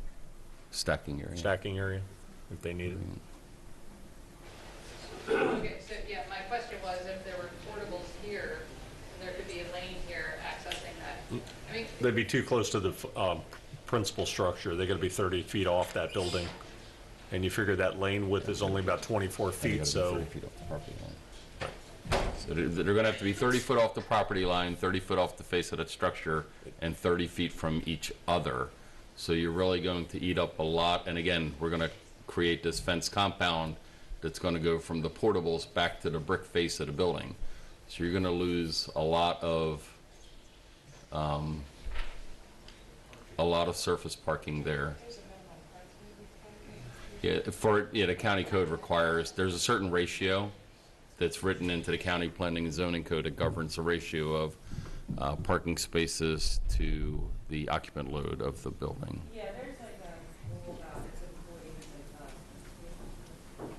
No, we're subject to the parking requirements. Well, technically, we're exempt from the zoning code, but we try to put about 100, 120 spaces at an elementary school. Just from experience, that's about what we need. does Piney have that? Because I know they have real parking issues. Piney, you know, they have a lot of on-street parking. That is a fairly wide road, Strawberry Lake Way. They're not allowed to park there. There is signage on it. It does restrict certain areas, but it's not totally restricted. And most of that was dealing with sight distance, things like that. Okay, we have Ms. Hummer, Mr. Leib, and then I do have one more question for Alex and Ms. I want to thank all the people from the Four Seasons families that came out today. You presented about your school so eloquently. I think you highlighted all the things. There was certainly nothing that was against policy in presenting this. That is certainly in our policy, but there is a reason that we have a committee process. Many of these questions that we're addressing tonight would have been reviewed through the committee process, and people wouldn't be able to consider it. And I would dare say that some of the families from the Villas of Wall Chapel, when they heard these concerns, may have been less eager to come to Four Seasons knowing the restrictions are there. In fact, I've been in communication with some, and as I shared with them some of the things, I had multiple of them come back and say, thank you, we didn't realize that, about what the risks could be there. Given the physical restraints that we're hearing, there's not any real practical way or possible way to add portable classrooms. We toured Four Seasons and Piney Orchard last week. There's really no comparison between the two buildings. Piney Orchard is a newer building, beautiful, great light, lots of empty classrooms. So many classrooms right now, even without the portable, they have 2 art rooms. They have 2 music rooms. They're going to get an 8-room that's basically an addition to the school, complete with a bathroom, so those children are not going to have to come inside. They're still going to have space. We toured Four Seasons. Four Seasons has an art room, the same number of art teachers as Piney Orchard, but they're already having to share the art room. They've had to be very creative in their scheduling to share the art room. They have our ECI students. I've got to say that to me, moving those students is dangerous. Our ECI students are our most vulnerable. Next to our children in our special centers who are most severely disabled, the next most disabled of our children are our ECI students, and they're our youngest. They are 3 and 4 years old. These are students who thrive on routine and consistency, and to move them out of their home school is very disruptive to their education. All of their IEPs are written specifically to attend Four Seasons. So we would have to redo the education plans for every one of those students. We would have to redo their transportation plans to move them somewhere else. And to me, the word has been used before, is the juice worth the squeeze. We're looking at a new school being built in the next 3 years, that we will be looking at redistricting this entire area, and moving many of the Four Seasons parents who are here tonight will probably agree with me that you very well may be redistricted out of Four Seasons because you live closer to Piney Orchard or Watchapel or Odenton even. That's going to happen. Why would we disrupt our most vulnerable children for a couple of years that this is going to happen? After touring Four Seasons, it's very clear that the impact on class sizes will be significant there because there's nowhere to grow. Piney Orchard is not. And Piney Orchard, they are excited to have everyone. It is so unfortunate that some families are feeling like they're not wanted, because when we met with the staff, with the principal at Piney Orchard, he was talking about how they're planning to, what events they're planning to welcome the new families. They're encouraged to have them. They will be well served there, and it's not a matter whatsoever of not welcoming the children. I think Four Seasons family said that very well, but they are saying it's going to impact the education of their students and the education of these other families. If they came over, they will be facing this as well. I just think that there are so many barriers here that would come out that it just, it's, rather than disrupting so many potential families and coming out there and taking the risk of these large class sizes and nowhere to add more, whereas Piney Orchard is going to have plenty, let's put our energy toward advocating the county and the state, and we have one of our delegates here, making sure that we get the funding as quickly as possible and move this school, the new school, forward so that it does open quickly, so that the larger capacity, all of these schools, is just for a limited time, and then let's look at it comprehensively and do it all at one time. So again, thank you all so much for coming out and sharing all your concerns and sharing the love of your school. And I've got to say, from how eloquent some of the kids were and what great readers those little guys are, you must have amazing teachers and amazing kids, because that was some impressive reading skills. Thank you, Ms. Hummer. Mr. Leib, myself, and then I believe Ms. Ellis, closing up. Thank you, Madam President. Tonight, I really identify with Ms. Williams, Christine Williams, who spoke on behalf of Four Seasons. Last year, we went through a very extensive redistricting effort for Crofton High School. Many communities were involved.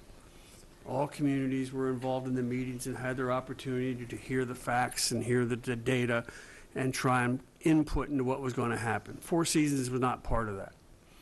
And yet here we are spending hours tonight debating an issue that they were not consulted about before it was brought in front of this board.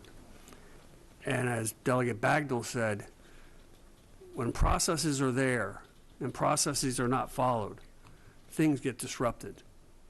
And I believe the questions we've seen answered, question of our staff, and the answers provided shows that there's, the processes we have really ensure that we don't step into areas where there are more questions than there are all answers. So again, thank Four Seasons people for coming. I thank the folks from the community known as 1038C for all their comments as well. And I'm convinced that regardless of whether they end up in Four Seasons or in Piney Orchard, they're going to be in a great school, and we're going to do a great job educating them. But now is not the time to move something this unsure and this vague to public hearing. Thank you.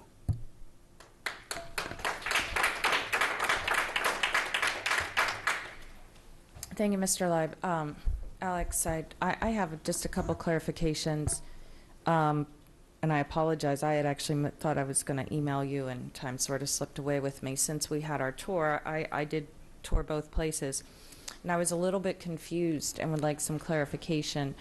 My understanding, correct me if I'm not wrong, is that Four Seasons has not received a EEE programmatic. Is that correct? Currently, that's correct. Okay, so there is not a triple E in there. And we are addressing allocations of classrooms that will have to be accommodated if we move forward with triple E for all. So can we get a little bit more information on what that would mean if this were to be implemented and simultaneously in the same identical year, triple E would then need space? I know that without this redistricting, they are already proposing a need to put the STEM and the science lab on a cart, and the art may very well also be on that cart. It has not been decided. That's what the principal had shared with us. So if both were to be adopted, is that something that, I mean, could we explain what the possible consequences here are? Sure. Well, again, as you know, I'm a little confused on the that. superintendent's proposal would have triple E expanded to the 4 remaining clusters, Arundel being one of them. It does not currently have it. The intention would be to expand it fully to all Arundel cluster elementary schools. Triple E needs a room all onto itself with the right support structure in it. You know that there's actually 4 options. I'll call them flavors, but there's 4 various options that schools decide. That's an organic decision that they make, and then we support them with whatever space alterations, et cetera. So you really can't do triple E on a cart. That kind of doesn't work. So you do need a classroom all onto itself that for 5 days a week you're going to have students rotating through to support that, triple E curriculum in the proper way. So there's about 83, the potential would be for about 83 students to move from Watchapel, from 1038C to Villages, Watchapel over to Four Seasons. I said earlier we need about 5 portables. So 4 portables would hold the 1038C structure. The 5th one basically would be to support the accommodation of the triple E program inside of the building, thus displacing something out to the outside of the building. As it stands today, the plan would be to move Four Seasons, to put triple E into Four Seasons. The principal would make accommodations in the building. The intention today would not be to put a portable at Four Seasons. We know that essentially, given all the logistical hurdles, that's really not feasible.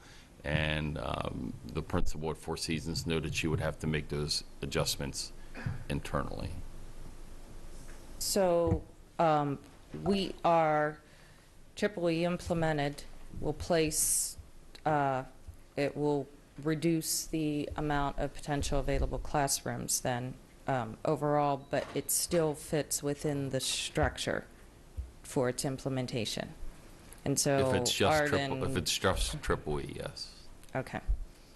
And that is also the case with Piney Orchard. They're in the same feeder. Oh, absolutely. Well, Piney Orchard has a lot more flexibility. Well, they're going to get the park regardless of the disposition of the 50-some, because we need to accommodate for the larger group that we had allocated through the redistricting last year. Is that correct? And I don't know if, yeah, absolutely. And I don't know if you've had I don't know if you were or were not on the tour, because I wasn't there. I was on both tours. tours, If you had a yes. chance to meet Mr. Gruber, our exuberant principal at Piney Orchard, he's got a color-coded map that already basically has every room laid out, and Triple E is one of the rooms that he is accounted for in his programming of that space. So he is one of several principals that have their spacing as well. They work on that very real-time visually. Okay, I think that was the extent of my questions. Thank you once again, everyone, for coming. This is a very, very long night. And we still have probably an hour and a half of decision-making that needs to be addressed tonight. So, and I believe Ms. Ellis had asked for a closing remark prior to we call roll. Ms. Ellis. Thank you, President Corkadell. First, I want to applaud the Four Seasons community. You're organizing together and delivering your message is very much appreciated. I do want to remind board members that we have lots of written testimony from families at the Village of Wall-Chapel and Piney Orchard, so I don't want anyone to think that this is a one-sided issue. There was a great reason for concern, and that really compelled me to explore all the options. I just want to address a couple things that were brought up to explain why I was so concerned. We heard testimony that Piney Orchard is only 6 minutes from Four Seasons, but that's 6 minutes more than the 6 minutes they travel to the elementary school that they would travel to Four Seasons. So it doubles their commute, and if anyone's driven down Wall-Chapel in the afternoon or evening, it would be a much longer commute for those families to go get their kids if they're in daycare or something. I really want to thank Delegate Bagnell for your testimony. It's really important to me though, that I don't want anyone to think that I made a decision to pursue something for the purpose of making change and shaking things up. I had constituents in my district come to me. They're very concerned. They have a real reason to be concerned. We heard about concerns about crowded classrooms. The board received an email today from a Piney Orchard family concerned because their child is in a class of 30. Across the county, parents have concerns about class sizes. So I do want to remind everyone, once again, like I said, I really applaud you for coming out, but there's a whole other side of it, of parents that have all the same fears. So I totally understand your concerns. As far as not giving this its due process and hearing from the public, I mean, obviously, we're hearing from the public, and we've been hearing from the public since December. We've been receiving emails consistently from both, three communities. And my proposal was not to implement this change. My proposal was to take it to public hearing. So I really would like to thank Mr. Gilliland for your comments, and that meant a lot to me. As far as we should have had, we shouldn't do this without a redistricting committee and bringing all the parties to the table in the planning process. I asked for that, and it was a recommendation from the Crofton Redistricting Committee. What we're doing right now with the current plan that has been, that came out of the Crofton Redistricting, we are taking a community and busing them past two schools all the way across the cluster, and I want everyone to understand that these are some of the lowest income families in the entire cluster, and it's a hardship for them. If their child care is over there, because that's where the businesses are that will pick them up from their school, like I said, they gotta make that trek after work down Wall-Chapel. So there's real, and on top of that, we have families that live closer to Piney Orchard Elementary School that are now attending Four Seasons. So things are all mixed up. So like I said, we could have had a redistricting, and maybe what would have come out of it was only to move some Piney Orchard families into Piney Orchard. It still creates a problem of a massive elementary school, but then we would have communities going to community schools. So I want everyone to understand I'm not representing one student, one community. I'm looking out for the entire cluster, and I'm looking for solutions. And I asked all the questions, and when I asked about portables, I was never told it's not possible. I was told it's problematic. I was told there's logistical concerns.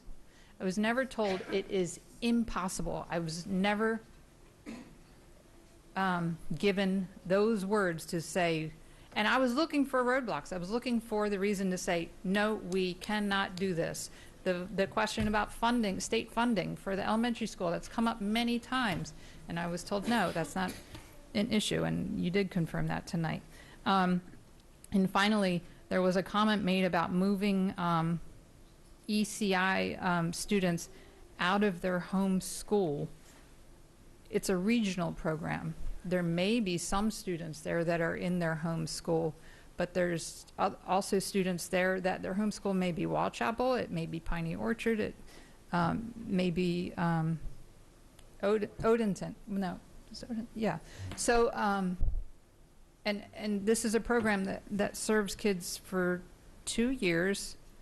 So many of those kids are going to eventually transition or have a disruption to where they're going to school. So I want to thank Ms. Schallheim for also thinking out of the box and trying to find solutions so that families, I mean, this one particular community,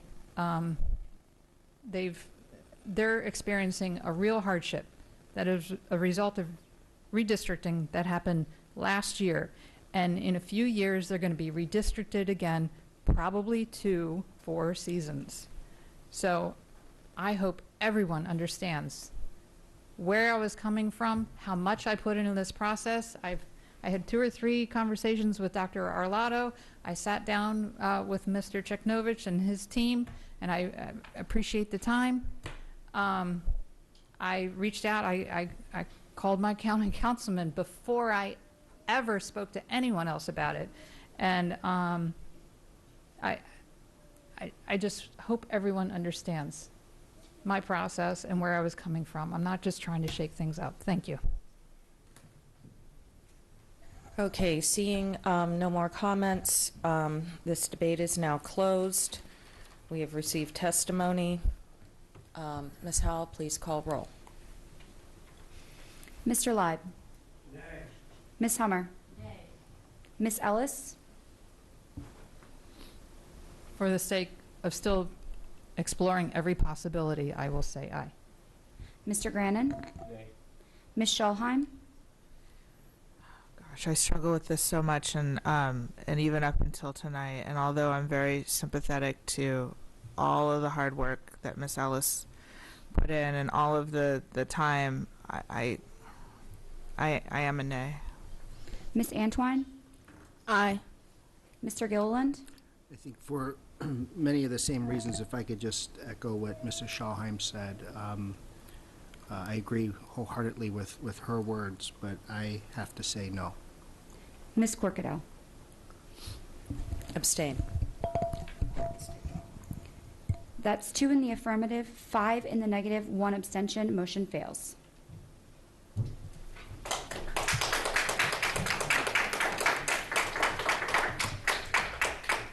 Folks, I know this is a long night, even getting longer. We still have an estimate of at least an hour to an hour and a half of work. We are going to, if I could have Ms. Ellis or perhaps Mr. Grannon, we're going to step into a working break for approximately 10 minutes to allow our members. There's a couple matters of business that still need conducted before we close out the night in closed session. And so, Mr. Grannon, can you please state that? It said Ellis on it. Just those 2 confirmations, if you wouldn't mind. Madam President, I move that the board go into closed session to discuss the... If the room could please remain quiet until we have closed. So, Madam President, I move that the board go into closed session to discuss the appointment, employment, assignment, promotion, discipline, demotion, compensation, removal, resignation, or performance evaluation of appointees, employees, or officials over whom this public body has jurisdiction or any other personal matter that affects one or more specific individuals, to consult with counsel to obtain legal advice on a legal matter.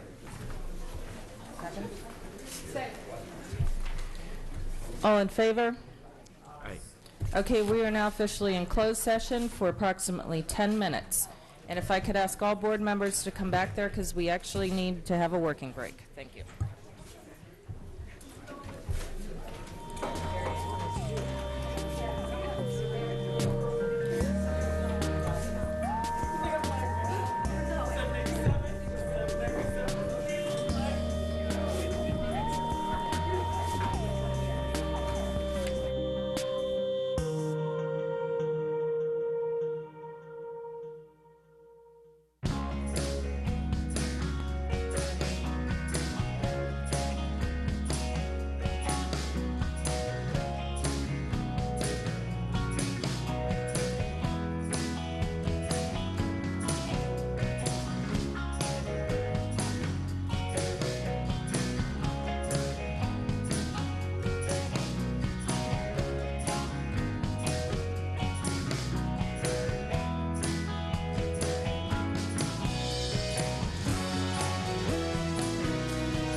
Okay, moving along here.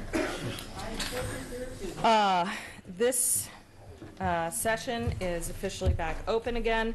Item 4.02, administrative personnel appointments. Dr. Arlotto.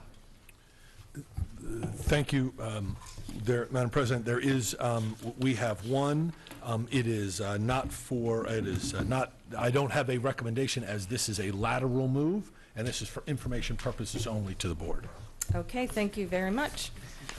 So no action will be taken on this tonight unless there are any other questions. There should never be any on those. Okay, item 4.03, employee leave policy GC. We are on its third reading. Is that my recommendation?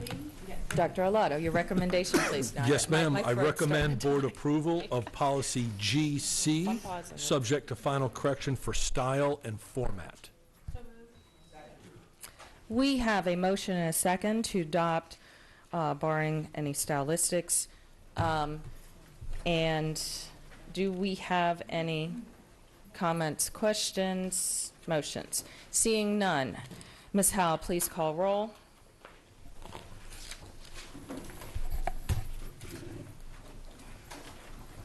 Mr. Lyon? Aye. Ms. Hummer? Aye. Ms. Ellis? Aye. Mr. Grannon? Aye. Ms. Schallheim? Aye. Ms. Antwine? Aye. Mr. Gilliland? Aye. Ms. Corkadell? Aye. Motion passes 8-0. Thank you, Ms. Howell. Item 4.04, policy setting, policy BF. This is on its third and final reading. Dr. Arlotto. Yes, ma'am. I recommend board approval of policy BF, subject to final correction for style and format. Second. We have a motion and a second to adopt. We do have a couple here. Ms. Antwine and Mr. Ladd. Ms. Antwine. So I'll yield mine to Mr. Light first, please, as the Thank you, Ms. policy Antwine. chair. The policy committee worked on this afternoon, and we have some technical amendments to what we did last time. If you recall, we did some amendments and we put it back out for public comment. If I refer everyone to page 2 at the bottom, 2A. Am I right? 2.2.a, sir? Yes. Uh-huh. Yes. Wait a minute. To read policy development or amendment, including recommendation for review by the policy committee. We're inserting that phrase. May be initiated by the board, a board member, the superintendent, or the superintendent's designee. Is that a motion? And then Yeah, it's an amendment coming in. we delete C1B. So we have to take these separately? There's just two. There's one from, I have one and Candace has one. So is there a motion?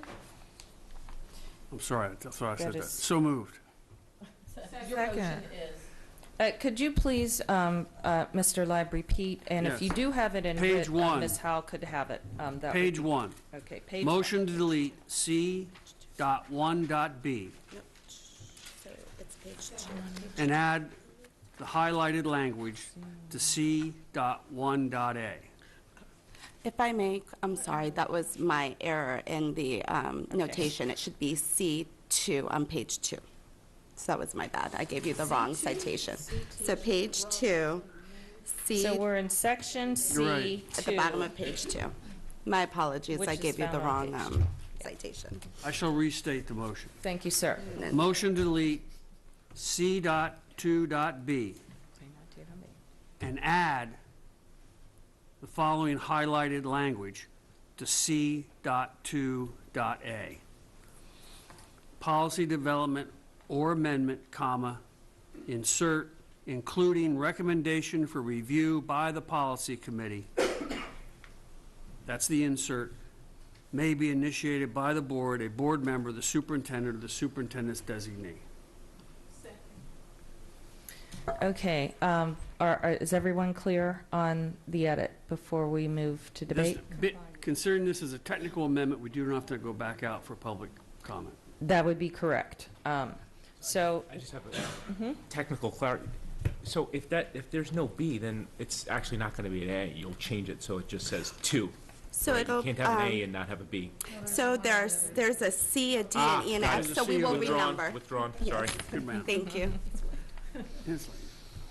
okay, do we have comments? This is comments specific to the amendment on the table by Mr. Lott. Mr. Grannon, are you done? Yeah, I'm good. You're good? Sorry. Ms. Antwine, specific to his amendment. Okay. Seeing none, and I got you next.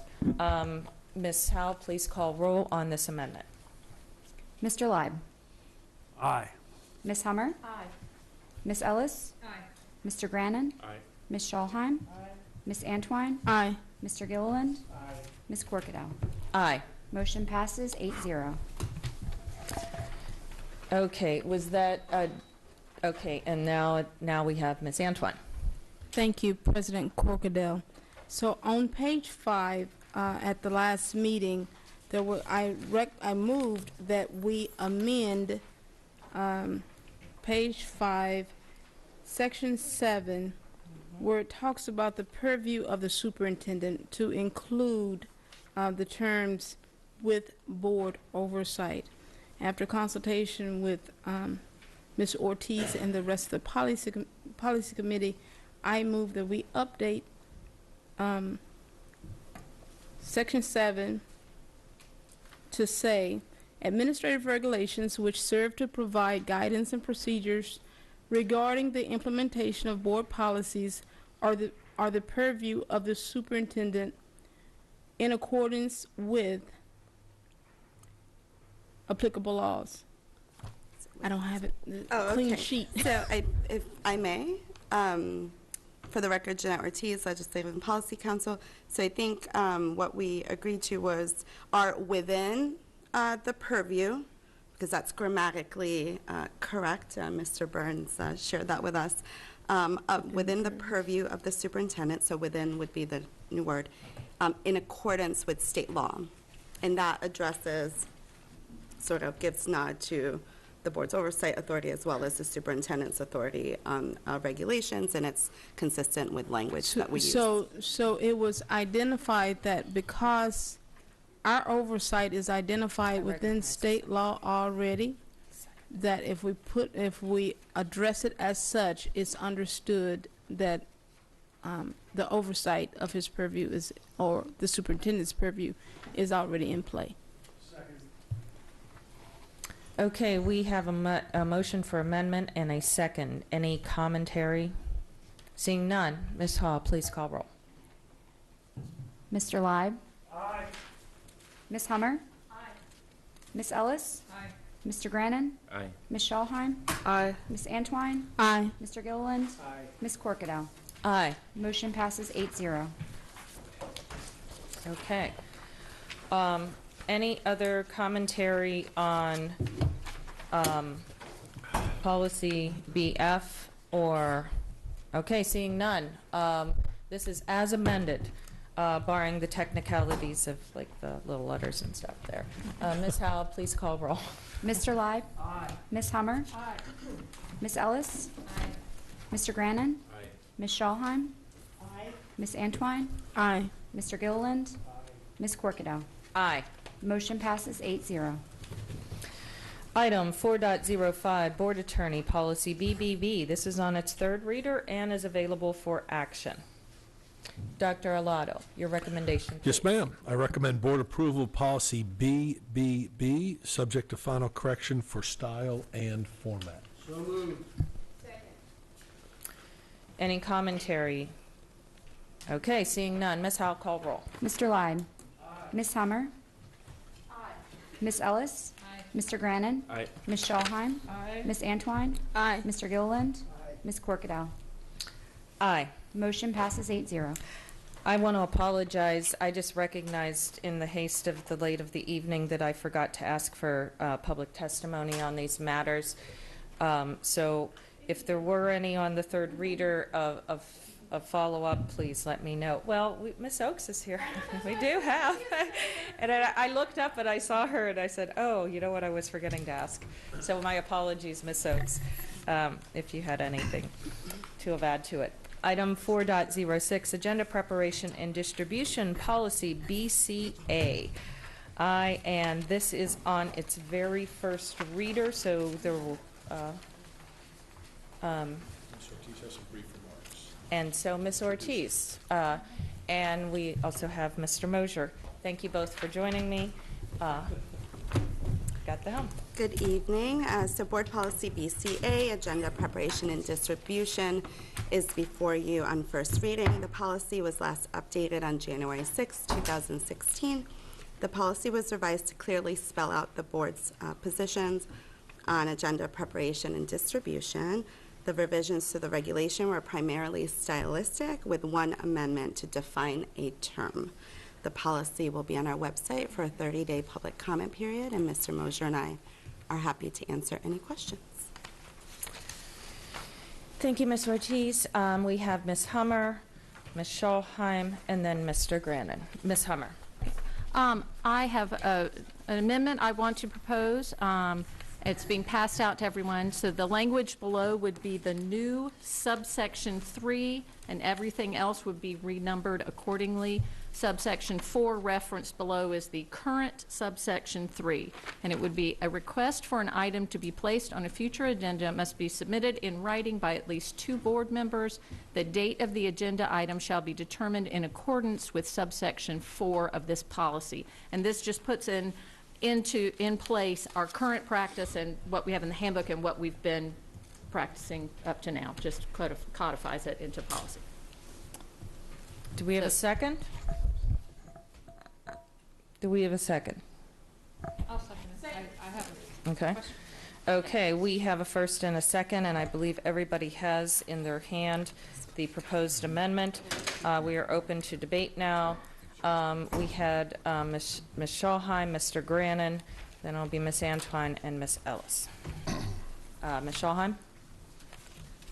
This is on the amendment. Yeah, I know. I'm not a fan, so I'm going to be a no. But I have another amendment to go after, so you can keep my light lit. Well, we're on this amendment right now for comment. I realize that. I would rather, this kind of messes up our camera guys because they go when it's shut off and then we re-enter to it. So I'm going to close this out. And of course, you can always hit your button after we're done with this amendment. We have Mr. Grannon, Ms. Antwine, and Ms. Ellis. Mr. Grannon. Well, yeah, so my light was on actually on this very issue to ask Ms. Ortiz where it was reflected, this very practice that we have. And then Ms. Hummer made this amendment. So, Ms. Hummer, I have a question. So this is in place of C3? Yeah. No, it's adding it in as the new 3, and then things will be renumbered. So it's not taking out anything. So this will now be number 3, and what's 3 on here now will move to 4. 4 will become 5. 5 will become, it will be renumbered after that. But this is just an addition to what's here. Doesn't take anything away from the policy as written. Okay, well, I guess my comment then is that since there's nothing in here that says this, yeah, we should have something that says this. I don't know that I am in favor of this precise wording of it. So let me ask you, why does it say a future agenda as opposed to just agenda? That seems a little vague. And then what is the date of the agenda item shall be determined in accordance with subsection 4 mean? That's number 3. So number 3 under the current number 3 in position says when developing the agenda for regularly scheduled public meetings of the board, consideration shall be given to different factors. These factors may include public transparency, public participation, research and preparation time, staff availability, items currently before the board, and future board agendas. So it's just saying it'll be placed on an agenda in consideration of these things. So just as we consider anything to add to the agenda. So it'll just fall under those same factors. I guess I'm happy to propose this separately if you're not willing to entertain this. I just think this should be restated simply as, any 2 members of the board may request an agenda item. Well, I think the reason behind that is, and we've run into this before, if we make it unlimited to put in there, we could have, for instance, tonight, we're already after midnight, and if others had been in here. So, for instance, if we had another big public issue that people wanted to handle, and they said, I want it tonight, it might not, looking at public participation and transparency, we know there's other big things on the agenda that will take a long time, it might not be the best to schedule it tonight for the agenda to have another. So we consider those things. Same thing if something is asked for a presentation by the board or something like a presentation by staff and they're not available or haven't had time to do it. So it's not saying that it wouldn't be on the next agenda, but it's just saying we're going to take into consideration what else may be going on. Because truly, if we don't have a limit, 2 board members, we could put in for 15 things to be added to every agenda, and on top of what we already have, and that would become impractical. Yeah, I appreciate the concern. I guess I think that's already addressed in current C3, and so we kind of don't need to address it again. I guess that would be the new 4, and so I guess I would be. We certainly should have something in here that memorializes the practice, because this is what's happening. Right. And for transparency, it should be in here. I just think a simpler statement would be better. The current subsection 3 already addresses things about,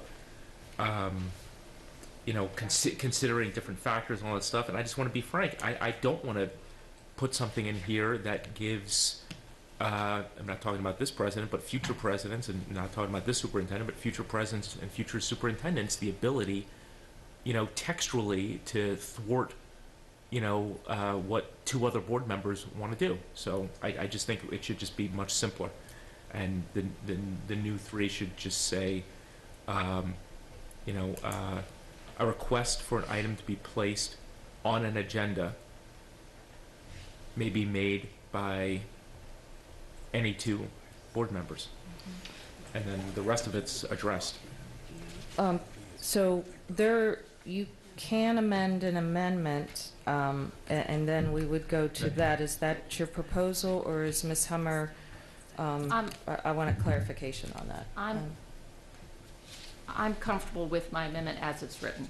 So Okay. I would like a vote on it as it's written, because I think this, as we said, just codifies what we're already doing in the current practices of the board that are already in existence, which includes that all of these factors that are in the current 3, we already do consider when we're putting items on the agenda. So I'm not adding any new steps that aren't already in place by the board. Okay. Anything further, Mr. Grannon, at this time on this amendment? No, I call the question.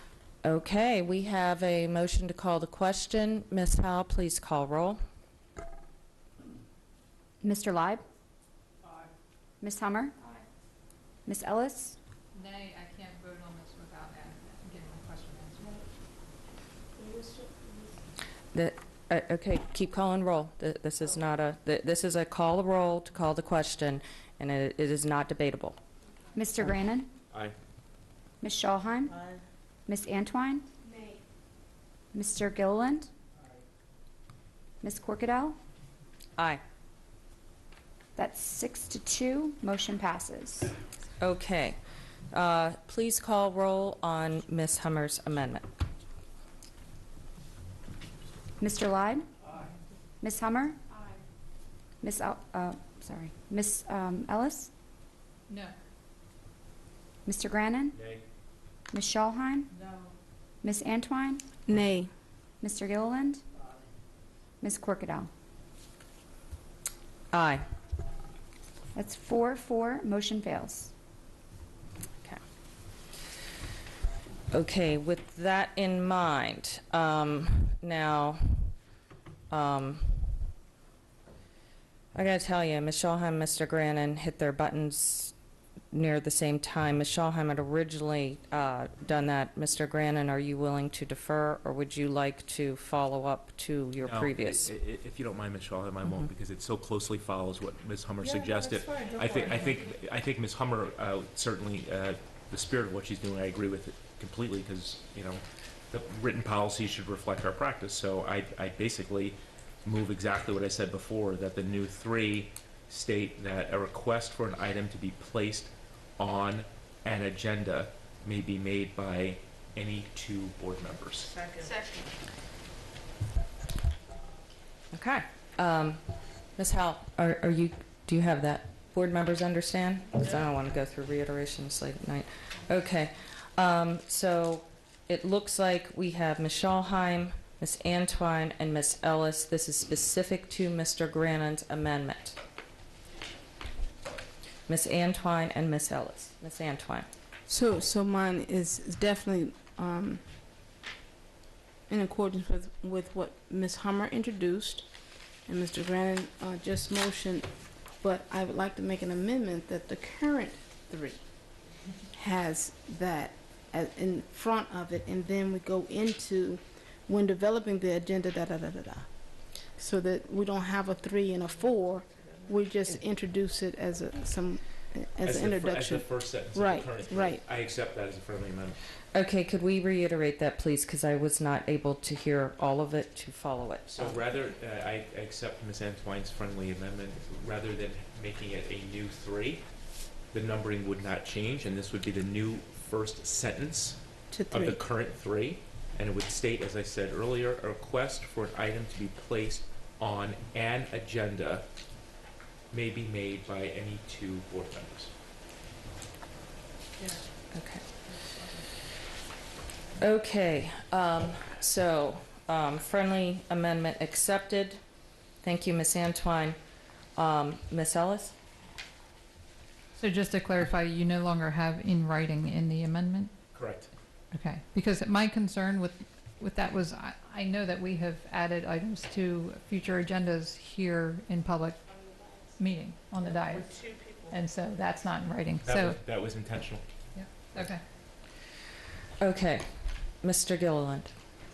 Thank you, Madam President. Just in the interest of time, I will offer an apology to the board. I think when I became president, and we got to that agenda, established agenda order part of the meeting, I pretty much took verbatim what the county council did, and I offered the board at that time to add anything to the agenda. Would any member like to add anything to the agenda? This time it's not currently on the printed agenda. And if somebody had said, yes, I've got, I want to add 6.01, and somebody said second, that was our second member. And I think that process worked well over the last year. I don't think it was violated or abused in any way. And, if it gets its second, we vote it. So I think it worked well. And, I do support what Mr. Grannon's trying to do. Okay, thank you, Mr. Gilliland. I'll just add that had we not called question, the in writing was the one that I had, the only thing that I had flagged as a challenge, recognizing our dais, our authority on the dais to do that, even if it were for a future and we were not in the agenda to do so. That recognized, I believe it does hold up the spirit and intent. So I'm in concurrence with Mr. Gilliland on that support. Any further? Looks like Ms. Ellis. Yes. I don't know if this needs to be a separate question, but it involves the same statement in the policy. So the current number 3, we have an amendment proposed.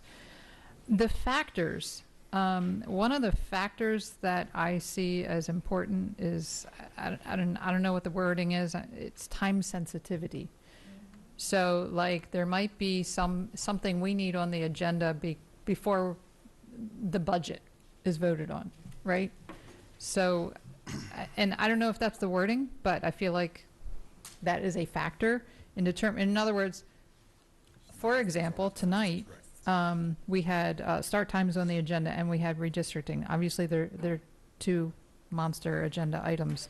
However, the start times agenda item was asked for back in December because it was thought to have budget implications and needed to be addressed before that.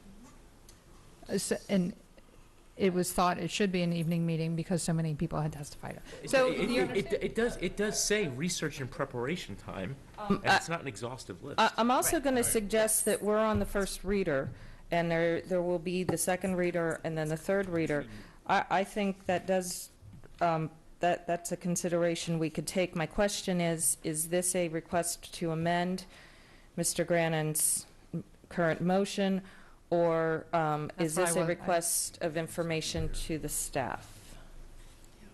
I guess, can I ask, can the staff weigh in on because I don't know, I don't know if it should be separate from Mr. Grannon's. I support Mr. Grannon's amendment, so but substantively, my question has to do with the same section of the policy, so that's why. Sure. Yeah, so Mr. Grannon is exactly right. The list is not meant to be exhaustive. There was actually a lot of discussion on different items to include in policy committee, but obviously I don't think we could capture everything, which is why it states may include, just to kind of give the board an idea of things, to consider, and for the public to have knowledge of the kinds of things that the board And considers. you said that research and preparation time could encapsulate what Yes. Ms. Ellis was talking about? I agree with. And I would argue that items currently before the board could encapsulate it as well. Yes. See, I read that as not putting it too soon because people need time to research and prepare for it. Where I'm saying sometimes it's time sensitive. We've got to get it on the agenda for whatever reason. Oh, but I don't need to make an amendment tonight if I'll tell you what, everyone. if you do, I'll accept it. If it's important to you, I see what you're saying, and To me, it's it's just, I think, 2 words, time so sensitive. I'll accept this as a friendly amendment. Right after time, where it says comma, just put the phrase time sensitivity, comma. And that is, I can't speak on behalf of our 2 priors sitting on the dais, but I can tell you that I always consider that, and that's a no-brainer. So I'm not seeing any reason why that would be a factor, because all of them play a role depending on it. It's so independently dependent. You're right. We could fill up several pages with that. So we have an amendment to Mr. Grannon's current amendment to contain the additional language of the time sensitivity. Do we have it sounds like we had a second by Mr. Grannon. So I'm not seeing any discussion on the amendment to the amendment. Ms. Howell, please call the roll. Mr. Lyde? Aye. Ms. Hummer? Aye. Ms. Ellis? Aye. Mr. Grannon? Aye. Ms. Schalheim? Aye. Ms. Antwine? Aye. Mr. Gilliland?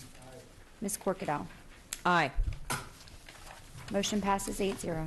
Okay, now next up is Mr. Grannon's as amended amendment for the request for the language. It starts off with a request for an item to be placed on an agenda. Ms. Schalheim.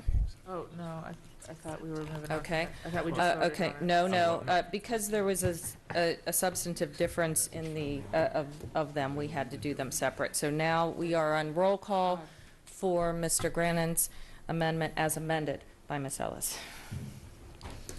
Mr. Lyde? Aye. Ms. Hummer? Aye. Ms. Ellis? Aye. Mr. Grannon? Aye. Ms. Schalheim? Aye. Ms. Antwine? Yes. Mr. Gilliland? Inside joke. Ms. Corkadell? Aye. Motion passes 8-0. Okay. Ms. Schalheim and then Mr. Grannon. Ms. Schalheim. All right, I have an amendment as well. C2. All right, I would love to insert a comma. Well, there's already a comma after superintendent, and then I want to insert reviewed by the vice president, comma, and approved by the board president, because I believe in checks and balances. Say that again? So the sentence would read, the agenda for each regularly scheduled public meeting of the board shall be developed in consultation with the board and the superintendent, comma, reviewed by the vice president, comma, and approved by the board president. Okay. Make it a Do we have a formality. second? Second. Okay, we have a motion and a second to add vice president review comments. Mr. Grannon and Ms. Antwine on the amendment proposed by Ms. Schalheim. Yeah, I was planning to speak to something else, but I just say, I agree with checks and balances. I mean, our country's kind of founded on that, but I just think this has been working in a way that has not been problematic, and I don't see a need to add like another layer of, that can always be done in the future if there's a problem. I don't think there's been any history of this not working well, so I guess I'm for not complicating it unnecessarily. Thank you. Ms. Antwine? I just had a question, please, about the amendment. Is the review where the vice and the president would sign off on something, or how was that review supposed to? Can I answer her question? Yes. The final, it doesn't change the final approval. The final approval remains the same. You can't have two people approve something because if there's a stalemate, then, I mean, someone has to, so that's still the board president. However, I think that, I don't know what the current practice is, but I believe that the VP ought to have an integral role in reviewing the agendas to be able to communicate concerns or agreements or what have you with the president in advance of the president approving the policy. The agenda. That's how I That's how I see it. I'm going to jump in. Okay, any other questions, Ms. Antoine? Okay, let me just, as a point of information, I'm going to inject the privilege. I don't want to, I am supportive of what Ms. Schalheim is saying, of that potential, but just to be clear, our current practice, since I've taken in my understanding, as it was explained to me in my orientation, is that all the drafts of the agenda start by sending out to the Vice President and the President. So it is already in practice, and I just want to make sure that, to the best of my knowledge, has never not occurred in a timely manner. And from what I've observed, and as the Vice President, now the President, that is regularly occurring interaction between the two individuals.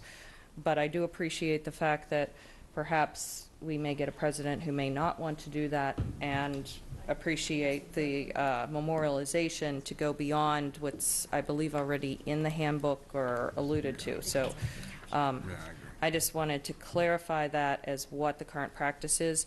We have next Mr. Leib, Ms. Hummer, and then followed by Ms. Schalheim. Mr. Leib. I just want to support Mr. Grannon's comments. Ms. Hummer?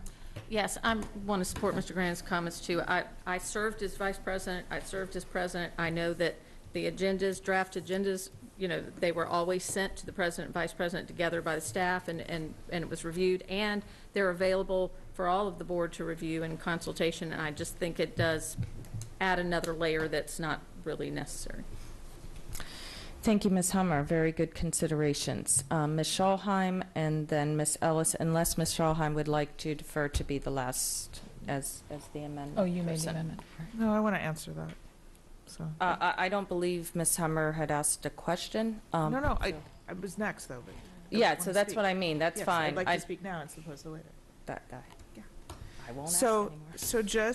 So just like the other one where we amended in the two board members putting something on the agenda, memorializing a practice, this too is memorializing a practice, because there might not always be two people in those chairs that that have followed the common practice. So I don't think it adds an extra layer personally. I think it solidifies what the current practice is. Okay, I have Ms. Ellis and then Mr. Grannon. So the one thing, I mean, is, you know, these are individuals we're talking about. What if the vice president is not available, you know, or is on vacation or something like that? Does that slow? I mean, we're going to slow down the process to do that. The vice president actually is supposed to act as the president if the president is unavailable. So, like, you run into, you know, conflicts there. Actually, I didn't recognize that. That's a good point. Ms. Ellis? I mean, for the reason that Ms. Schalheim said, it's something we already do, so I don't think it's complicating it. I understand the issue you're bringing up, but it could be a problem in the future if it's not in writing. So for that reason, I support it, but I would also support any kind of amendment that addresses that issue. I don't know what that would be. But I agree. It's not adding any layers if we're already doing it. Okay. Thank you very much, Ms. Ellis. Seeing no more comments, and Ms. Howell, please call roll. Mr. Leib? Ms. Hummer? Ms. Ellis? Mr. Grannon? Ms. Schalheim? Aye. Ms. Antwine? Aye. Mr. Gilliland? No. Ms. Corkadell? Nay. 5-3, motion fails. Thank you. Mr. Grannon. Yeah, if we could get Mr. Burns up here, can you come and earn your keep since it's now Thursday? This has been. I always start a whole new bill cycle.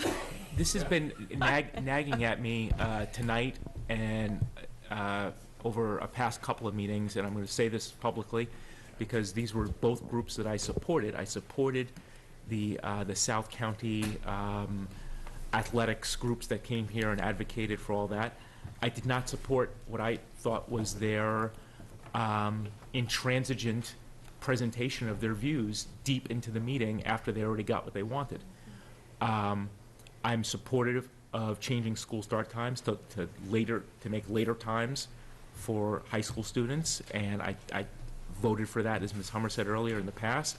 I think I've been receptive. I think I could frankly almost recite all the points that have been made here tonight when 26 people spoke after they already got what they wanted and did not respond at all to, I thought, a pretty reasonable plea to take into account that we had kids and some of whom ended up sleeping in the hall. What I want to know, because my understanding of Robert's Rule that this is within the president's authority as the chair of the meeting, when that kind of thing happens, does the chair not have the discretion to say, oh yeah, you can all speak, but you're going to speak after, if you want to stay here, you stay here until 12 midnight, and then you speak then? Does that require a vote? Can the chair do that? You know, as long as they all get the right to speak. Isn't that something where the president can say, hey, this issue has been addressed, the board is giving you your workshop, 26 people are signed up to say the same exact thing and the same view. You want to do it? You can speak, it's a public forum, but you're going to do it at the end of the meeting after these little kids have made their say. My best advice to you on that, Mr. Granite, is twofold, and I don't mean a yes and a no. I mean, it depends on particular timing of the situation and the decision you want your board president to make. If ahead of a meeting you've published, which you have in various ways, rules and procedures by which the public expects to be permitted to have public participation, my best advice to you is to adhere to those in a particular meeting, because you would not have told anybody ahead of time that you're altering, changing, or suspending what you've published to be your rules. And I believe this board and boards before have gone through a lot of trouble to come up ways to have sign-ins, advanced sign-ins, modifications of the cards at the meeting, when you speak, when you don't speak, when an agenda item is there, or open participation. So in that setting, meetings already started, I would urge caution against going against your published rules. However, also in the meeting, as a presiding officer under the parliamentary rules, I think if you had an excessive amount of duplicative testimony, where it's going on and the same things are being said, and that's a close call, because one family situation isn't exactly like another family situation. But if you sensed that, and the president wanted to say, at this point in time, because we have now had 2 hours, I'm using an example, of, in essence, the same testimony over and over, it's been suggested that perhaps it be shortened, I'm going to ask that everybody keep their comments to 2 minutes unless you think you have something different that has not been said yet. Now, that's a close call. That would be a president's discretion, but that's as a presiding officer. And at that moment, you still would not be doing what the public expected when the meeting started. So I would the best answer, Ms. Grant, is yes, it's within your authority, and you've already spoken on it within your authority. You've established rules and procedures. They're published on your website. The media and others have expectations.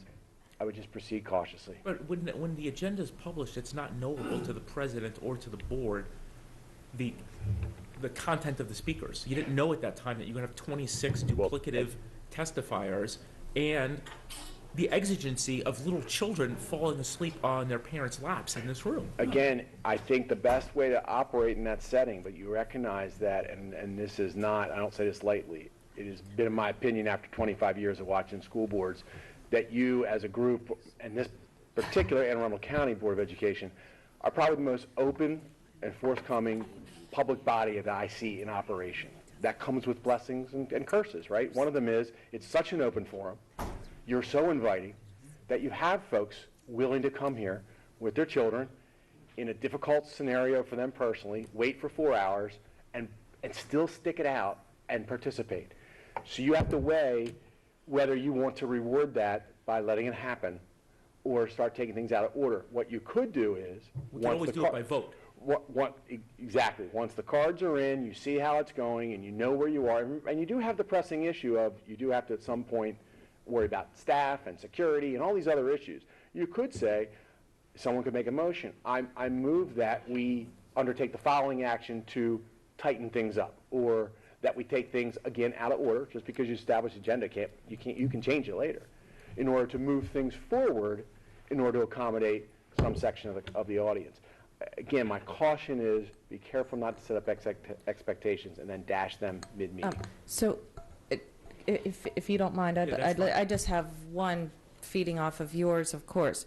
So, when we are in a agenda item and we are now with something we now have business on the table, and there's a call to question. So the public does sign up for those agenda items as well, and the calling of the question essentially eliminates any further testimony of the public and takes it immediately to vote. I would say actually what calling the question does is cut off debate. Cut off debate. That is correct. That's by the members of the body. That is correct. And that can include the testimony, correct? No. I mean, my understanding. I think, again, you have enough discretion.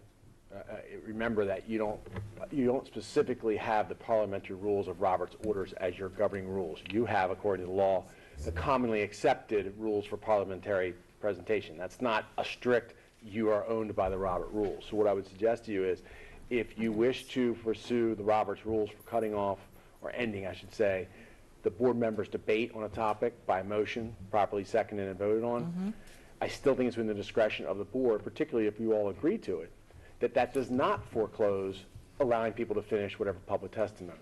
Because if you think about that mechanism, that would mean what? That some people could, let's say some of the folks started testifying, and then someone could make a motion to call the question mid-set of public participants. I think that would run you more risk than it's worth engaging. Okay. So one follow-up to that, although you raise a couple others, I'm going to table it in the interest of time, but I do want to get clarification on an information item. So we don't have action being taken. I guess my question is, in theory, is that a discretion of administrative, is that my discretion, or is there a motion process that would have to take place if we followed Mr. Grannon's thought of, okay, we're not going to take any testimony, or we're going to take testimony for a designated time, or whatever, we've got a stack twice as big. Is that a motion, or,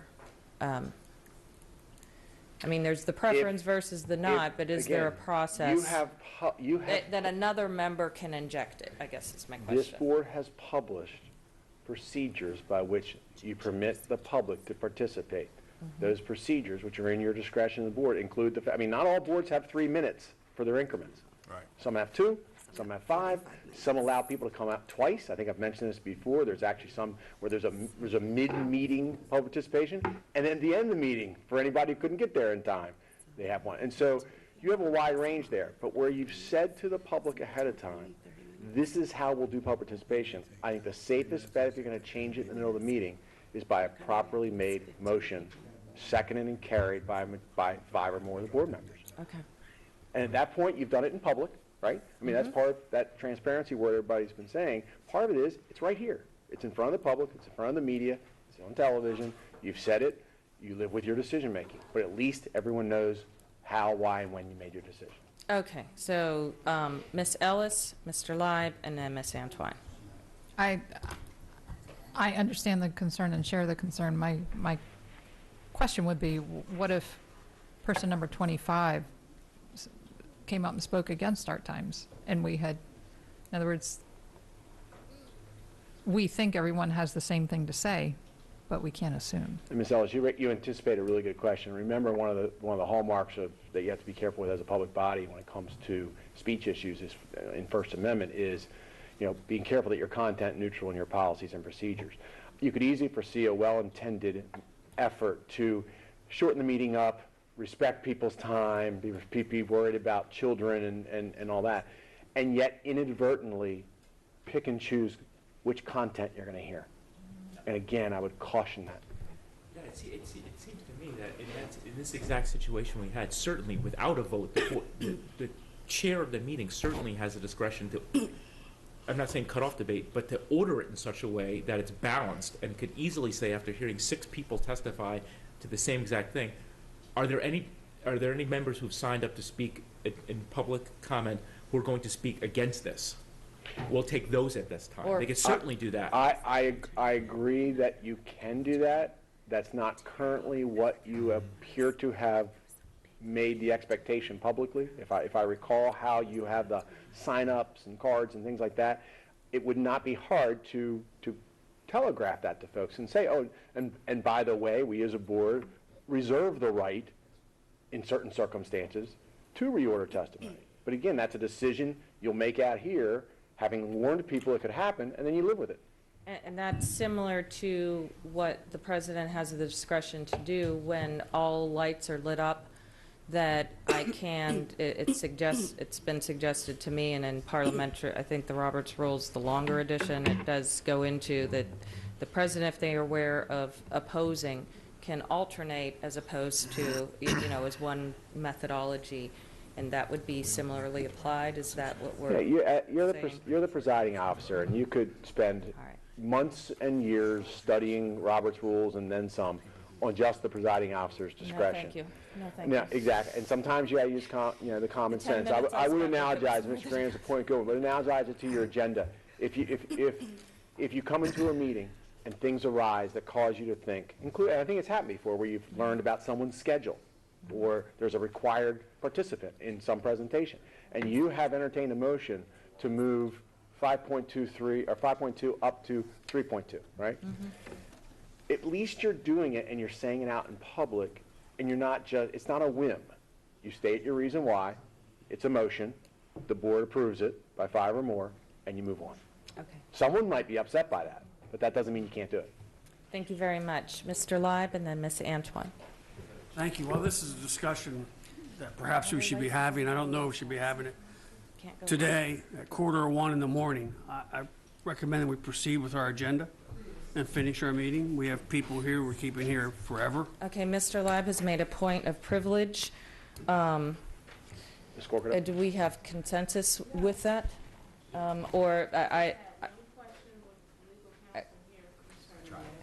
Okay, we do not have consensus. Are you willing to table that for one remainder question, or I can call the roll on your point of privilege? One question granted. That was good. Based on that, could we legally prioritize what we allow the students to testify first? And in this case, it wouldn't have to be here all night. They would give priority in terms of testimony. Could you? Yes. I suggest that what sounds on the surface like a reasonable thing, and that you're trying to accommodate students, also could potentially run up against a content-based. I mean, are you saying at that point that in every instance, what a non-student may have to say is either less important or less time-sensitive than what a student has to say? Does it make a difference whether it's a night meeting or a day meeting? There's a lot you're balancing when you do these things, and that's why knowing ahead of time what the expectations are and then following the rules is a great safe harbor for you. Again, in the moment, Mr. Grant is correct. As a group, you can make a decision to try something different. Thank you. Thank you, Ms. Antoine. School-age children should get priority. Mr. Grannon, did you have any motions at this time? No. Okay, thank you. Seeing no more comments on this first reader, we are moving on to item 4.07, items of legislation. And before we begin with Ms. Ortiz, I do have a motion to make that she is aware of. Thank you very much. And let's see if I can actually call it up. There is a copy of this being disseminated. And here I'm doing it again. Ms. Oaks, my deepest apologies. We are on public testimony concerning item 4.06, BCA, agenda preparation. Thank you. And once again, my apologies. We can strike the 407 and I'll... India Oaks, Hillsmere Elementary. I guess I can say good morning now. I actually do not have any comments on this first reading because unfortunately under the board doc page, the draft was not posted and instead the policy from the board attorney was accidentally posted under this agenda item.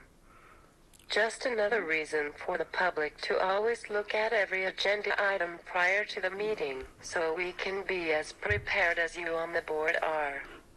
Thank you. Thank you for bringing that to our attention, Ms. Oakes, and we can definitely make sure we're double scouring that. Thank you very much, and also for your time that you're committing this evening. Item 4.07, items of legislation. As I said, I have a motion, and thank you very much, Ms. Ortiz, for allowing me to inject this. I am going to read the motion and then make a statement to further clarify that is incredibly brief. This is a motion to permit official testimony.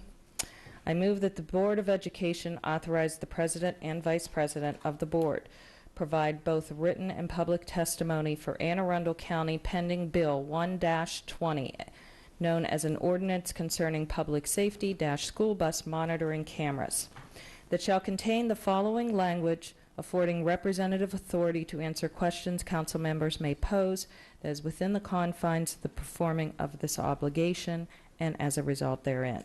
The testimony shall read as follows. Madam Chair Pickard, Madam Vice Chair Lacey, and distinguished council members, thank you for your continued dedication to our county and more importantly our students. I just wanted to take a moment to express the board's gratitude and support for the county council bill that will allow AACPS to contract for the installation of school bus monitoring cameras and authorize local law enforcement to issue citations to drivers who violate the law and endanger the lives of our AACPS students.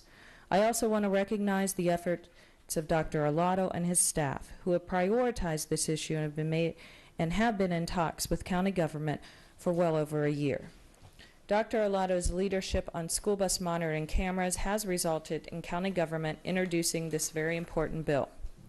I'd also like to note that an added benefit of having school bus monitoring cameras is the GPS capabilities. Having GPS could allow AACPS then to develop an app to allow parents and guardians to track the location and arrival times of their child's assigned bus. This team effort between the superintendent, his staff, and the county executive and the county council has resulted in common sense legislation that will help keep our AACPS students safer. I thank you for your consideration, time, and great efforts on this important issue for our county and most importantly for our students. End testimony. Thank you very much. Mr. Live, we have a first and a second, and I'm going to exercise as the motion author. Just to note that this is coming before us, albeit in the late hour, in part because the council will be hearing public testimony on this in their first meeting of February, and that will occur prior to our meeting. And in consultation with the council and the superintendent, and the overwhelming support that I'm hearing coming from the body that it is under, as well as others, I thought it made sense for us to present, and that is typically the president and the vice president. And I also wanted to share the language with the intent of it here before you. So with that stated, this is open for debate. Do we have any questions? Okay. Seeing none, Ms. Howell, please call the roll. Mr. Libe? Yes. Ms. Hummer? Yes. Ms. Ellis? Aye. Mr. Grannon? Aye. Ms. Schulheim? Yep. Ms. Antwine? Yes. Mr. Gilliland? Aye. Ms. Corkadow?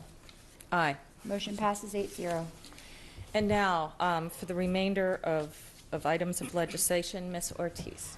All righty, so we have some items of legislation, just a kind of friendly reminder of how we go through these. So we have Section 1 legislation that I will present to you at times. Our bills that don't fall under the legislative program, and so the board needs to take an official position on the legislation. I do have one bill there.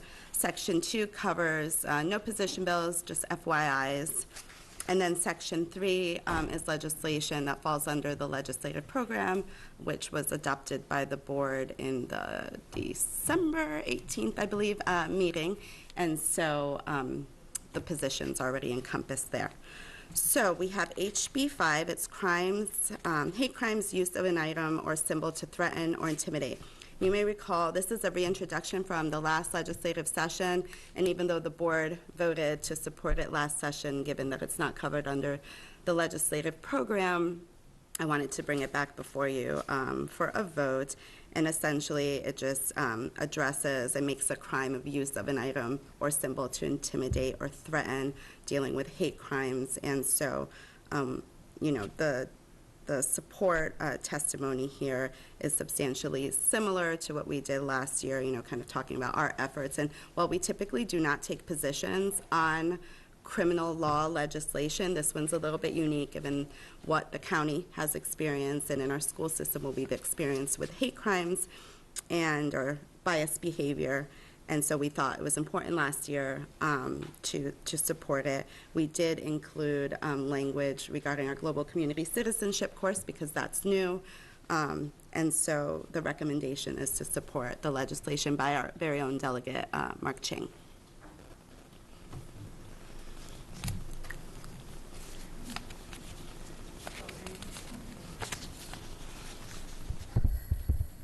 Okay. I'm afraid I don't know who was here first, so I'll start with Ms. Antwine. Thank you, Vice President Ellis. I do strongly, I'm in support of the support.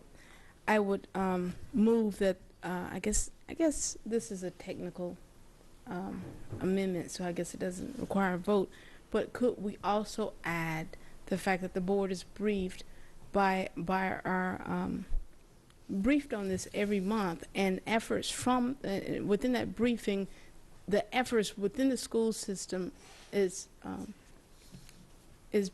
being shared and promulgated to include the summits that you all have held, the work you've done with so it's almost one, so I'm stammering, but the work we've done with implicit bias and so on, some highlighting before the state that we're not only supporting it, but we're already on it.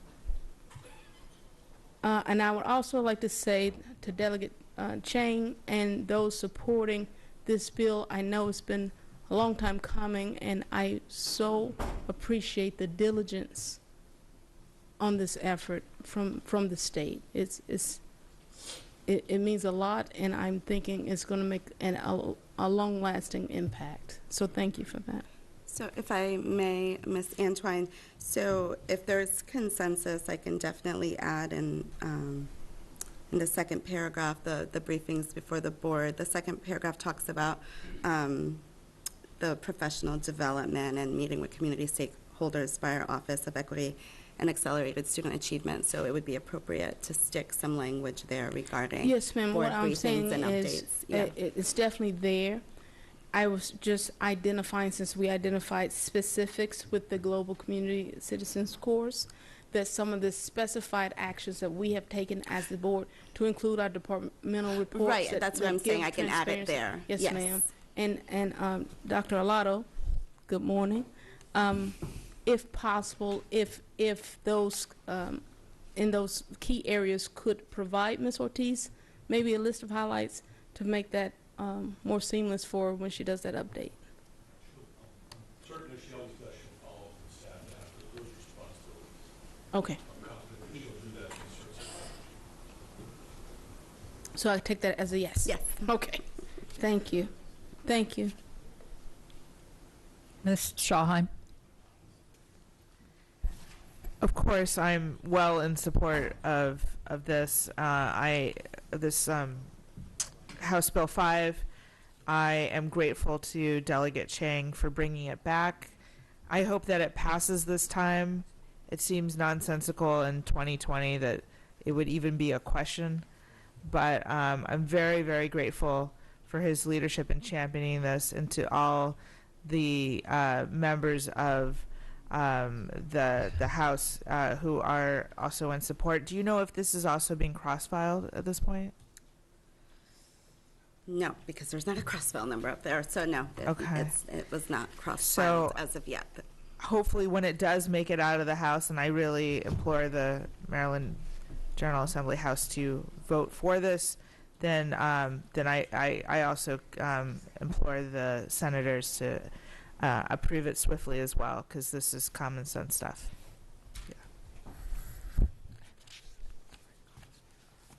Anything else, Ms. Schulheim? Okay. All right. Ms. Hummer. I move that we vote to support the HB 5. Second. Okay, we have a motion and a second. Conversation? Seeing none. Ms. Howell, please call roll. Mr. Libe? Ms. Hummer? Ms. Ellis? Aye. Mr. Grannon? Ms. Schulheim? Aye. Ms. Antwine? Yes. Mr. Gilliland? Ms. Corkadow? Aye. Motion passes 8-0. I don't have my glasses. I left them in the back. Oh, my God. Next item is 5.01. Awards of contracts.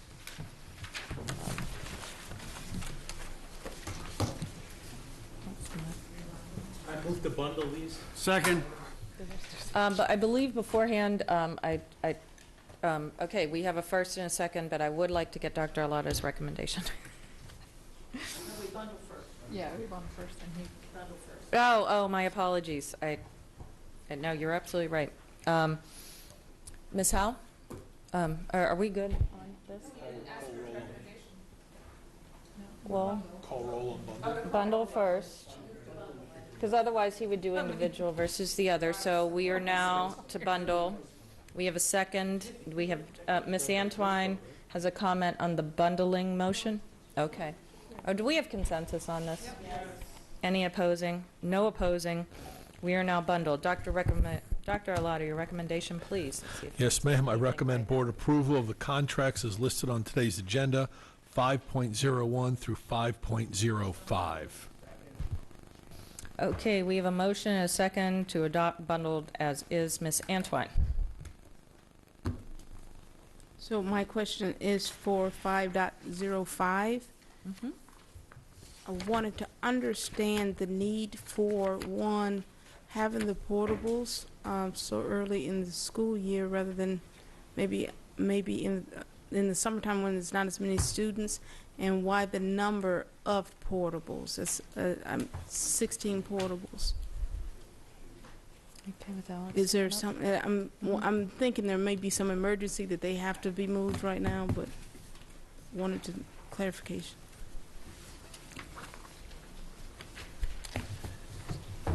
Good morning. For the record, I'll check Novich, Chief Operating Officer. So in the Superintendent's Capital Improvement Budget, there is a project request to do a almost $30 million HVAC replacement project to replace the heating cooling system, temperature control system that services the entire school. The school is at capacity. As you all know, it doesn't have space to move students around in. So we have to create capacity through these some modulars so that we can move students 8, 12 rooms at a time out of the building to go into the modular. We'll go into those 8, 12, whatever odd rooms are, replace the HVAC systems. The students will come into those rooms. We'll go down the hall and empty out the next series of 8, 10, 12, 14 rooms and replace it. It's a very big school. We need to start that project here this summer, July 1. The funding and everything, the permits have already been approved. Everything's ready to go. July 1, we need to have the portable there no later than the end of May, so that in June, the first cohort of teachers can move their belongings as they're exiting the building before the school year ends. They can move their belongings out into those portables, so that come July 1, we can swoop into those rooms and begin phase 1 of, as I said, almost a $30 million capital investment there. And the portables will stay there during the duration. It's going to be about a 3-year project.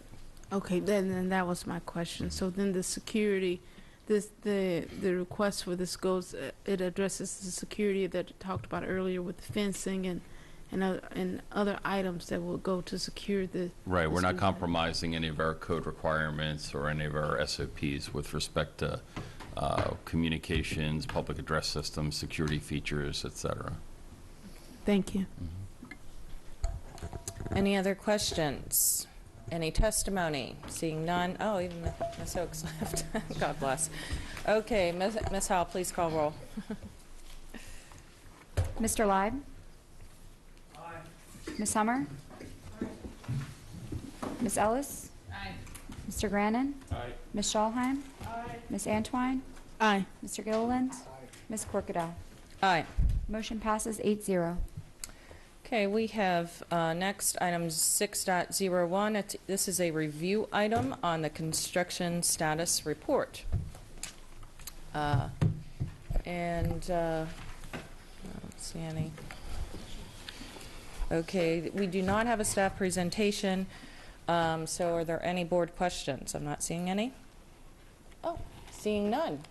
This item is closed. Thank you. All right, thank you. Wait, what? Oh, no. I'd just like to... Due to the way we conduct our meetings and what we do, we rarely have an opportunity to look at this. I just urge board members to take the time because this is a great report that Lisa puts together, a lot of great information in it. So I just urge members to really pay attention to it. Thank you. Mr. Lyde. Miss Ellis does have a question, and no, we do. We're real not quick, closing this no. out yet. Ms. Antwine after. I wholeheartedly agree. I did look through it. I'm always excited to see the progress of our construction, and I just want to thank you for being here to answer our questions. Thank you so much. So I can close this out. Okay. Lisa, we do have a couple more questions in addition to Miss Ellis. I have Miss Antwine and Miss Schalheim. Miss Antwine? Thank you. I agree totally. I specifically appreciate that you guys, the hybrid of everything that's going on, from modernizations to the design and for Meade and other schools, you've made this very comprehensive. A lot of work has gone into this. My question was specifically on the Meade update. In the future, could we get like even I know that it doesn't align with our capital interests, but if we could get some updated information in terms of that status when we get these reports, since we do discuss the Meade design in here. Yeah, we're working collaboratively right now with the DOD, working towards a technical review of our construction documents, and then the next process, or step in that process would be questions that they submit back to us based on the technical review, and then hopefully at some point this spring we would have an award. Okay, so I guess what I'm saying is there's some dollars that we are receiving that won't necessarily be in this particular construction update because of the I guess, like a better phrase, the color of money, right? So could we just get, for next time we do this kind of briefing, get some information on those dollars? Yes. Okay, thank you. Thank you, Miss Antwine. Miss Schalheim. I just wanted to express my appreciation for the report. I also read it every single time. I think you all know that. Every word. Thank you. Okay, seeing no more items, I'm willing to entertain a motion. Okay, just a brief reminder of our announcements. Our next, we will be having our last public hearing for the budget on January 27th. That's this coming Monday at 6:30 p.m. at Old Mill High School. On February 5th, we have our regularly scheduled board meeting starting at 10 a.m. with the Budget Committee immediately following. February 19th, we have our evening meeting, which is predicated by the Policy Committee, starting at 3:30, and the Budget Committee following thereafter.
Así que, y pues gracias a todo eso usted está hoy donde está.